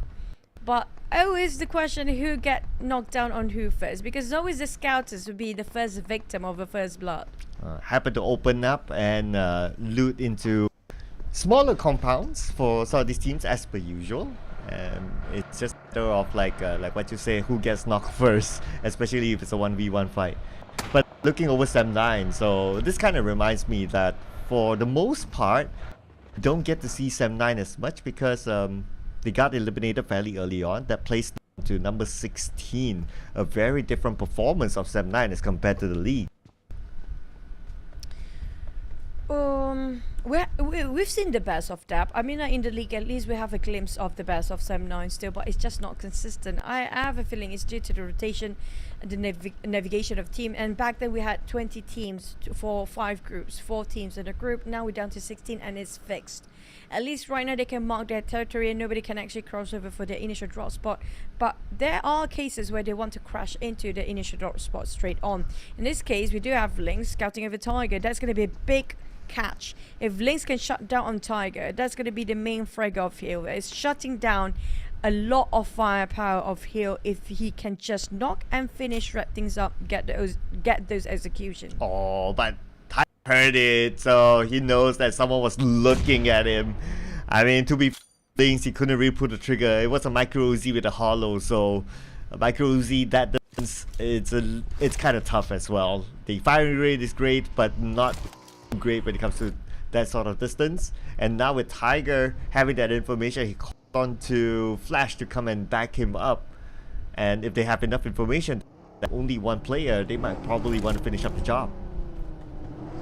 And this is a dangerous game if Lynx decided to lurk over this for a longer time, because the entirety of Hill is already here. There's no way exit out for him. He should have bailed this one the moment he missed those shots. Now jumping down with that Micro Uzi. It's been a while we've been looking over at Micro Uzi. To go again. Can Micro Uzi, never mind the shotgun. Coming with the DBS. Shotgun versus the DBS. Here we go again. Feels like he's over cornered, but still got knocked on one, but the trade's done and damage done as well. Lynx from PERSIJA EVOS, they're starting as a 3 for now. Yeah, I mean, for him to clash with a Micro Uzi is very, very difficult. Especially if you're going up against the entire squad of Hale Esports. At most, 1 knock, and that's about it. And then the follow-up will happen. And that's exactly how the trade was done. So, first blood given towards Hale Esports. The start that the Thai teams would want. Because right now we can see our 2 Thai teams, they have dropped into the middle bracket. But still, all hope not lost yet. 1 round, 1 good round could send them back up. That's true. I'm not worried for those actually in the top 5, honestly. The one that I worry most is going to be teams coming out from 11 to 16, because these are the teams we haven't seen the best of them yet in day number 1. Is it okay for us to say it's a bit too early, but we only have 3 days here, Cloud? Is this still too early, honestly? Well, it's a very different mentality as compared to the league, right? So I think that answers it, because like the league, you have like a lot of games. Even week 1, maybe you don't do so well, you still got week 2 to climb back up, week 3 come back up, just like what BTR did. And when it comes to the grand finals, obviously 3 days, that's it. Whatever happens is dusted. No regrets after that. There's no point looking back. So you have to take every game really like it's the final game. Just as SLD is doing. They are taking it every game. Game by game is the final game. Same goes for our Ego. Same goes for Vacant Time. And that's why they're up there. True. That's the reason why they're up there after 3 weeks long of leagues. There must be a reason why. But the thing is, the reasoning must be now. It comes to 3 more days. There's no more warming up. There's no more saying about we're trying to adjust. And that's going to be nowhere near about when it comes to 3 days of grand finals. But FaZe definitely having a very proactive round. They start to locate themselves a different compound entirely and spotted themselves a victim along the process. Will they be the victim or will it be the prey? Because Boom right now, Yami is spraying and he's not missing too much. But Mormon managed to knock down on Razy from afar. But do they make a U-turn coming from FaZe? Yes, they are. And they want to go for the rush. Yeah, because they know they got the knockdown, so they are confident on taking this compound. Keyman still managed to trade it back, but the trade happened again between Victorious and Keyman. Now Mela needs to fight against them. Mela with the DBS, he knows how to use this weapon back of his hand. But Sam9 butting in from afar.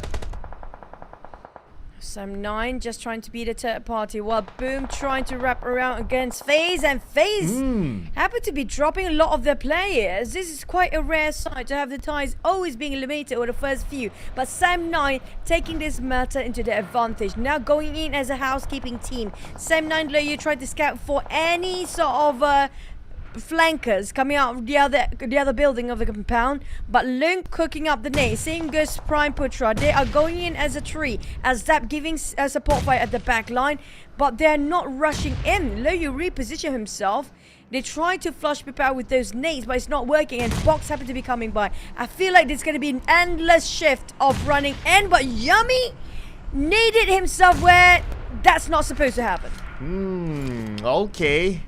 Right now, boom, they're hitting the plot, but 7-9 came in at the right timing, so gotta give it to them. Their timing was impeccable. And I really like how they kind of circle around to gather information before they crash in, so they're sure on which angle is safe for them to just drop from their vehicles. Keymind alone against the entire 7-9, and it's not going to be possible for him to clutch in that kind of situation. 7-9 finally looking pretty decent this round, eliminating Esports. 2 teams already out.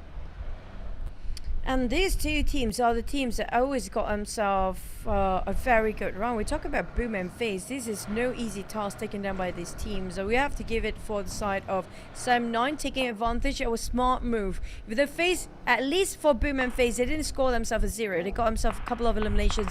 That's kind of still progressing throughout the entire day. At least they didn't end up with nothing.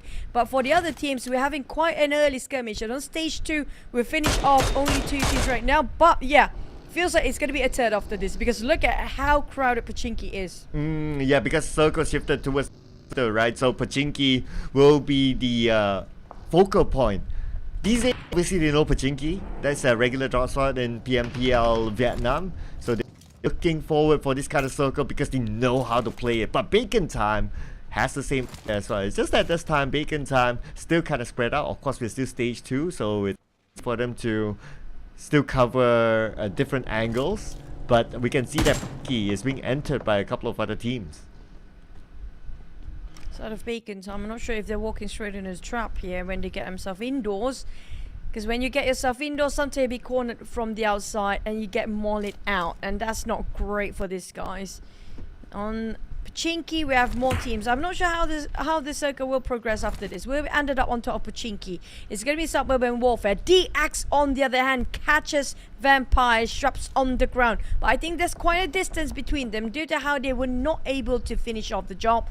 Yeah, Shrubs will be picked up by his teammate. There's going to be Tony K and Nuzi coming up from a flank just to go out to see if DX willing to push out of Pochinki. But right now, DX, their plan is actually getting into Pochinki instead. Yeah, it's unlikely they'll do that because if they travel towards the high ground Pochinki, there's too much distance, too much open space between them and their opponent, and they'll be easily shot down. So it's more of like shots and trying to wear down their healing utilities at least, and also just to let them know that hey, this angle, this compound, there's someone, so in case you want to enter Pochinki, don't think about it. So that's more of like for them to just stamp their dominance in that sort of area. But for the rest of the teams, as time goes by, we'll wait for the next circle to see whether Pochinki is still going to be the focal point, and if it does, 3 teams at least inside of it has an advantage.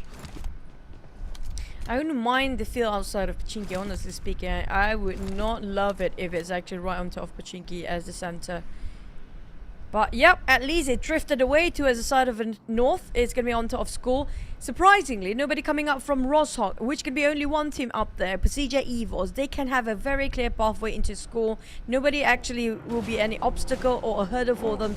They can get in safe and sound, but provided that 7-9 is not going up north, because 7-9 is definitely going up that way, knowing for a fact how vacant it is on the northern side. But those coming out from the south, this is what happening. Bacon Time just finished off Tiger just in a couple of taps with the Mini 14. Because you gotta think about it, there's only teams who regularly drop at the north, and that's PERSIJA EVOS and 7-9 inside of Severny. So if we see 7-9 already in the main area, main peninsula, then it's like, oh, then it's very likely PERSIJA EVOS only there, because this kind of circle, not many teams want to play that area. But let's focus on the 2 Indonesian teams, BTR, Alter Ego. Everyone's in to have part of this potato hill. Yep. The potato is hot right now, coming up from the side of the teams here.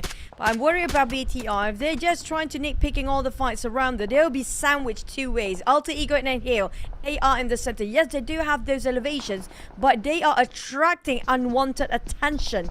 GEEK snipes, taking on Frankie from afar with those sniper rifles. But looking at how Hill, BTR and Alter Ego going, I feel like Alter Ego, you know what, they're not very patient. They might actually go for the rush. Okay, let's wait and see if they do that. And it's kind of worthwhile as well if they choose to do so.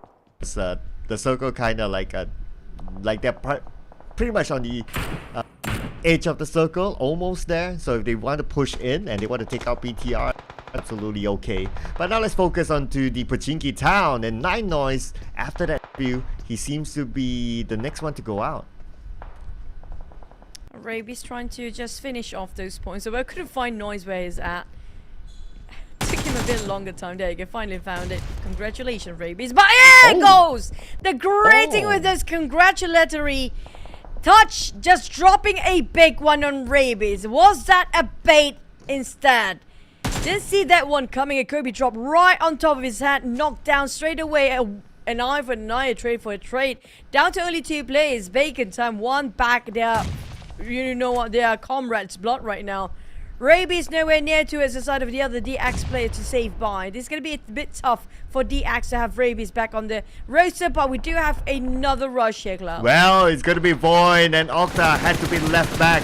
Potato trying to put it on the VOIN, but couldn't get a knockdown. But on the other side, we have Rosemary taking out they're trading it back right now as Fnatic goes down. Lapar is still with 50% of health, and Rosemary, where did that nade come from? Who was it from? It's none other than Lapar. Lapa tried to clutch out 3 players of Alter Ego just now, bought themselves so much time, but Potato trying to run them down, trying to go for the flank side back. Can he make it? 1 more second to go, he cancelled it down. Lapa have to stand up back his feet, but no. Potato, that diversion was so important for Alter Ego. All men still will be alive for the next couple of seconds, but on the side of BTR, they are rushing into SLD's compound. Nice fast move there by Potato, but now back onto the outskirts of Pochinki. Looks like we have Gosu. On the other side, BTR, the compound for themselves. Suavel kind of low. He's resetting now with a man. He's back up healthy. Bacon time eliminated? What just happened? But now SL BTR. BTR dropped down 2 men down there. Suavel with the DBS trying to blindly find somebody in the smoke. Barely can see a silhouette here. The smoke is just too thick for them. Randomly spray again coming up from Satar. They're giving away his position. It's going to be a 3v war. SLD GEEK SLATE is here as well. Parjin running across the street with those bridge of smoke. Going towards the other end. Satar spotted them out. He wants to go for the chase. But it's a bit worried if anybody coming up from behind. Janford is still bleeding out. While we're hopping to a side of DX who's trying to rush to a side of Empires. Tony can't reply with a knock. Well, it's down to Frankie now, and he doesn't have to stop Vampire Esports with the advantage. They want to clear out the rest of the Xavier. Frankie has no choice. He has to go through Vampire Esports. He has to take the advantage. This is his only window. He chooses to pick up Chua. Okay, let's see if that works out for him. The smoke is still active. For now. Now Ravy's still bleeding out. Hopefully Vampires don't see them. Sure, but never mind. A bit too late as Frankie got finished off. That's the loss of DX. Within a short amount of time, they have to recuperate themselves. There's no time given by these guys. And Hill keeping the pressure on the side of Vampires as well from afar. There's going to be like 250 meters apart. Gatso with that mini 14. Keep tapping it out, giving the pressure on the side of Vampires. But they're not willing to leave their comfort zone yet. Because Vampires are the one who should cut across of Hill to get into the safe zone. Should be able to have a back exit, but they are going onto the other side, closer towards Hill instead. But looks like they're not going to go for the crash. It's not going to be worth it for them. Focus on to getting themselves onto their checkpoint within the circle, playing by the slope, so they kind of help them to get away from Get Slow's mini 14. Right now, this slope is going to be their refuge, but the next circle might not be in their favor. So far, they don't need to move, but 30 more seconds to go and we get to see if they're being favored or not. For Vampires, they're playing in an open field, but the side of a hill will cover them for a bit longer.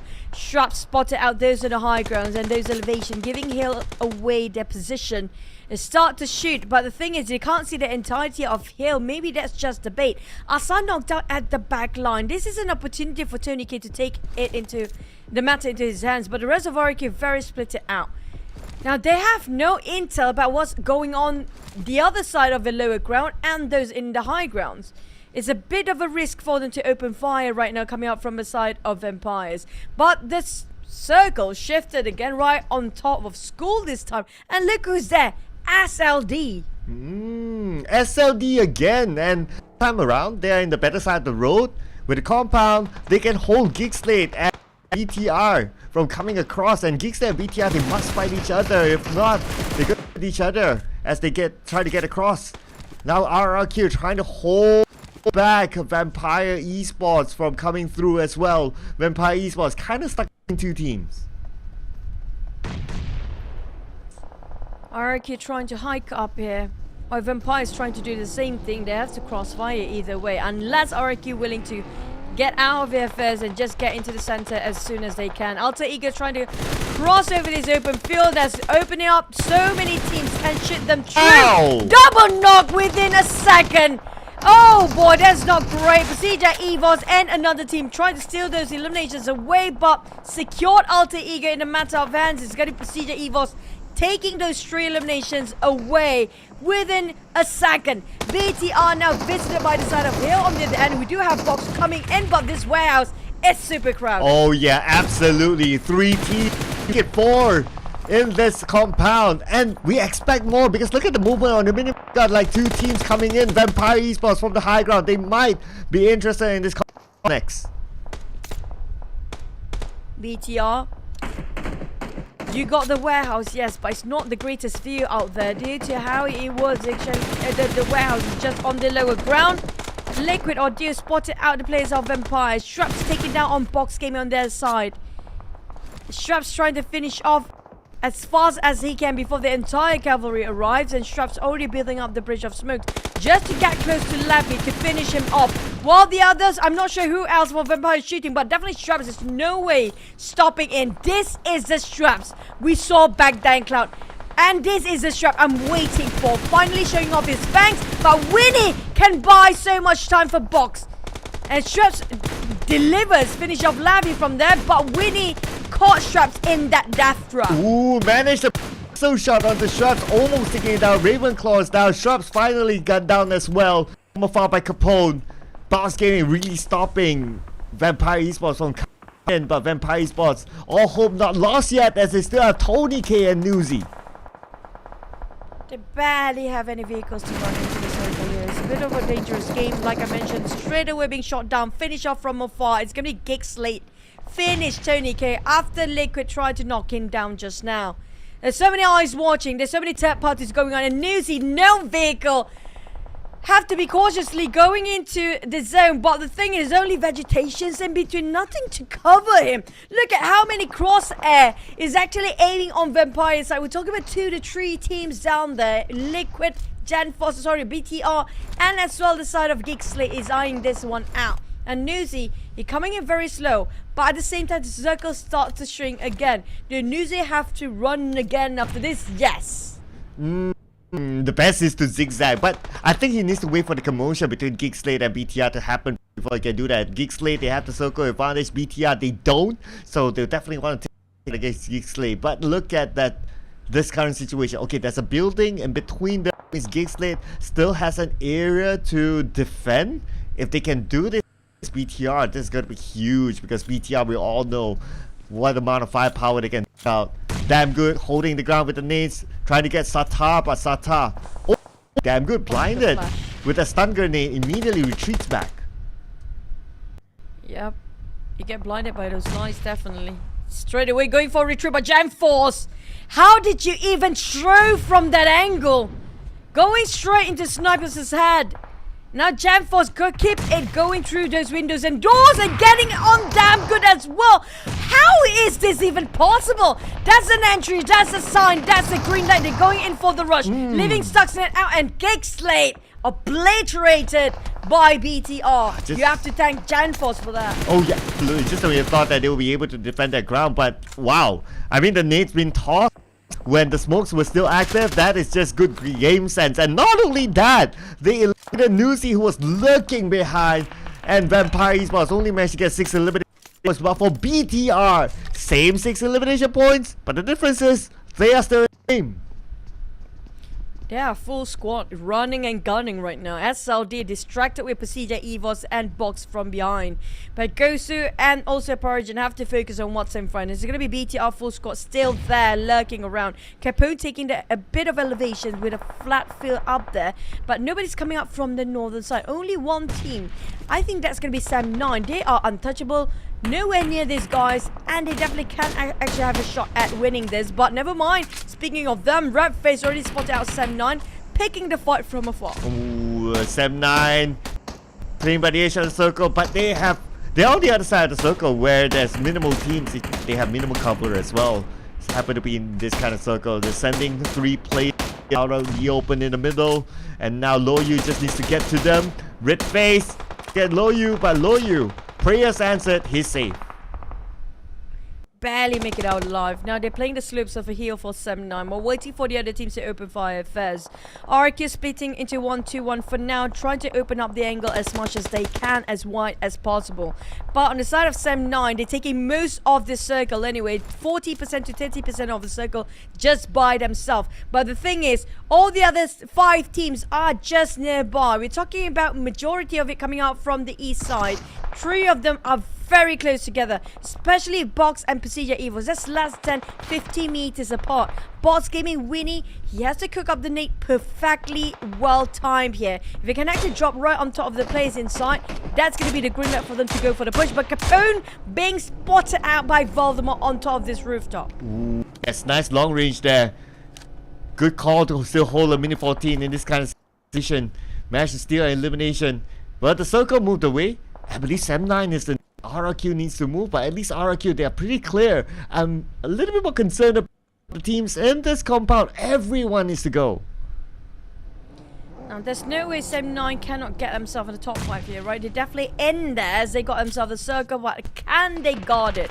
Can they secure this circle by themselves? Can they keep all these teams at bay? Because right now, the one that actually need to move first is going to be BTR. They're being forced to do so with right now getting themselves the most eliminations. They're trying to go for the rush. You have to flush down SLD. Like they have to force it. Now trying to flush out, but Shunos caught them off guard. SLD is their target, but the one shooting is going to be Shunos of Box Gaming. Coming up from flank, from the blind spot, finishing 2 players of BTR at a time. Oh, can he get more than that too? And it's going to be Sata and Genforce right now. Pressure blue, we can see the blue onto Genforce anytime soon. Sata almost taken out by SLD now. 3 elimination points by Gosu. Nice counter fire, but he has power on the second floor to take down Genforce. Swear to God, Genforce is making so much work for the team right now, but he couldn't do it by himself. He need that one last play of Satar, which down to only 30% of HP left. Trying to wrap things around at the side of SLD, but his Indo sharing the same staircase, and now he's trying to toss a nade, but a bit too late. They are running down the staircase. PERSIJA making sure he cannot even toss those nades out. Oh yes, he has to be sure to put down in that way. If not, it's going to be difficult for him because he's stuck in the second floor. PERSIJA goes down and PERSIJA takes out Sata. Nice timing, beautiful game sense. PERSIJA still lives for SLD. BTR have to settle down for a 7th elimination. That's more than enough. This is going to be one of the best rounds just yet in the grand finals. But Box, they will gatekeep PERSIJA. There's no way SLD getting that hat trick now as SLD bowing out in the fifth place with 4 eliminations.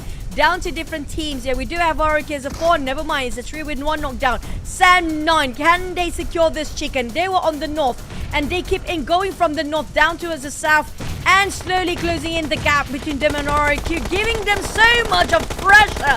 RRQ slowly chipped down for the HP. Oh, and Sam9 still has to circle RRQ right now with Sam9. They toss up and the Beko. Sam9 are currently on fire, and Putra to get more for himself. Shots not connecting, but now he sees when the Beko is there. He tries to get the Beko, but the counter fire for the other side. That will chase Putra away. Dap trying to pick up his teammate on the off angle there, while Lung and also Dap giving support fire just to stall. PERSIJA EVOS is a bit occupied by Winnie, the box gaming player there is, and Shinos on that side. Redface trying to push forward with those vehicles going, but they prepared themselves DBS. They caught Winnie off guard, and it's down to last play of Shinos. With that DBS working out, he's trying to finish these guys, but they are on vehicle. Can they make it fast enough? Now Sam9 has the best chance getting the chicken dinner with the circle squad, and they are pretty much on the clear. No one's behind them. Now it's down to Bounce Gaming how to get out of this. We hear the DBS gameplay from the inside. Zunos hears it as well. But who's going to make the first move? The Blue's going to put pressure onto all of them. Putra counterfire again. Let's get Redface by Redface. Managed to get into the circle, but how long can it last as C makes a run for it? Junos barely make it out, hugging the walls and corners of this warehouse. He whiffed it, he missed the timing, but here comes another. Ellis scores one. He got himself one of the twin, but never mind. Did he manage to finish that one elimination? Not yet, as Lux is still bleeding out. PERSIJA EVOS slowly being chipped down, last with one player left. Sam9 has a 4. Here comes the closing coming up from Sam9. They secure quite a number of eliminations, but can they just get those chicken? Zuxi 1v4 here with the DBS against Putra. But here goes, he's still knock on one. Secures another for himself. Another point for PERSIJA EVOS, but the chicken still coming on the side of Sam9. Wow, that off angle. Thank you so much to Dap, and because of that sign, gets the chicken dinner. And this is the effect of the break of Sam9 after a rough start for them in day number 1 is what they needed. The break was what they needed, and because of that break, managed to break the curse to get the chicken dinner. And congratulations, Clown. If I'm not mistaken, you score yourself as the one. And never mind, you actually go for GEEK SLATE instead of Sam9. Yeah. Maybe tomorrow. Maybe tomorrow. Maybe tomorrow. But speaking of Sam9, I mean, like Dap, he is the pillar for the team. We know for a fact he's the one that can actually go for the awkward angles that nobody can think of.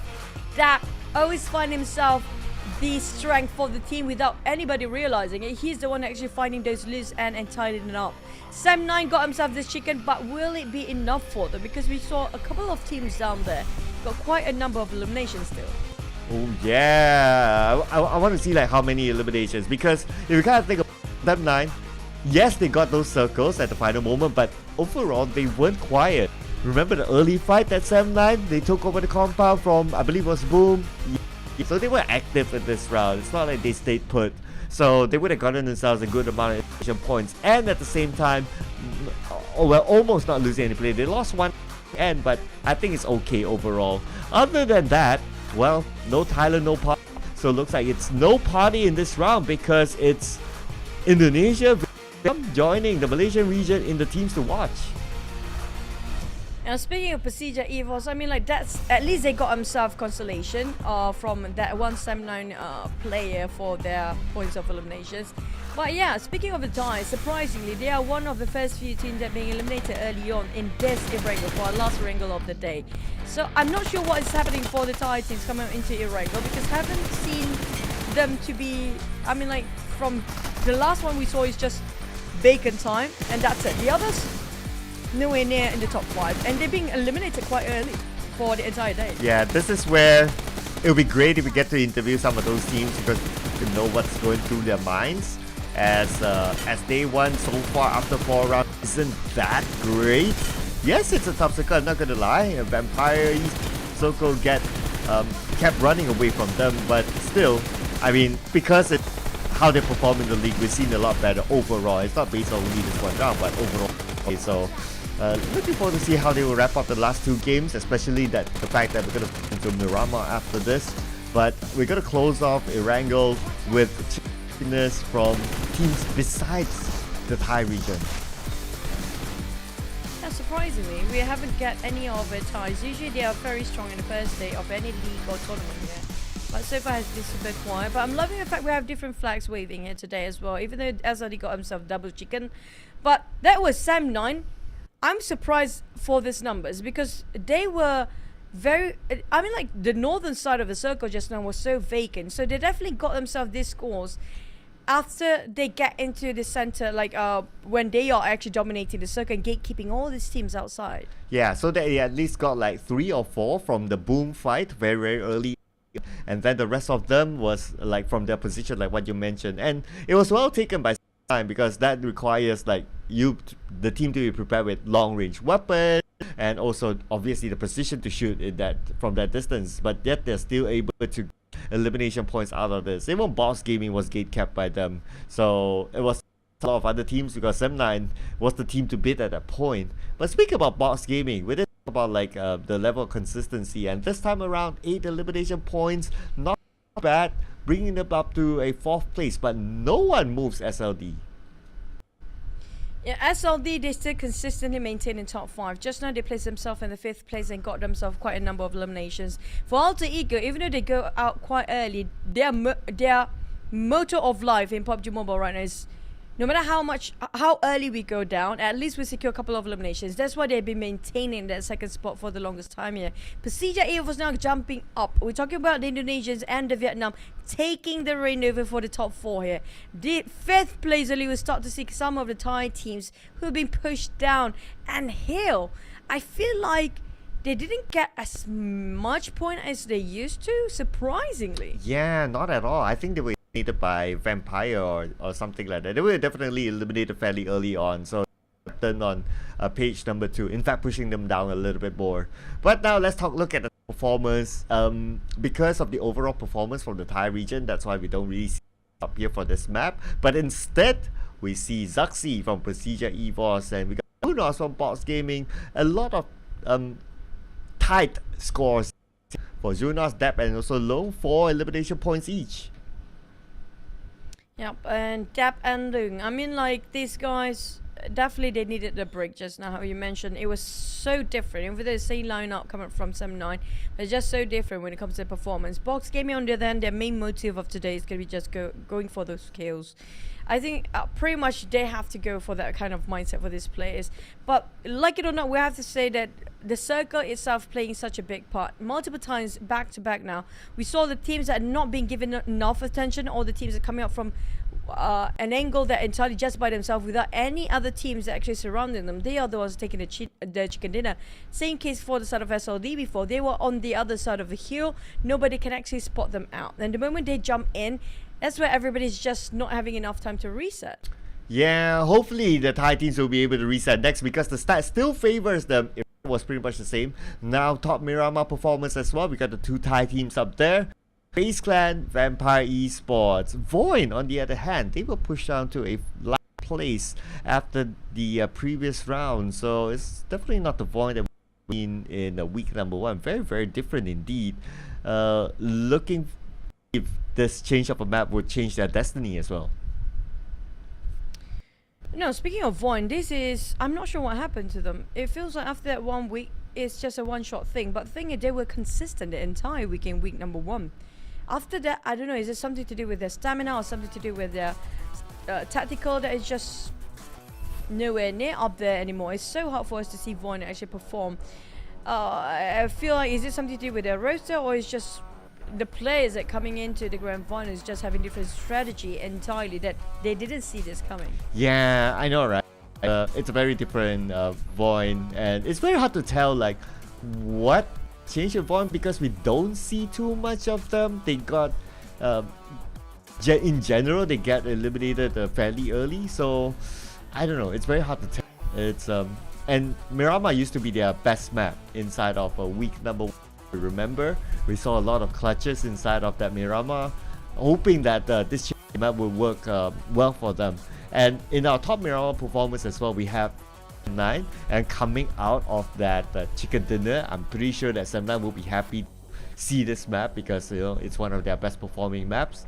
But since we're going to switch them after this, I'll be interested to see like which team takes some of the positions or vacant towns within this map, namely DVD's position, Team Secret's position as well, because they're fairly somewhere in the middle of the map, Chumasera.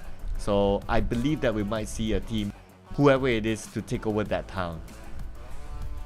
And speaking of that, I do want to see a Lost Eagle Circle at least. I mean, like, whatever you drop, if it happens to be a Lost Eagle Circle, there's going to be already a big panic attack for these players, right? We have seen so much of a Lost Eagle Circle just yet, but we talked about this, our prediction is going to be the same for the entire day. Vampires haven't scored anything, surprisingly, it is going to be still down there. For Alter Ego, I got scored on 1. Boom close enough for you. Yoodo Alliance, no, I don't mean like Yoodo Alliance, they're popping off here and there, but at least they maintain themselves in the middle bracket, right? But they are not giving their best yet. I mean, like, they haven't found themselves those momentum or the turn they want to set out for day number 1. It feels like some teams are struggling to read out some other team strategy. It feels like it's very different. It's not great. Like you mentioned, some teams are staying as the same as they were in the league. In this case, it's going to be VOIN. So you cannot stay the same, because everybody changed in the grand finals. Yeah. When they did a substitution, we have yet to see the impact of substitution still. It's not like, okay, you substitute, you put in like a super sub, and then that guy absolutely performs because he wants to prove that, oh, okay, I want to be on the mainstay. So far, we haven't really seen that from any of the substitutions from VOIN. It's very, very different for them. And for them to be at number 16 is an awkward position for VOIN. Yeah, considering they started off this PMSL really, really hot and not as well. Even before PMSL, number 2 inside of PMPL Indonesia, number 1 in PMNC Indonesia. So it's really, really different. I was kind of expecting them to, I wouldn't say expecting, I was kind of hoping that they be one of the teams to actually come up with a Cinderella story. But because of this gap right now, you still have a good amount of games for them to catch up. But looking at the current performance, it's very hard to see VOIN pulling that off. It feels like they are, I don't know, is it a choke that we call usually they choke in the grand finals? I'm not sure. Or they need something refreshing, different to give up for all the teams down there, just to see, because maybe they've been countered by these teams, right? Because they've been doing the same thing over and over again. You know for a fact you get countered by this team that actually do study you for the longest time in the league, which was 3 weeks long. Now, if they cannot come up with something really different, really quick, it's gonna be tough for VOIN to play the catch-up game.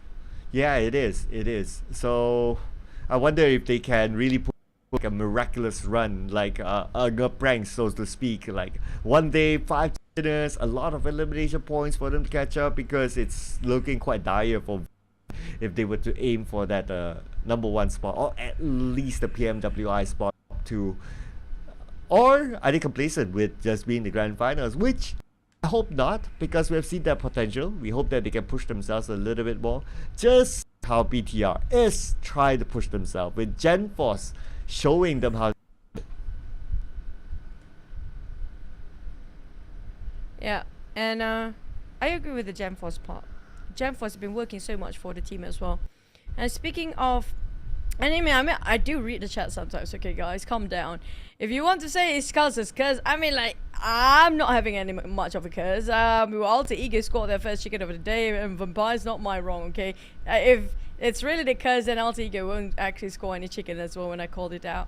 But the one that actually I'm waiting for both of us, coming up from me and Circular, is going to be Vampires. Why are they so quiet? It feels like they are struggling right now to have a bit of chemistry, to be on the same page. The call-outs, when it comes to the team comms, it's so crucial to not make a mistake out of that. And we saw some of the blunders made before.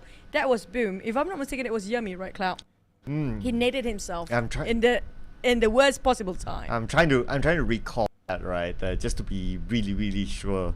But it's, I think about it, it's like, it's, even if that happened, it's like not the first time for Boom. I mean, hopefully the curse is not from the name Boom itself, but they have needed themselves multiple times as well. So I don't know. It's really something that hopefully they've worked on throughout their breaks, and for them to really, that is going to be crucial, because you don't want to have that sort of moment when it comes to like those really crucial fights, or it's going to be like 2v3, and then because of that nade, you're down with 1v3, and then it becomes a very difficult fight.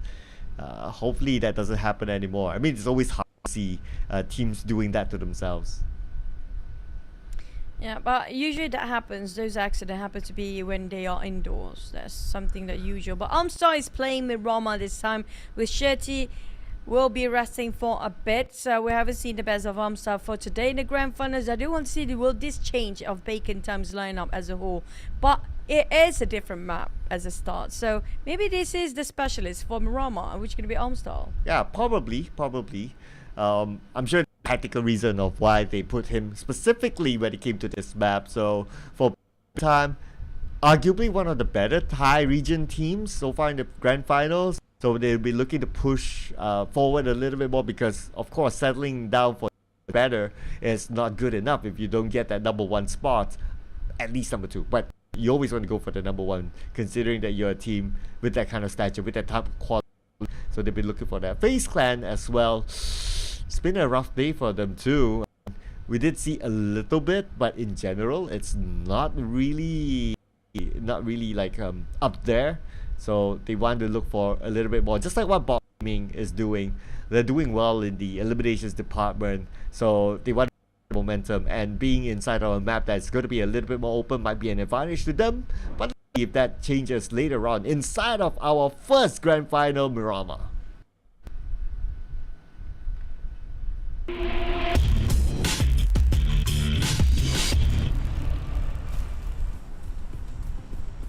Two more maps to go, which including this Miramar and the next one. Now we do want to see, can the Thais now finally speak for themselves, because they have been very quiet the entire day. But what a beautiful, magnificent flight path, cutting across evenly these two maps into two parts.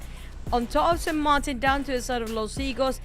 But no matter how beautiful the circle is, it's always about the circle.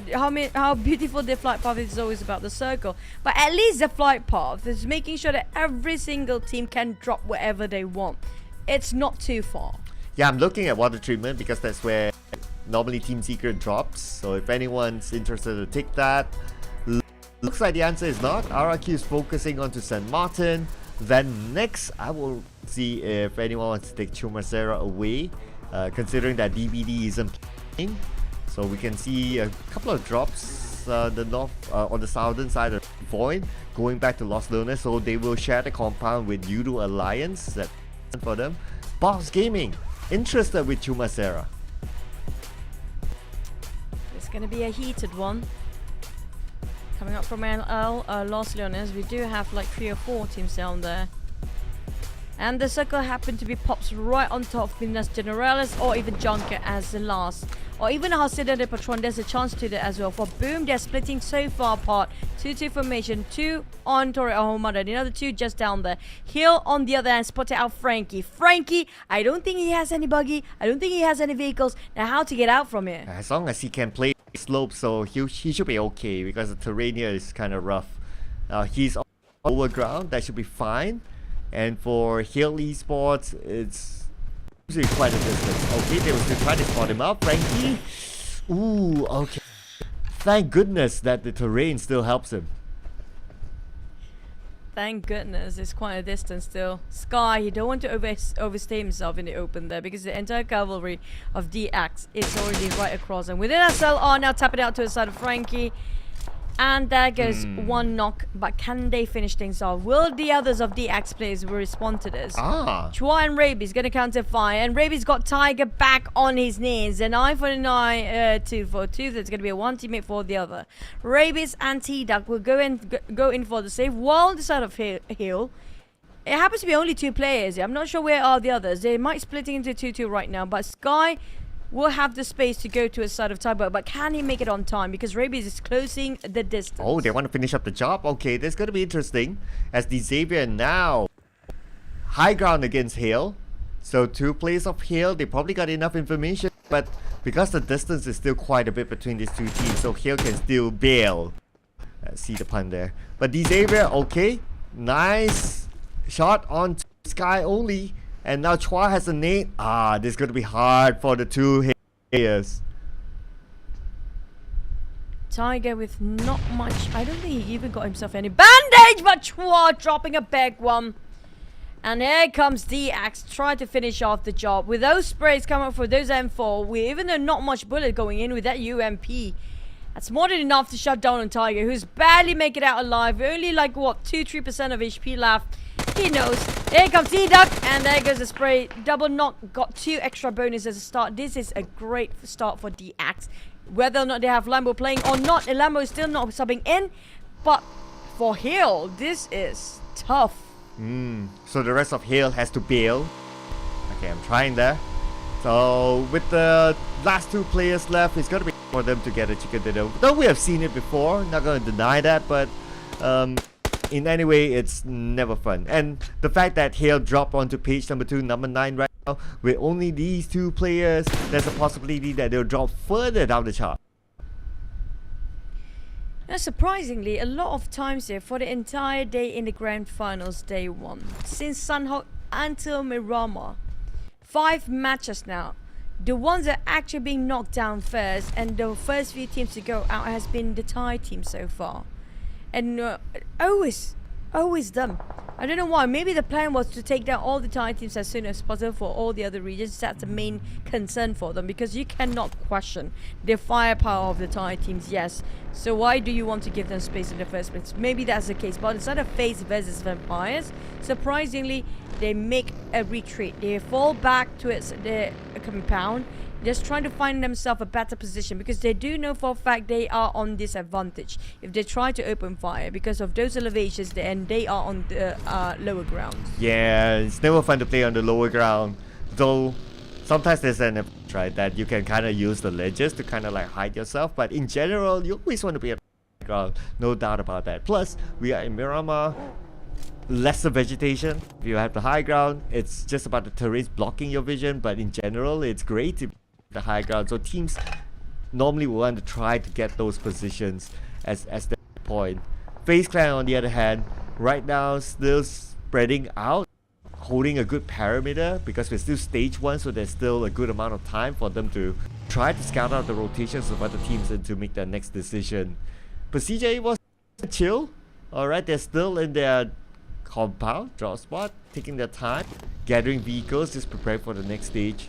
But for PERSIJA EVOS, now they are at number 3. Actually, they're doing pretty well, but they just haven't got the chicken dinner just to really seal the deal yet.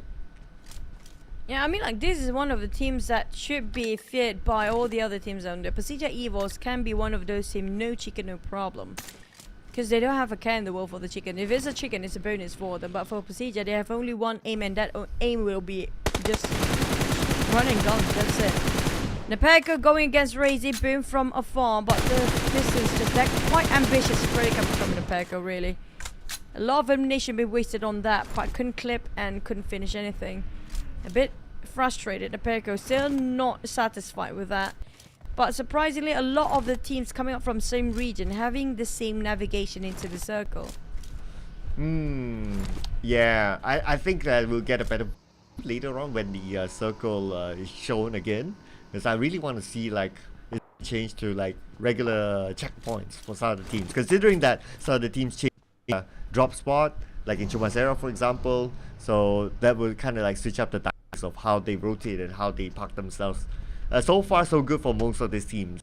Can't really say too much about Hale because it's not really about rotation, it's just about like in the early stages you happen to meet up in another team and it didn't really favor them when supplies are not good enough. So not really challenged yet in terms of rotations. Let's see with a duo of Hale, how are they going to adapt to probably evading most of the fights for the rest of the round. No, surprisingly, most duos, most of the teams that's starting off as a duo, which we're talking about stage 1 of a circle, you already got only 2 men left. They actually do survive longer than those actually having a full squad, because they're being extra careful about their surrounding. And they're a bit more passive, yes, a bit more conservative, yes, and they are opportunists who's taking the advantage of being the third party without being scouted by any of the teams due to their small number of players remaining. But for the next circle, we haven't got a glimpse about where it will shrink towards, which is going to be less than 50 seconds away. This is when the teams start to move, and Yoodo Alliance getting spotted out Winnie. Winnie is always the one under the radar for every single time. Who doesn't like Winnie the Pooh, right? So, you know, gotta take it. And they say, circle moves up north, so water treatment's there. And I would say this kind of circle right now, Boom has a good spot. These coming in from water treatment, so a little bit more lower ground there. So Boom's a good elevation to kind of observe teams' rotation and decide on what they're going to do next. For me, for the first day, I'm super excited for the teams coming from Vietnam and Indonesia. They have been going so strong here today. But can they keep it up for the second half of the day here? FaZe going against Vampires, having to be tailing them closely behind. And they might actually open fire. We're talking about Mela. Mela, everything that moves here will start to shoot. But never mind this time. They're taking a bit of extra precaution because they're being ambushed so many times for the Thai teams. And the ones actually making moves is always coming up from an Indonesian team. And the one that taking as a third party hands into the matter, we usually will be the Vietnam team. So these teams, they know exactly what they're doing for every single strategy they have been doing for the entire day. It has been working. I mean, like Indonesians just gonna go for the rush and just boom everything down. Yeah, it works. For the side of Vietnam teams, mostly coming out as a third party, and they're playing it very smart. They did it. It worked so well for especially SLD. Yeah, at the end of the day, it works for you, right? So if you're able to be consistent with whatever strategy, whether you want to play a little bit safe or whether you want to play all guns blazing, like PERSIJA, EVOS, like Alter Ego, sure, go ahead. And it's just showing results. Two teams tight on the top, so they kind of like found their rhythm. But I have a hunch that, you know, because we got games to go, right? So things like this would change, because if you cannot stay doing the same thing like from game number 1 until the last game, because you get read out by other teams, you get hit, so it's going to be a risk if they continue to do so. So being one of the top teams around PERSIJA, EVOS and all that, big names, a lot of experience, I'm pretty sure that we'll see something different when we move on to day number 2. Definitely. We do know for a fact that day number 2 is where a lot of teams that come out on the top 3 will start to be shaken. And that's where all the second page teams, you know, they have sort of the mindset of nothing else to lose now. If they don't start to push on day number 2, it feels almost impossible. They're trying to last minute pushing in the last day of the grand finals on Sunday. Now on the side of GEEK SLATE here, it has been avoiding a lot of unnecessary fights, but they try to get themselves into the circle and try to avoid those teams if they can.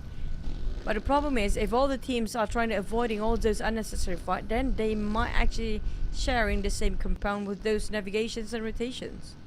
Yeah, that's that possibility, right? If you have like more like stage 4 and so on, there's lesser room to play with, naturally bump into other teams, and that's where you'll be forced to take the fights. Speaking about taking the fights, it could be Yoodo Alliance and VOIN. I'm looking at down south, because right now Yoodo Alliance, they need to move in the circle. Not only that, we have Pulse Gaming, but speaking about the fight, it's going to be VOIN and Yoodo Alliance. Both wanting to go to the same sort of spot, and both are having the same sort of rotations here, with Stuxnet and GEEK SLATE happen to be passing by too. Kenny, again, with sharp eyes, giving the sharpshooters out, but Lapar responded, giving them a bit of a poke on the sides there. Lapar with that mini 14 have to be a bit cautious with his reloads, but they're definitely sharing the same mountains, or maybe just across them. Spotted out VOIN Maxes. Here comes Kenny again and got one knock from the back line. But how is it possible for him to finish the job then? Because GEEK SLATE is coming from behind. They might steal this kill away from the hands of Kenny. Oh yes. Now the steal might happen because we got a couple of teams here nearby. Let's see what VOIN do about this, as Lapar with the high ground, he spots out Yoodo Alliance, but Kenny tries to take down Lapar. But even if he doesn't, at least the fire from Kenny pins down Lapar, allows Flex to come closer to him and try to take him down. Now Flex, 1v1 was ooh. It's done already, as Flex knows exactly how to play alongside with this terrain. Spot out Keenan next, and there goes the explosion. VOIN in shambles, leaving only Maxius alive, and he's slowly being enclosed by the entirety of Yoodo Alliance, smothering him with those bullets. Maxi prep himself with those DBS as well.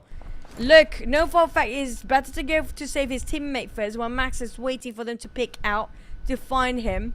They know they will try to go for the hunt here. Now Maxis will have to be extra careful. GEEK SLATE coming out from behind slowly. They will cut across here because they're not inside the circle.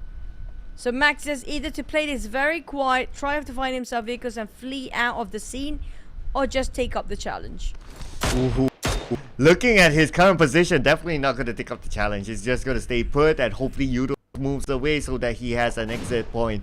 But right now, the answer is nope. Adelu will go in for the hunt and VOIN out, leaving them at number 16 still. Yoodo Alliance scoring themselves 4 across the board right now, the most eliminations, while DS gained themselves a 2 due to against Hill early on. But for GEEK SLATE, this is a very dangerous place for them. Yeah, it's great if nobody noticed them, but there's so many compounds, very small ones, but if they're being crowded by a lot of players around them, there's going to be a bit of a problem to get out from there. We do have a Cinder de Patron, it will shrink even further. We do have Alter Ego, SLD in the center again, but where will the circle fare? It's right on top of Empires, SLD Hill, the last 2 players remaining, with FaZe guarding over the southern side. Now, Yoodo Alliance can step into the circle without any problems after they're done with those skirmish. But for the rest, on the other hand, on top of what the treatment included, Bacon Time spotted out the rest of DX, but we do have PERSIJA EVOS on the other end. Will DX be hammed down sandwich or they start to fight first? It looks like Ice is just waiting for any movement or exit frags here. Xavier, they don't know he's there though. But I gotta point out that SLD still has the circle and looking good in the middle of it. Very likely to get the stage 5 circle as well. SLD, could this be another good round for them?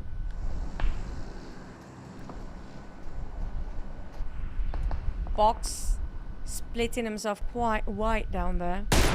The 2 different mountain wall. I'm loving this. It's been a while. We see snipers get a headshot, and we got that. That was quite a distance and was a great one as well. But can he finish it? Just the kind of pressure he's able to go and save him now. I think about this up bed. One more knockdown for Ice. Can he get another one? But he has to reload, unfortunately. But he's still able to secure that elimination onto Frankie. However, for the Xavier player, he will be picked up. I smoked up Buggy. Don't go for him. Focus onto his teammates now. Now that he doesn't have a well and healthy V. But for the rest of Xavier, now they have to deal with PERSIJA EVOS. Oh man, but that was a good bait coming up from the side of Bacon Time. That was great just now. He almost got the entirety of DX by himself. But now giving it freely to the side of PERSIJA EVOS. This is Thanksgiving Day for them. Not even breaking any sweat to go for the rush. But now they got themselves a reset. They have to put in effort for PERSIJA to take down DX. Whilst on the DX, they can play around the shack, but the nade is just too much. Dropping a double one and then 2 knocks back to back. Another nade coming in, and I think that's it for DX. There's nowhere nearby to be saved. Yeah, that angle, that position, Xavier is hard. But they have Bacon Time on the other side to take down one member of PERSIJA EVOS, and that's going to be Lynx. And Rabbit still survives somehow. And because of that knockdown, because of the disturbance from Bacon Time, PERSIJA EVOS cannot shoot. But now they have Boom Esports as well. So they got to leave Rabbits behind for now. Bacon Time is like the audacity to actually take away our knockdown before he tried to take all the players of the axe. At least leave us one player, which can be Radiant right now. Box spotted out Boom Bombit from afar, but they have to be extra careful. They're sharing the compound with 2 other teams here. Those gunfires definitely giving away their positions. They know there's a fact in some teams down there, still taking this fight anyway. Alter Ego on the other hand, they are a different beast now. They trying to take all the fights they can, and Rosemary being fisted with Octa giving the support fire. Easily taking the players of Sem9 one by one. Hey, Sem9 just came out of a chicken dinner, and now this round looks like it's a tough round for Sem9. And Putra left. Good thing he has the elevation from that terrain that stopped Mary from taking him down. But it's good news for Sem9 is that they have the circle. But again, SLD with the circle. And same goes for Alter Ego. Both teams scored themselves a chicken for today. And SLD, they are hungry for more. The chickens will never satisfy their hunger. And coming up from Boom, Yummy. You don't want to overcook this again. Trying to time the nade well. It will be right on top of it, but it couldn't score it. Now Yummy will have to move because they will be enclosed by the blue zone first. GEEK, SLATE and Sam9 will have a bit of a truce because they do know for a fact they need to get in the center. Split it into 2-2 formation for GEEK, SLATE. The other two coming up from the back line. They're guarding over the other side of the southern part of the circle. Bacon goes straight into Boom. Well, hello. Hello, Yummy! Yummy tries to get away, but Ice counterfire.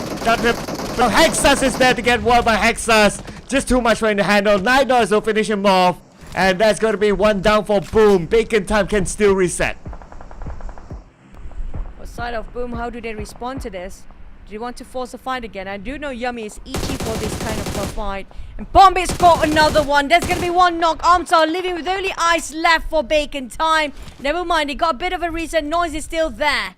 Touch barely make it out alive. Now heal himself up. And they are zombies, this Bacon, guys. They're back up on their feet and having another round of skirmish. While I still going with the smoke up vehicle. Oof. This buggy will not last long. Not at all. Don't think you want to use it later on, but only if he survives this as he gets taken down. Trying out in a tough situation. Levis spots him out. And Levis tries to get an angle. But if he can explode the vehicle, that's done for Putra. Putra managed to actually cover himself. And that vehicle nowhere near to being exploded yet. Mini 14 taps will take a bit of a longer time. But for the side of Boom, here comes the entire cavalry trying to take the fight as close as possible with those EMP spraying over the smokes. Touch, reply with the DBS, but got knocked down instead. Pombi trying to finish off the job while playing around the smokes is very risky, but yep. PERSIJA EVOS eliminated with Boom wiping the floor clean, but it's not done for them yet. Because they don't have covers. They need to move forward. But they do have a couple of players around them to try to take them out as well. Ooh, looks like BTR is spinning the wrath of Mini 14. Sata burned down. BTR falling apart. Swavel, no one's there to him as Vampire Esports will be happy to pick up the points. The rest of BTR still on the outside with Gen 4. Now the last man. Straps trying to get those corners clear and just to avoid himself from being shot down from afar. Boom got himself dominations for these eliminations right now. Having a 5. Do have closely behind Alter Ego and Yoodo Alliance getting a 4 as well. But Gen Force slowly burned off by the blue zone. He only got 1 first and that's it. Shredded almost his vest entirely. Trying to get himself a bit of more space to heal, but never mind. The play zone finish him off. Even though he got chipped down quite a bit from the fires coming from Vampires. But Vampires didn't see their flank side. SLD shooting, never mind. Maybe heal or SLD shooting them from afar. Across the street all the way downtown. But we do have the circle string again. And SLD Alter Ego both park themselves in the zone for now. Oh yeah, SLD again. Let's put focus on the FaZe Clan and Yoodo Alliance. Now the nade, beautiful toss out by Mela, taking out Shamil and Kenny. Flex, the only man left for Yoodo Alliance with a nade of his own, but Momo is coming from the other side. Momo with the DBS. I know we're not good out without a fight. And there's going to be Flex. He'll be taken out finally. Yoodo Alliance number 11 with 4 points. FaZe winning those skirmish and now getting a bit of a reset. Mela have putting so much work. He's the only one who got himself those eliminations for the entire team. But on the side of Hill, down with the 2-player, they lasted a very long time for Hill.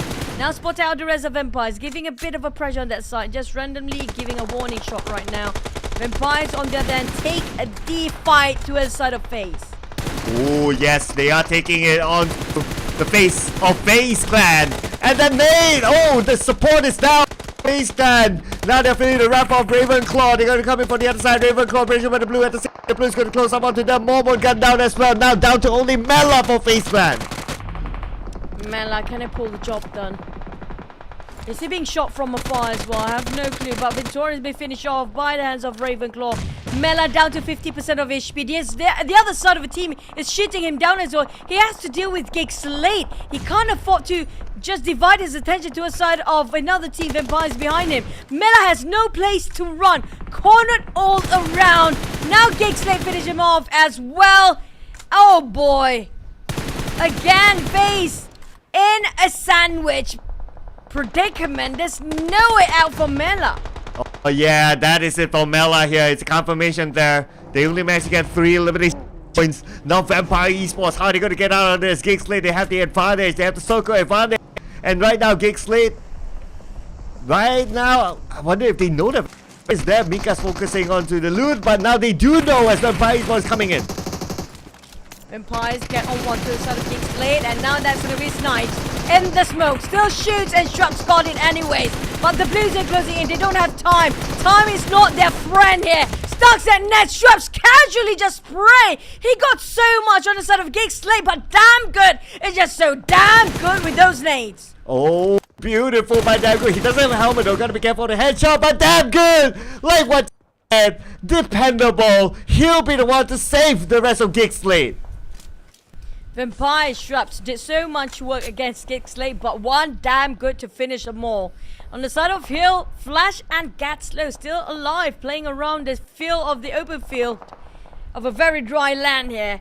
Why they're not being spotted at all, stating the obvious. And nobody actually give batting any eye to the side of Hill right now. Not at all. Okay, they're staying put. But now, because of those shots, they do know, other teams do know where Hale Esports is at. Plus, they might need to get across the road. But no! Oh, that was a quick one there from Pombet. It eliminated the entire Box Gaming. And Boom feels like they're having a very good momentum. Got themselves 8 eliminations by now, with GEEK SLATE down to 2 players in the Blues and 4-bit with 7 eliminations. Alter Egos got themselves at 6, and they have 4 men well alive, but spotted out by Boom. Razy trying to flush them out, giving a warning shot with those nades going into Rosemary. But can they see what's going inside? Can they see who's and where inside of this compound? The only compound right inside of the circle right now, taken over by Alter Ego, but they don't have those elevations. Boom on the other end, if not being careful, they'll be spotted out the team across them, which is going to be easy access to the other side. Yeah, at some point Boom needs to move as well, because the zone is just right behind them, and the zone will move now. But GEEK SLATE from an off angle, that's going to be a long range shot. GEEK SLATE needs to move too. GEEK SLATE, somehow they still managed to maintain 2 players after that big fight, and now they're trying to get more out of Boom. Crazy spotted out from afar, but the rest of Boom just gonna rush into Alter Ego. Boom split it into 2 different angles here. One to the side of GEEK, another's going indoors, and Yummy May trying to work wonders with those DBS, but it worked so well this time. Fnatic prep himself with another DBS to respawn. Tried to pick up an Octa. Pombit on the then just gonna heal himself up inside of this vehicle. Nobody spot him out, but they know those strengths. They know exactly where to shoot. Yeah, finally. That took them a while, but at least job's done. That's most important. And they managed to get across. So great for them, but get slow. Oh no. He has to get across, and SLD will be waiting for him. Get slow, will be pressured by the blue. But at the same time, 7-9 is out, and that's our top 5 team. Now, Hill slowly in shambles. So, speaking of Hill, that's going to be them placing himself at 5th place. Now, they lasted long enough with those duo. RRQ, Asa, trying to find an off-angle to the side of SLD. They know for a fact that SLD is pushing in. He prepped himself the nade just to buy time for them to actually recuperate himself at the back line, but Asa is being pressured so much right now. He needs help. Can they help him? Mort and Voldemort already healed themselves up, but Alter Ego coming up from the sidelines as well. GEEK SLATE on the other. Purging coming out on the side flanks as always. He's doing the same job as he always done. Always. Chuanji and Purging going as a duo, go for the flank side while the others go on the other side. But we do have another skirmish on the side of Alter Ego, taking the fight against GEEK SLATE, and it's going to be Alter Ego unstoppable with 10 eliminations. They're doing it again. Yeah, after taking out GEEK SLATE, right now they'll be watching while they reset themselves. So this fight's going to be interesting. SLD Quanji goes down to but the counter fight coming from Parjin from behind. Managed to trade it back. Parjin pinning them down. Yes, nades they can throw onto his opponent. While Drongzin is on the high ground right now. Q, they're kind of stuck here.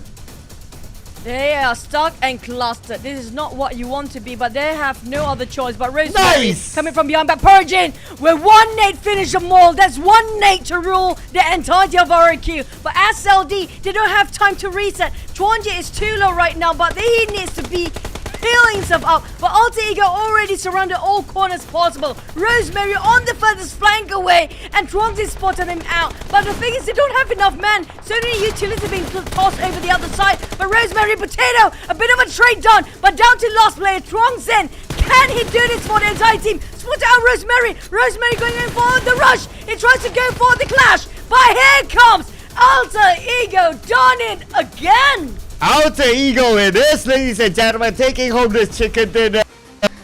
And it's taken away from SLD, but nevertheless, if you gotta think about it, SLD, they are still consistent. Same goes for Alter Ego here. I mean, like these two names, SLD and Alter Ego, the name that has been repetitively shouted over by us and has been giving their banners out there multiple times in a day. Double chicken for SLD before, and Alter Ego want to show, you know what, we can score a double on a different map this time. How about that? Yeah, Alter Ego again doing well, and I think they got themselves like what, at least 15 eliminations or something like that. So another good haul of elimination points for Alter Ego. And Rosemary. who else? The Beast Mary, the MVP. What a player. I have to say, this is my personal favorite. I have a feeling this is going to be one of the best player in PMSL right now. Rosemary, as always, delivers 1,000 over damage with 6 eliminations, but you have to give it to the team. This time I feel like Alter Ego really worked as cohesive as ever as a team. Yeah, it was very smart of Rosemary. Think about it. He was the only one that went outside the circle, on the other side of the road, in fact, to get that off angle against SLD, and because of that, that kind of like SLD down, clubbed them up together, and allowing the rest of Alter Ego to just push and clear out the rest of SLD. So it was because of his move that kind of opened up that moment to get that chicken dinner secured. Yes, Alter Ego had this circle secured, but to wrap things up, it has to be opened up by Rosemary.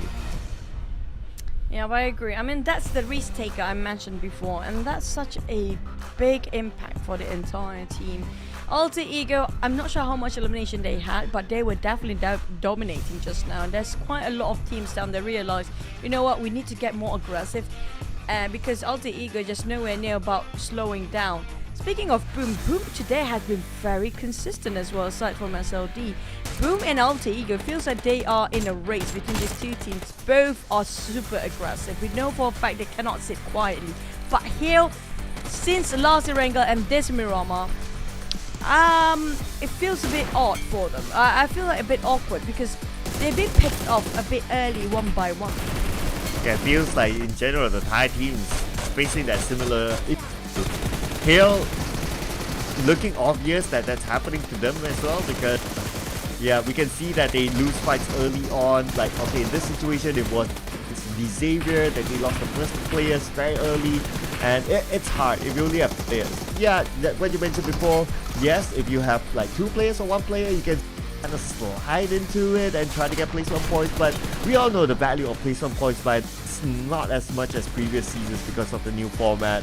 So in case, if you're down to 2 players only and you depend only on placement points for that round, it's hard. It's just insane today. I mean, like, stellar performance coming up from Alter Ego. Scored themselves. Whenever they score those chicken, their numbers is just so big. We're talking about the rest of the team is nowhere near double digit, and they are the only one that actually can score one. 13 eliminations just by these teams. They all 4 were alive till the end of it. GEEK SLATE on that, and this is a huge leap of faith here. We're talking about GEEK have been very quiet the entire day. You got in your prediction, they scored themselves second place this time with 9 eliminations. Just shows how aggressive they want to get in Miramar. They're more comfortable in Miramar, but Boom and SLD, these 2 teams, including Alter Ego, these 3 teams right now, the most consistent team in day number 1. Yeah, I'm getting multiple number 2s now with my predictions, so I don't know if that's a good thing or not, but hey, at least if you can be consistent up there like SLD, why not, right? So just keep it up. SLD with this level of consistency, ooh, they might lose their number 1 spot, but it's okay. If they can continue on consistent, then it's more of like who gets the race at the other at the end of the line. But Alter Ego, yeah, expected number 1, but hail Esports because of their performance from number 10. I can see the race between SLD and Alter Ego. Alter Ego is like, okay, we give you the taste of the throne for a bit, just 1 or 2 maps, but we're gonna take it back now. That's what Alter Ego is giving away with this kind of performance. But PERSIJA EVOS has been very consistent so far, still staying at number 3. But where do a Boom stand? Right now they're climbing up the first page at 8th place. I'm not surprised by end of today they can actually make it up to the top 5. Yeah, I mean they're slowly but surely doing it, right? Yeah, some interesting or not so interesting rounds, but when they do pop up, they do pop up well. And Yummy up there as one of the top performers of Mirama, 3 eliminations for him. It's been a while since we last saw him, but look at the gap between Rosemary and everyone else. The amount of damage and so on and so forth. Rosemary, Rose Carey. Beast Mary. At this point, he's a beast. He's no more human being. He's a different species entirely. But on the side of the Flags, getting themselves the chickens today is going to be Alter Ego, double SLD7 and Alter Ego again. Now, can we do have 7-9 to close up, just to make sure we have the numbers right for each team getting themselves 2 chickens for those actually displayed themselves here? That would be great. But I have a feeling SLATE is a better Malaysian team when it comes to Mirama at this stage right now. Yeah, if you remember back in the day, PMPL season, I believe we always called Damroot as the king of Mirama. Back in the day, I still remember that. So, looking good, looking good. They definitely know how to play this very well. It's just a matter of how far they can push because the competition is tight. As we can see, a lot of teams doing very well. But overall, the points gathered by GEEK is the best as compared to the entire days. Looking good, looking good. But if you can't, okay, I want to put out another thought here, right? So now we have Indonesia, we have Malaysia, we have Vietnam on the Flags. We can get a tie, then it will be the first time in every possible way that we will get different regions in a. Just putting it out there. But so far the ties have not been very active. I have to say they tried. We can see that everyone's trying. Definitely nobody's want to be at the losing side, but it's just they're being caught way too early. If you notice, a lot of the Thai teams, even Vampires, I mean Vampires lasted long enough. FaZe example there, they're being surprisingly finished off one of the first few. Always is usually 1 by 1. Same goes for Hill. It's not like the entire team being decimated in an instant. We're talking about they're being picked off every single way they try to navigate themselves in the circle. They're just being plucked 1 by 1. So I'm not sure what's happening when it comes to team comps of the time, but definitely today has been the greatest day for the Vietnam plus the Indonesian teams. Yeah, absolutely. It's been an awesome day for them, and let's see if that separation will happen. If maybe another Vietnamese team, or maybe even SE, or even Alter Ego gets the final chicken dinner, then they can declare themselves as king of the number 1. Putting aside like the points, just look at the chicken. You can declare yourself as number 1. But if between those two teams, if they chicken dinner, it's very likely as well that they will be number 1 after this final. But if you think about it, it doesn't matter what placement you are in day 1. It matters what placement you are by the final game, and that is what is most important for all these teams, including the Q.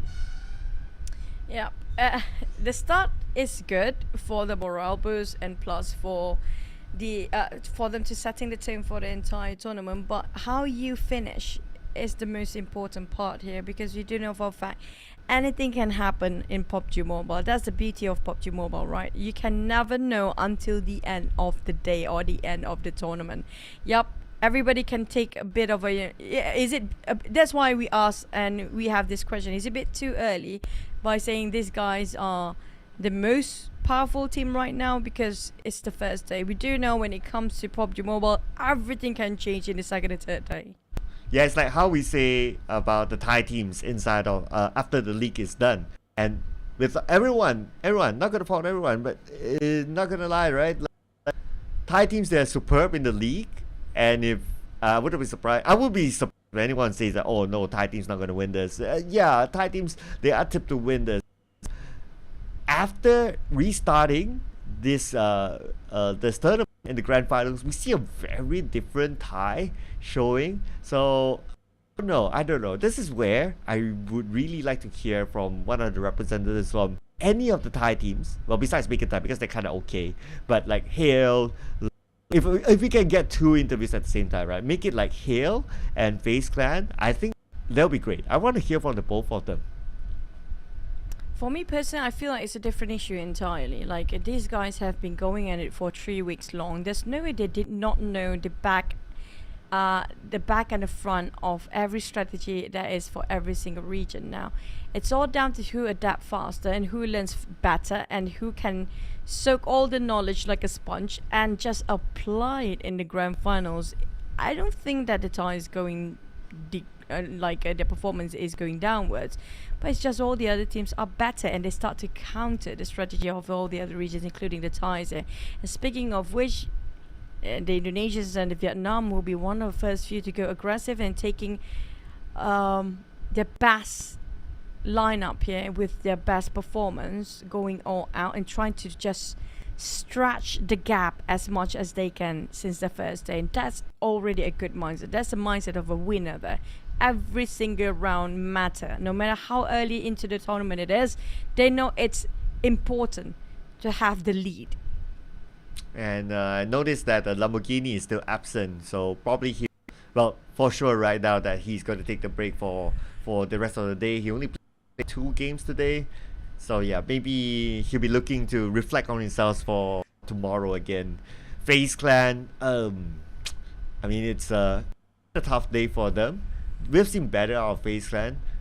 Yes, there were good moments, but because like what you said, all the other teams, they are starting to really rise up, like SLD, continuing the momentum from week number 3 onto the grand finals. So there will be tough competition here, I think. Right, okay, I wouldn't want to say like SLD would win at this point because we're still kind of early, but I would like to see, now that SLD is up there and some of the Indonesian teams are up there, right, I want to see if there's a team like from Page 2 can really put up a surprise and all of a sudden just zooms out to a top finish, at least by the end of tomorrow. And let's make the final day interesting with as many teams as possible to be able to get the number 1.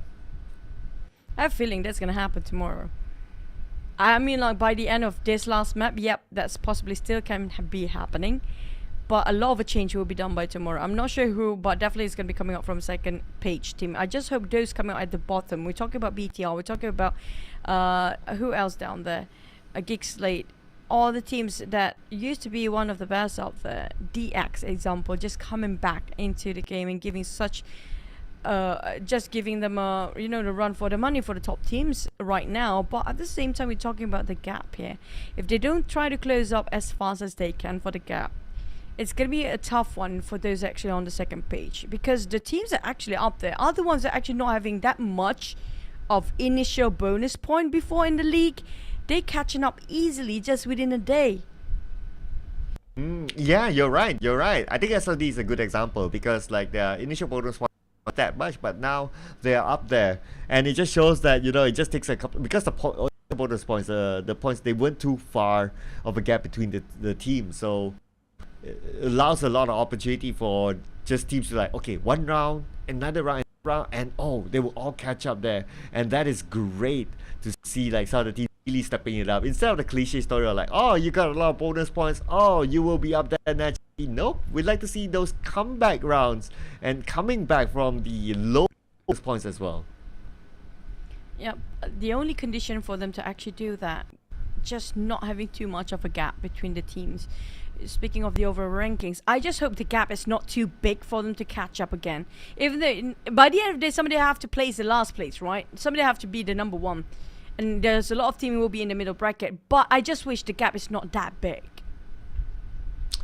Yeah, looking at you, VOIN, you know, don't make the gap that big. Try to do something good this time and at least do close up the gap. Don't allow those top teams to continue to gather points. If not, we might see like the last few rounds in the tournament might not mean that much anymore. Hopefully that's not the case. Hopefully we can see it until the last game. Speaking about the last game, let's head on to it right now.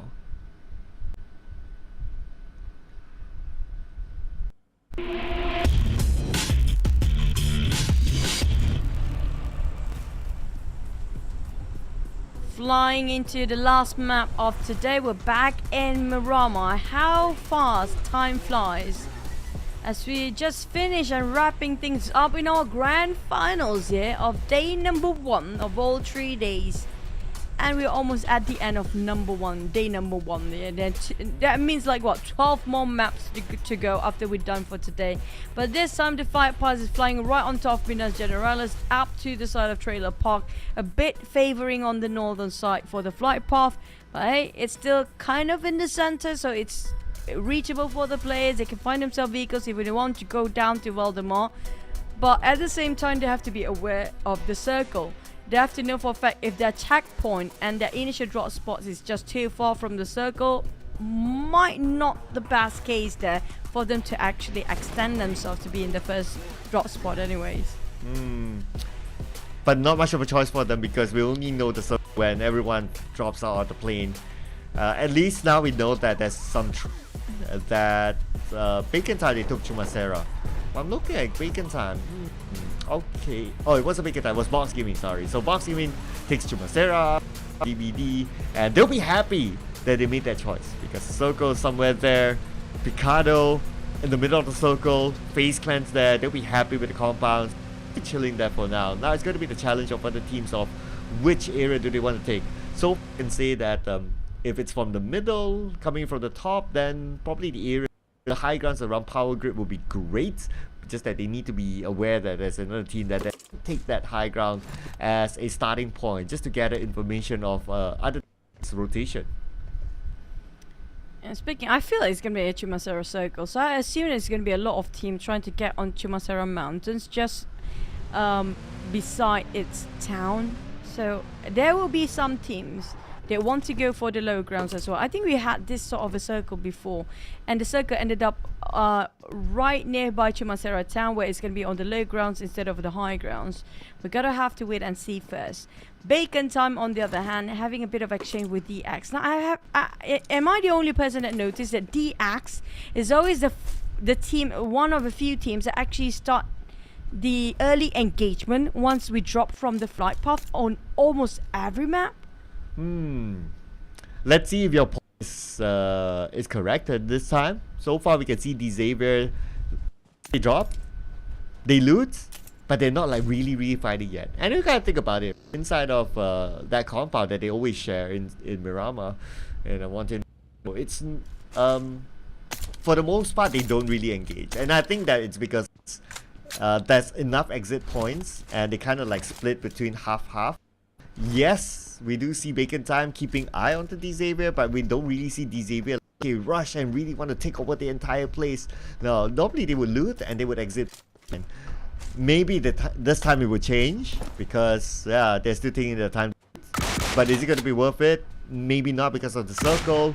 They still have a better exit anyway, so might as well they do that. Unless somehow at the back of the mind they just want to play that half gatekeeping role against Bacon Time, it might go that side. I mean, like, why not? It's all about those eliminations these days, and that's opportunity presented itself as obstacle for these players and teams. But so far, no first contact from any of the teams. A bit quiet when it comes to the last realm at this time. For sort of Boom, they are very segregated, but still in the same compound whatsoever, but just within reach if they need any extra help. We haven't seen a lot of Yummy today, and they are a situation where he need to clutch a 1v2 or 1v3 for those DBS. It didn't work out quite right for him. It's not, feels like he's not in his peak form today on the side of Boom, especially Yummy as a player. But I have to say that, like, I have a feeling Rosemary can actually make it for one of the best players in South Asia just by this PMSL. Actually, that's quite true. If you gotta think about it, right? His closest competition, Mela and Tony K. Yeah, they are not really performing. So, and of course, that's reflective of the overall team's performance. But Alter Ego is like now. Rosemary has been amazing. So maybe he could steal away that one spot. Maybe top eliminator. Maybe even the overall MVP for PMSL. So he could be a surprise to take down those big names that have been around for a while. I mean, like, we need new names down there. I wouldn't mind if it's Okta too. I mean, Okta has been rising up the occasion when it comes to the final week and in the grand finals. I love how he's been stepping up so much and have been, you know, progressing so much in terms of his growth throughout the entirety of PMSL. We can see a lot of good players which nowhere near under the spotlight before. right? Nobody actually screams like everybody when you know Indonesia is always going to be BTR, and these days it's going to be when it first it was VOIN. Nobody trying to mention as much as LT Ego and the singers for Boom, but they have one of the best play in this league right now. I mean, like, that's my take. Everybody have their own opinions, right? Instead of Empires, now you put a lot of star player in this lineup. We have Ravenglaw and Straps playing, Tony K and Nuzi as well.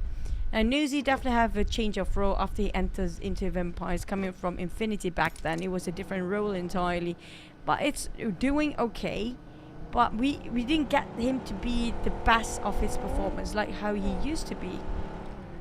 Yeah, it's because of the role swap, right? So, but whenever it's needed, his needs are still on point, so he definitely still has it. But because of the role swap, he has to take a backseat. He has to play with the team dynamics. So, I think it's still okay for him. But of course, overall, as a team, Vampire can do a lot more. What we see here, the gap now between Vampire and #1 spot is almost double by now, almost there. And by this round, it could be the case. Will we say it's Nuzi really taking a backseat? The thing, maybe not, but it's also like he's just fitting into the team composition. Would he like to be in the front? Well, I wish they have an interview with him to ask that question. But I think for him to respect, put himself as a support role, considering that his multiple FVP, I think I have a lot of respect for Nuzi for doing that. Well, you know, sometimes it's the question about, yeah, the player is great if he can fit all the role perfectly and be flexible, but isn't it better to actually put the player at his best role or his full potential out there? So that's what I'm thinking about Nuzi in that composition. But hey, you cannot deny the fact that Vampire is still strong with Nuzi playing a support role or the flanks, because he delivers still. But is it that's his best position? That's the thing that's running into my mind. But instead of Alter Ego, we can see every single player actually do have a different role here. Rosemary and Octa do play such a big part in getting the pillar for the team, and it's always a start. And Rosemary is the one actually initiating this domino effect into Alter Ego. Just everybody just start to step up the game after Rosemary Hucker in the first few weeks of the league. Then Octa realized, you know what, I want to be part of it too. I want to follow your momentum. And slowly the rest, Potato and Fnatic, just supporting them from behind, giving them support fire all day long. When they've split into two different duos, just work wonderfully well for Altigo. I mean, like, I wouldn't touch this lineup for now. But on the side of Boom, it's always yummy, right? So we want to see somebody else to try to pop their names out there. But the circle shrinks again. Will it be Lost Leonis? I hope not. But if it's Chumasira, I'll take that. But yeah, no way. Not Chumasira at all. Now Lost Leonis has a possibility, but Rosemary, ooh, from an MVP performance to getting eliminated first. So first blood will be given to RRQ, and without Rosemary, I think Alter Ego will be to Octa to step up the game. Why not towards Fnatic and Potato too, because they can actually pull it out as well. For RRQ, it has been quiet. I was hoping RRQ to be extra, a bit extra of their performance and their spiciness when it comes to Erangel, because I love Erangel so much. When it comes to SMB or even the odd angles and the high grounds in Erangel, he can pull it so well. But right now RRQ, they're playing in Marama. This is not one of their greatest maps, but they can use it well because Asa is one of a unique tinker for the team. The way he chooses his place is a bit different if you compare with all the other teams out there and all the other players. BTR on the other hand, Janforce today has been remarkable. He just put out so much effort, and he plays like his best today. I think this is the best of Janforce I'm witnessing for today. Yeah, not gonna lie, Janforce definitely has been popping up. If only we can see the same momentum from the rest of the team, and BTR can come out of the bottom spot right now, number 15. BTR, an awkward spot for BTR to be in. I'm at the point that I don't really know what's up with BTR. So if we do get an interview with BTR, I think that would be a valid question to ask them. But Gemforce, hopefully he's definitely being a good example for BTR, and hopefully the other team really follow through. Oh, BTR. We saw their rise and we're witnessing their fall. They were good days for BTR when the twins were in there. Now they're separated into PERSIJA EVOS. Just a different team entirely, but Dave's coming up from Liquid. FaZe taken down. It's going to be Ventorious on his knees. Boom taking on SLD. Gosu, we haven't seen the best of Gosu today, but they are working out quite well for a team. Our Porridge is one of their main factors sort of SLD. Alter Ego Octa knocked down on one. Krong's in, trying to see if he can actually spot out Hex has been knocked down early on to finish off the job. But Trongzin couldn't spot him out due to the uneven plane of the terrain itself. And the Blues start to close in here. Ooh, but SLD still wanting to go in for these elimination points. Okay. Very, very confident outside. Yes, he was still stage 2, but still a little bit of a risk there in case anyone gets knocked down. Trying to circle around Boom. They'll be happy they can take them out because efforts there picked up by SLD. Parjin long range, but Hexas is closer to him. Now he try to flush Hexas out. Here comes the circle again. Please not Los Leones. I'm hoping for that to happen. But if it's going to be on the outskirts of Los Leones, it's still going to be a tough one due to the open street down there and how open it is for everybody to access to it too. Now on the side of SLD, they're having a bit of a rough start. Same goes for Boom. Come out from the northern side. Both teams are losing towards the blue zone. And nobody will stay alive if this keeps going on. Hax has spot himself a Dacia. Gonna hop into it. Alter Ego on the other hand, just barely make it into Los Leones. It's safe and sound for now. But there are so many teams across the street. VOIN is there. If I'm not mistaken, it's going to be Yoodo Alliance just across them as well. Oh yeah. So crossing the road is always really tough. But so far they are in the circle, so it might take some time. But when that time arrives, that's where we see a lot of good action. We might see the good action happening inside of Los Angeles, especially if it moves away as what you wish.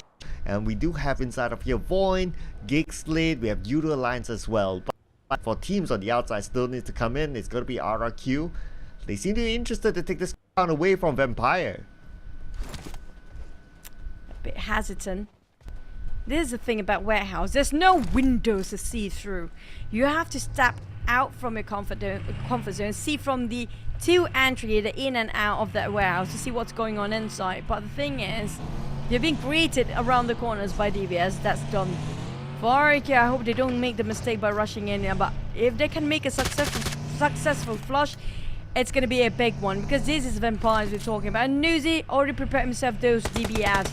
Prep up the nade. Same goes for Nepeko. He saw that coming. He's just going to move himself slightly away from it. Here comes the DBS. First coming out from Nepeko. He's faster than the side of Nuzi just now. Oh yeah. Nuzi down right now. And it's going to be hard for his teammates to pick him up. They must win this fight before they do so. But Asa is going to come in from the other side. Ravenclaw with the DBS of his own. But the pizza truck, that will stop Ravenclaw from coming out.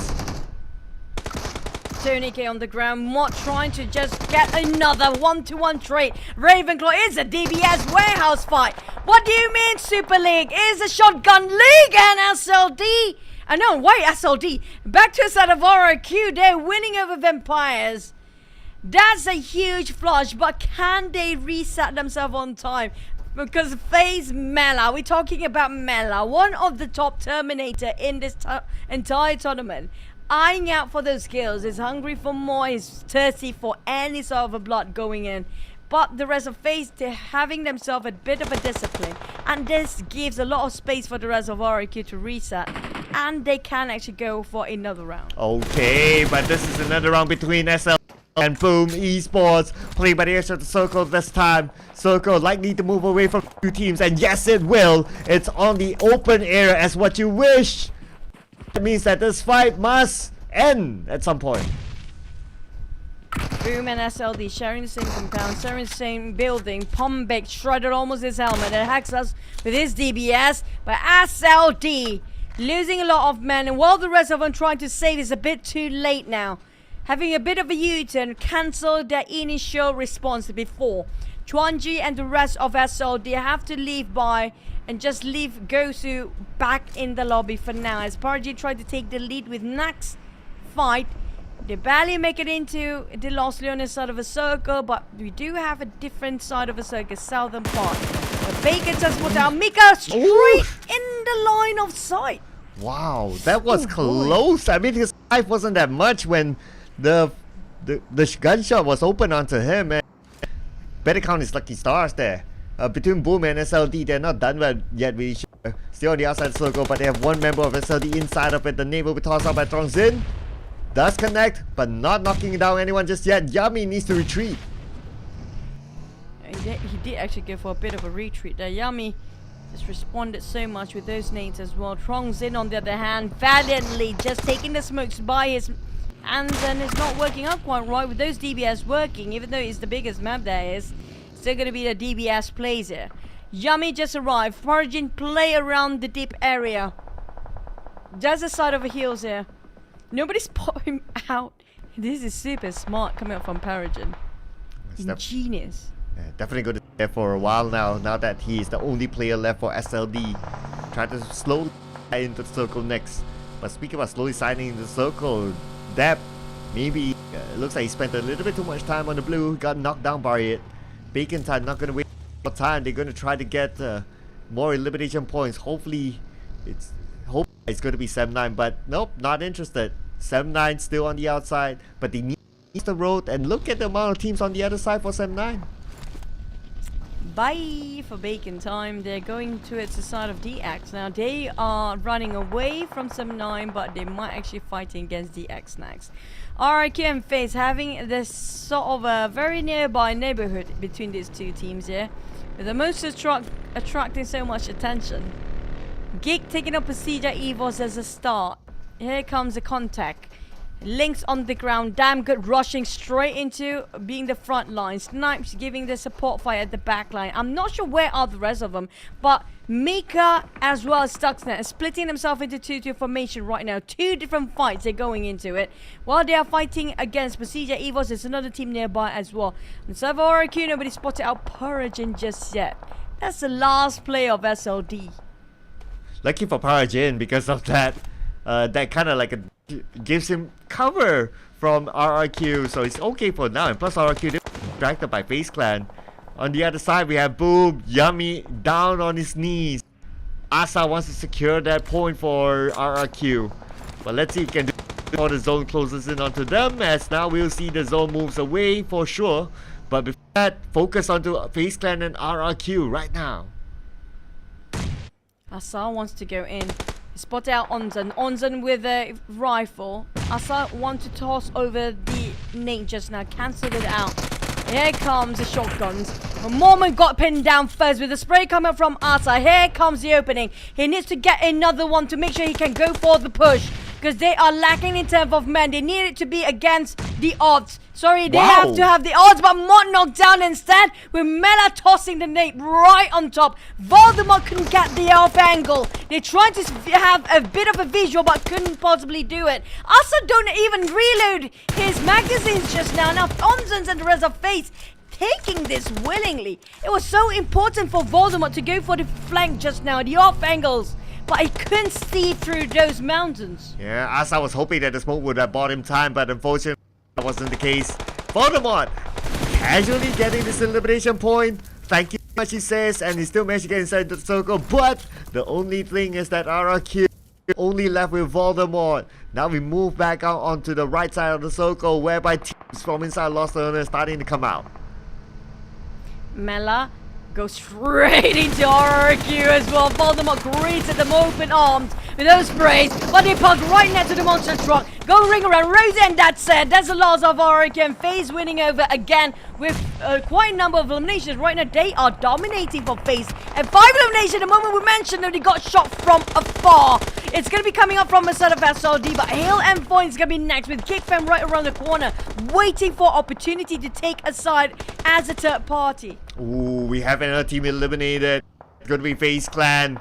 Another Thai team out. Now it's down to Bacon time and Hill Sports waving the Thai flag here in this round.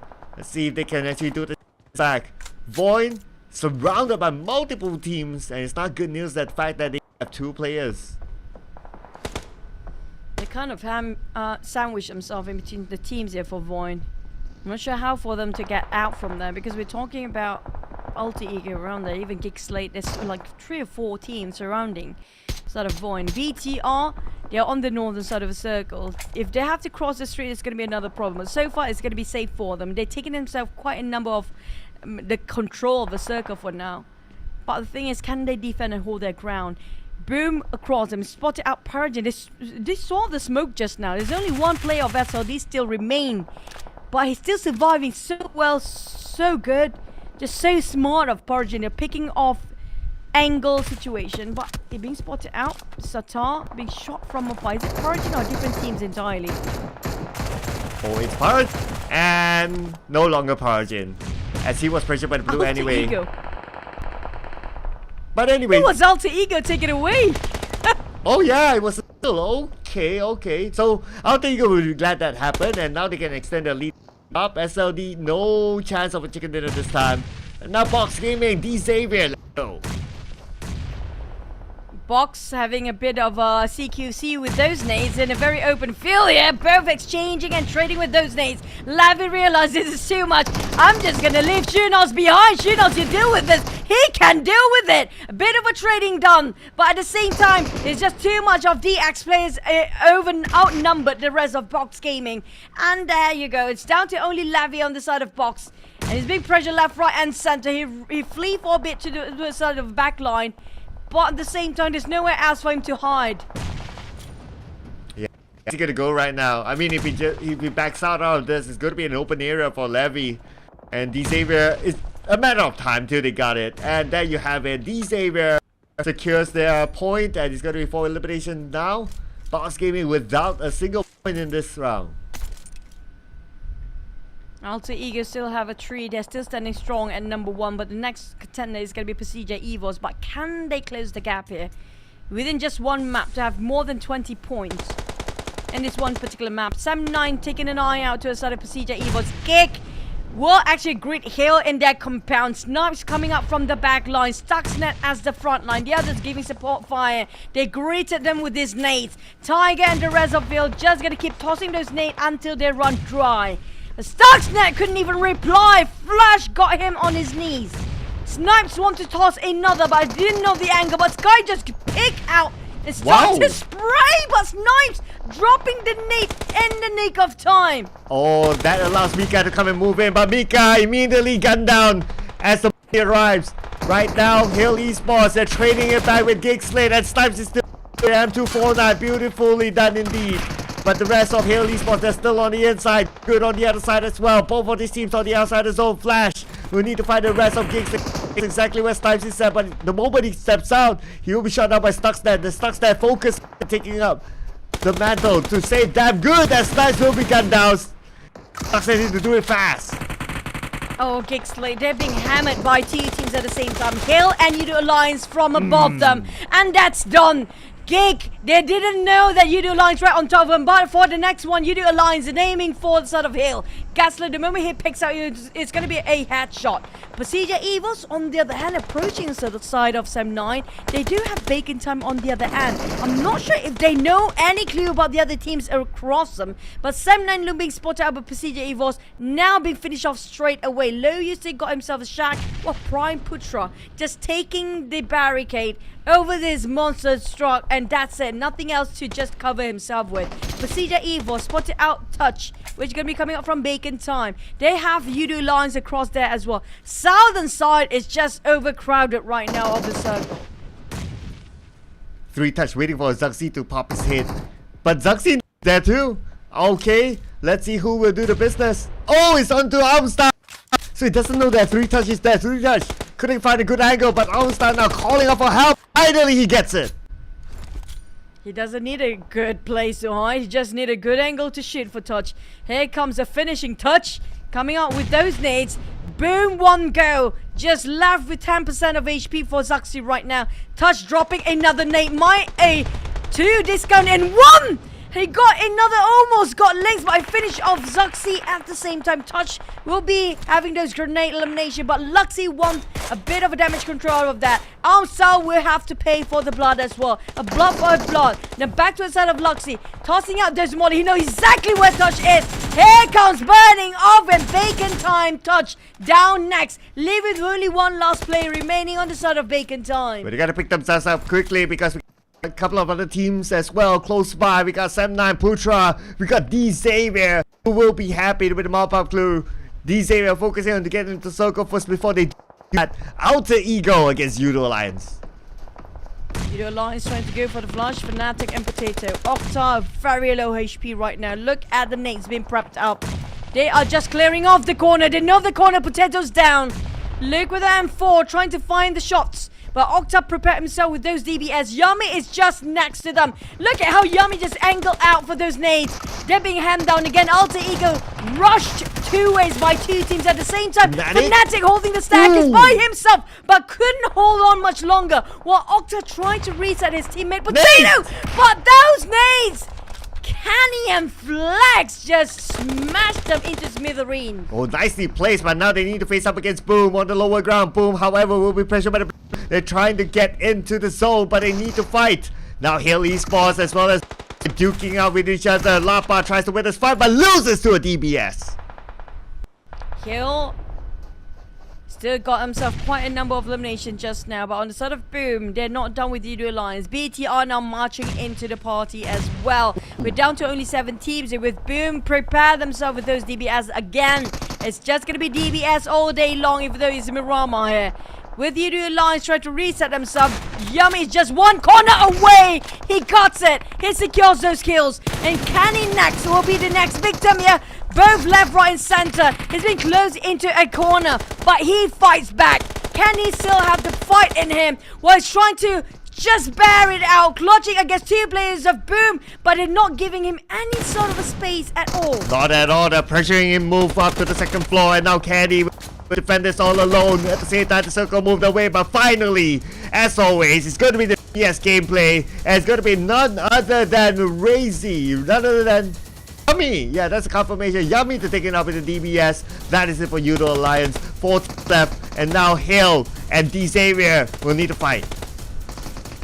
Welcome back, Yummy, in the grand final. It's been a while we saw you being under the spotlight ever. On the side of Hill, it's not done and dusted. They were quite early executed in the last map of Miramar. This time they are on the top 5, leaving with only 3 players left. DX, on the other hand, they have a full squad still, and they can actually charge into a sort of Hill if they want to, but BTR, they'll be the 3rd party in if they happen to fight first between DX and Hill. Oh yeah, these ain't do it this time around, but they need to wrap things up. Right now, Hill is not gonna push the team though. Rap is at the forefront. Hill has 3 players, and we got teams on the other side of the road, so they don't need to be worried about that first. They need to be worried about Hill in front. They need to finish this fight, as the circle might not favor them next. 10 eliminations by now for the side of DX. Speaking of DX, this is the DX we know back then. They're waking up from the slumber and now going in on the beast mode. Hunting over for the side of Hill. Well, Hill, they cannot be complacent. They cannot feel comfortable here because they're just too close of a distance between the teams out there. Boom have to cross the street, saying this for BTR. But it's down to who will be favored by the next circle. If the circle happens to be on the northern side, good luck crossing. But there's no more circle left. Like it or not, they have to battle and duke it out in the open street. Oh yeah, because it happened so fast this round, we almost forgot that we're at stage 9. And Sky only down by Frankie. Let's say going to be an opening for D-Xavier. Now they need, we got the zone is coming in with the 2 knockdowns. That should be an opening enough. But get slow. We'll get some. He's getting T-Duck. DX Rabies is also knocked down by Boom firing on the side of Hill. They didn't see this one coming. Razy taking a fight against DX at the same time. DX being charged 2 different angles at the same time. Living with only 12 to clutch this one out. But BTR, 10 Force cooking up the nade. And that's done. DX bowing out 10 eliminations. And they have to place themselves at 4. But all these are double digit, including BTR. Sorry, even on the side of Boom, he got himself 11 eliminations here. Yummy trying to bring back the glory of the side of Boom. Coming in very dry with his magazines, running low, but he have to be knocked down first. And BTR finally back in this tournament, coming in the first day at the last map. It's been forever since we last saw BTR getting a chicken dinner. And what a time for it to come. The last game of day number 1. Let's vote them up. probably to page number 1. But BTR, this is they needed. This is maybe the comeback moment. We don't know yet. But good that they ended the day with a chicken dinner. Go home with a good feeling. I mean, I've been waiting Genforce to be the MVP of the day since the last map. He's been putting so much work for the entire team.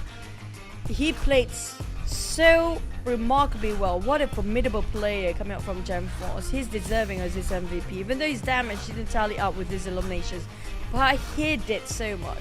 There's so much knockdown coming out from Genforce, but he just couldn't finish it. He doesn't have enough support because every single time he fights, it's either him being alone or the rest of the team being knocked down already. But on the side of Boom, I think Boom, DX, as Hill, each of these teams do have the double-digit numbers up there. The minimum is going to be 10, but last time we saw Hill or Boom, it was 11.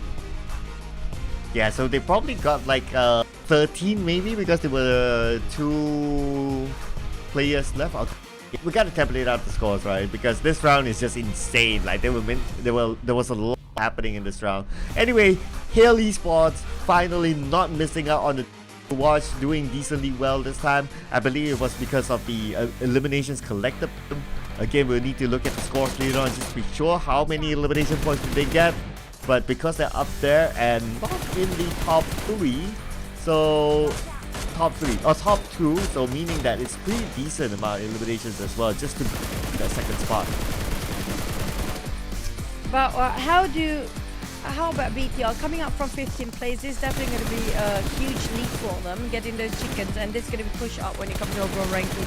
Like you mentioned, they needed this. BTR was desperate for this chicken. They need a bit of a win sometimes because they have been smashed into the wall for the last couple of weeks here, and finally got themselves a bit of a momentum, and it's a good start. Hopefully it will drag this. They will drag with this momentum until tomorrow. I just hope it doesn't disappear just today and that's it. I don't want it to be a one-shot thing. But for Genforce, I mean, like, he's definitely got a lot of fight in him. Yeah, this is just, if only they have those same spirit as Genforce for the entire line of BTR, they definitely will have a comeback. But when you talked about double digit, I did mention about DX, Hill, and Boom. Boom got themselves 11 eliminations. They didn't even place first just now. BTR, even though they got themselves chicken, but they pushed down to 3rd place. Yeah, I think this is the lowest chicken dinner ranking that we've seen so far. We have seen a good number of number 2s, but the first time I believe that we see a number 3. But that's okay. At the end of the day, good feels for the BTR camp, but even better feel for Boom because, well, 17 eliminations, 17 points in total, great for them. And this time around, last we saw VOIN, they went at number 16 with only 1 point. Yeah, I mean, they were eliminated early on, so it's a day for VOIN overall. Yep, but I mean, like, finally you got your predictions. Oh, yeah! By the end of today. Congratulations, Wow. SoundCloud. But when it comes to the overall ranking, it's just 5 points apart. Now, Alter Ego and SLD, I'm loving the gap between them. It's just so close. But coming up from the 3rd place, PERSIJA, EVOS, and Boom have a lot of work to do. Where do BTR stand? That's going to be a lot of a jump. Coming up from 15th place before now jumping up to 11th place. Can they come back on the first page here for BTR by tomorrow? Yeah, 12 games, so it could still happen. So looking forward to see tomorrow, especially whether the top teams can still hold on to it, because the gap will close with this kind of performance from teams on page number 2. Alter Ego, SLD, not be complacent. But Alter Ego overall, obviously they're doing well. That's why they're up there. 85, 5 points difference gap with SLD. But then you see a 14-point gap between SLD and PERSIJA EVOS. But with 12 games to go, you know, they can be caught up to. The only team that, the only team that have chicken on second page is going to be 7-9 BTR for now. But Rosemary, oh boy, he is chasing for the season MVP. I mean, like, for me personally, he's already won himself a Choo-Choo Bass MVP award for the entire PMSL. I'm totally going to give it up to Rosemary. But for the rest, I'm surprised Yummy is not in here though. Yeah, maybe because like today it's not really like his bad day. So that's why some of the other players kind of caught up to him. Yeah, I guess that's my only explanation. But okay, I want to point out this as well. Okay, so 124, we know that he's the top eliminator. Rosemary is 6 elimination. Same goes to Tony K, away from Mela. Only 6. Very close. Too close. And for damage output wise, I mean, you have to give it to Rosemary. He got the most. But if they can actually close the gap here between these 2 days, that's going to be incredible, because it's been a while we have, other than the Thai players, getting one of the best in the FMVP race, right? True. And we do have Shrubs. I mean, like, Shrubs is also one of the players that I'm eyeing out. So personally, I do love Shrubs in Vampires. I've seen the best of him when it comes to this the past few months, but I feel like Yummy is just like very close behind there. And I think it's only Rosemary, if you compare just now all the top 4, out of the 4, 3 of them coming up from the Thai teams. Yeah, it still shows that how strong Thai players are, whether they're individual or whether as a team. It's also nice to see like a different name coming up as like the MVP race there. So Rosemary, because before this it was mainly dominated by Nuzi, and I guess that kind of opened up because Nuzi switched his role, but still we see majority of the time still up there as well. If Rosemary can get that FMVP, wow, it at least breaks away that that trend that the players always get the FMVP, and that's going to be a good story. Now, personally, I want to root for Rosemary. I feel like I want to root for Rosemary right now, because I want a change of a trend here, because we've seen the best of Mela, we've seen Nuzi before, we've seen a lot of Thai players back then, and we haven't seen a lot of the other regions. I want them to take it as much as the other Thai teams do. And this is a good, refreshing take of PMSL as a start, right? This is the first ever PMSL in the history of PUBG Mobile. Yeah, the brand PMSL itself, right, is the first. But what's not the first is our interview. So it looks like we're going to have a group interview. Let's head on to our host, Cairo. Take it away.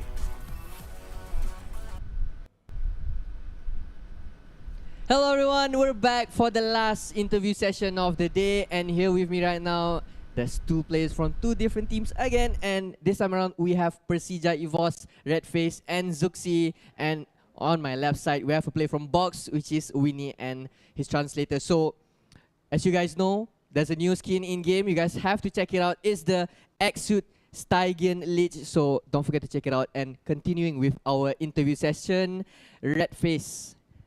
So you guys played very proactively today and got a lot of elimination points. Could you share with us, is there any secret that makes your gameplay improve so much? Kita cuma ngikutin apa yang Bagas bilang aja sih. He said we just following what I said. This is actually a great answer, because last time this question was being given to Luxi and now to Redface, but still the same answer. Seems like you're very important to the team, and it's good to know that. So do you have the confidence to overtake top 1 by tomorrow? Punya percaya diri nggak buat kita besok dapetin top 1 besok? Ya tentu aja kita punya kepercayaan diri karena kita rasa kita udah cukup kuat buat dapetin piala PMSL. He said we are pretty sure to get the top 1 by tomorrow, and he said we are pretty strong for right now because we had a lot of training and scrims, and we are very, very ready for the grand final. All right, well answered. Okay, so which team do you think possess the biggest threat to you, and have you guys thought about how to deal with it next? Tim siapa yang menurut lu paling susah di PMSL Grand Final ini? Nggak ada. Oh. Okay, for the answer is nothing. So there's no team at all that you guys are scared of. Okay, looks like they're very confident with their firepower and their team. So any words you want to say to your supporters out there, Redface? Jangan lupa buat dukung kita terus di PMSL dan di turnamen selanjutnya. Tetap support kita, PERSIJA EVOS. PERSIJA EVOS juara. Keep supporting us. Don't forget to keep supporting us, and keep supporting us until the next upcoming tournament. PERSIJA EVOS juara. Alright, PERSIJA EVOS champion. Alright, moving on to my left side, we have Box Winnie. It's my first time interviewing you. So I expect a lot from you. Okay. So for the first question, your performance is getting better each week, and currently you are at 7th place from 13. That's a good improvement. So could you share with us how you guys overcome the obstacles to improve so much? Đội của mình vừa bắt đầu cải thiện rất là nhiều trong các tuần qua, và hiện giờ thì đang ở in the top 7, top 7 ha. Như vậy thì mình đã làm gì để trải qua những cái khó khăn đó và để được cái thành tích đó? Để có được thành tích đó thì mình và team phải teamwork rất là nhiều và tự tin giao tranh ở những thời điểm cuối. To get that result, our team will be teamwork very hard, and also make more confident in the comeback time to get the better result. All right. Teamworks make the dream works. All right. So your gameplay seems to be kind of different from league stage, if you can remember. Then did you change the gameplay style for your team, and is there any difference about it? Đội của mình có thay đổi chiến thuật gì hay không, hay là vẫn giữ như cũ? Bọn mình vẫn giữ như cũ và không có gì thay đổi nhiều, và chỉ cố gắng đếm người và ở những bo cuối để có thể cong một góc. We still maintain the same, don't have so many change. However, we will still maintain the person, the player, and to get on the circle, the last circle in the game. All right. So last question for you, Winnie. Is there anything you wanted to say to your fans out there? Câu cuối cùng em có muốn nói gì đối với các fan hâm mộ cũng như bạn bè của em ở kia? Cảm ơn mọi người đã luôn ủng hộ Bóc, Nghị Minh, và bọn mình sẽ cố gắng 2 ngày cuối cùng và để có thể trên top cao nhất có thể. I would like to say thanks to all of people to support us, to support board gaming. We will try our best to become the top of the final rounds. All right, box gaming fighting. All right, I think that's all for our interview session for day 1 grand finals. It's been a journey, as we can see, and there's 2 days left for the grand finals to end, and we can find our champion at the end of the grand finals. But as for now, that's all from us. Thank you. Back to you, the casters. Bye-bye.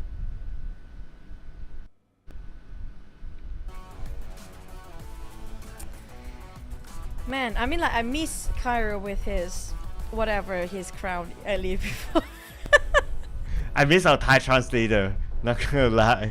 But we haven't got... okay. Yeah, but because the Thai teams, well, maybe it's not their day, so that's why we didn't hear from we heard from all the Thai teams, but yeah, maybe tomorrow, who knows, right? But Choo, that's tomorrow's story. Today's story has ended. Will the top team still be at the top? Stay tuned to find out tomorrow. My name is Sir Cloud together with you. We'll see you again. Bye bye.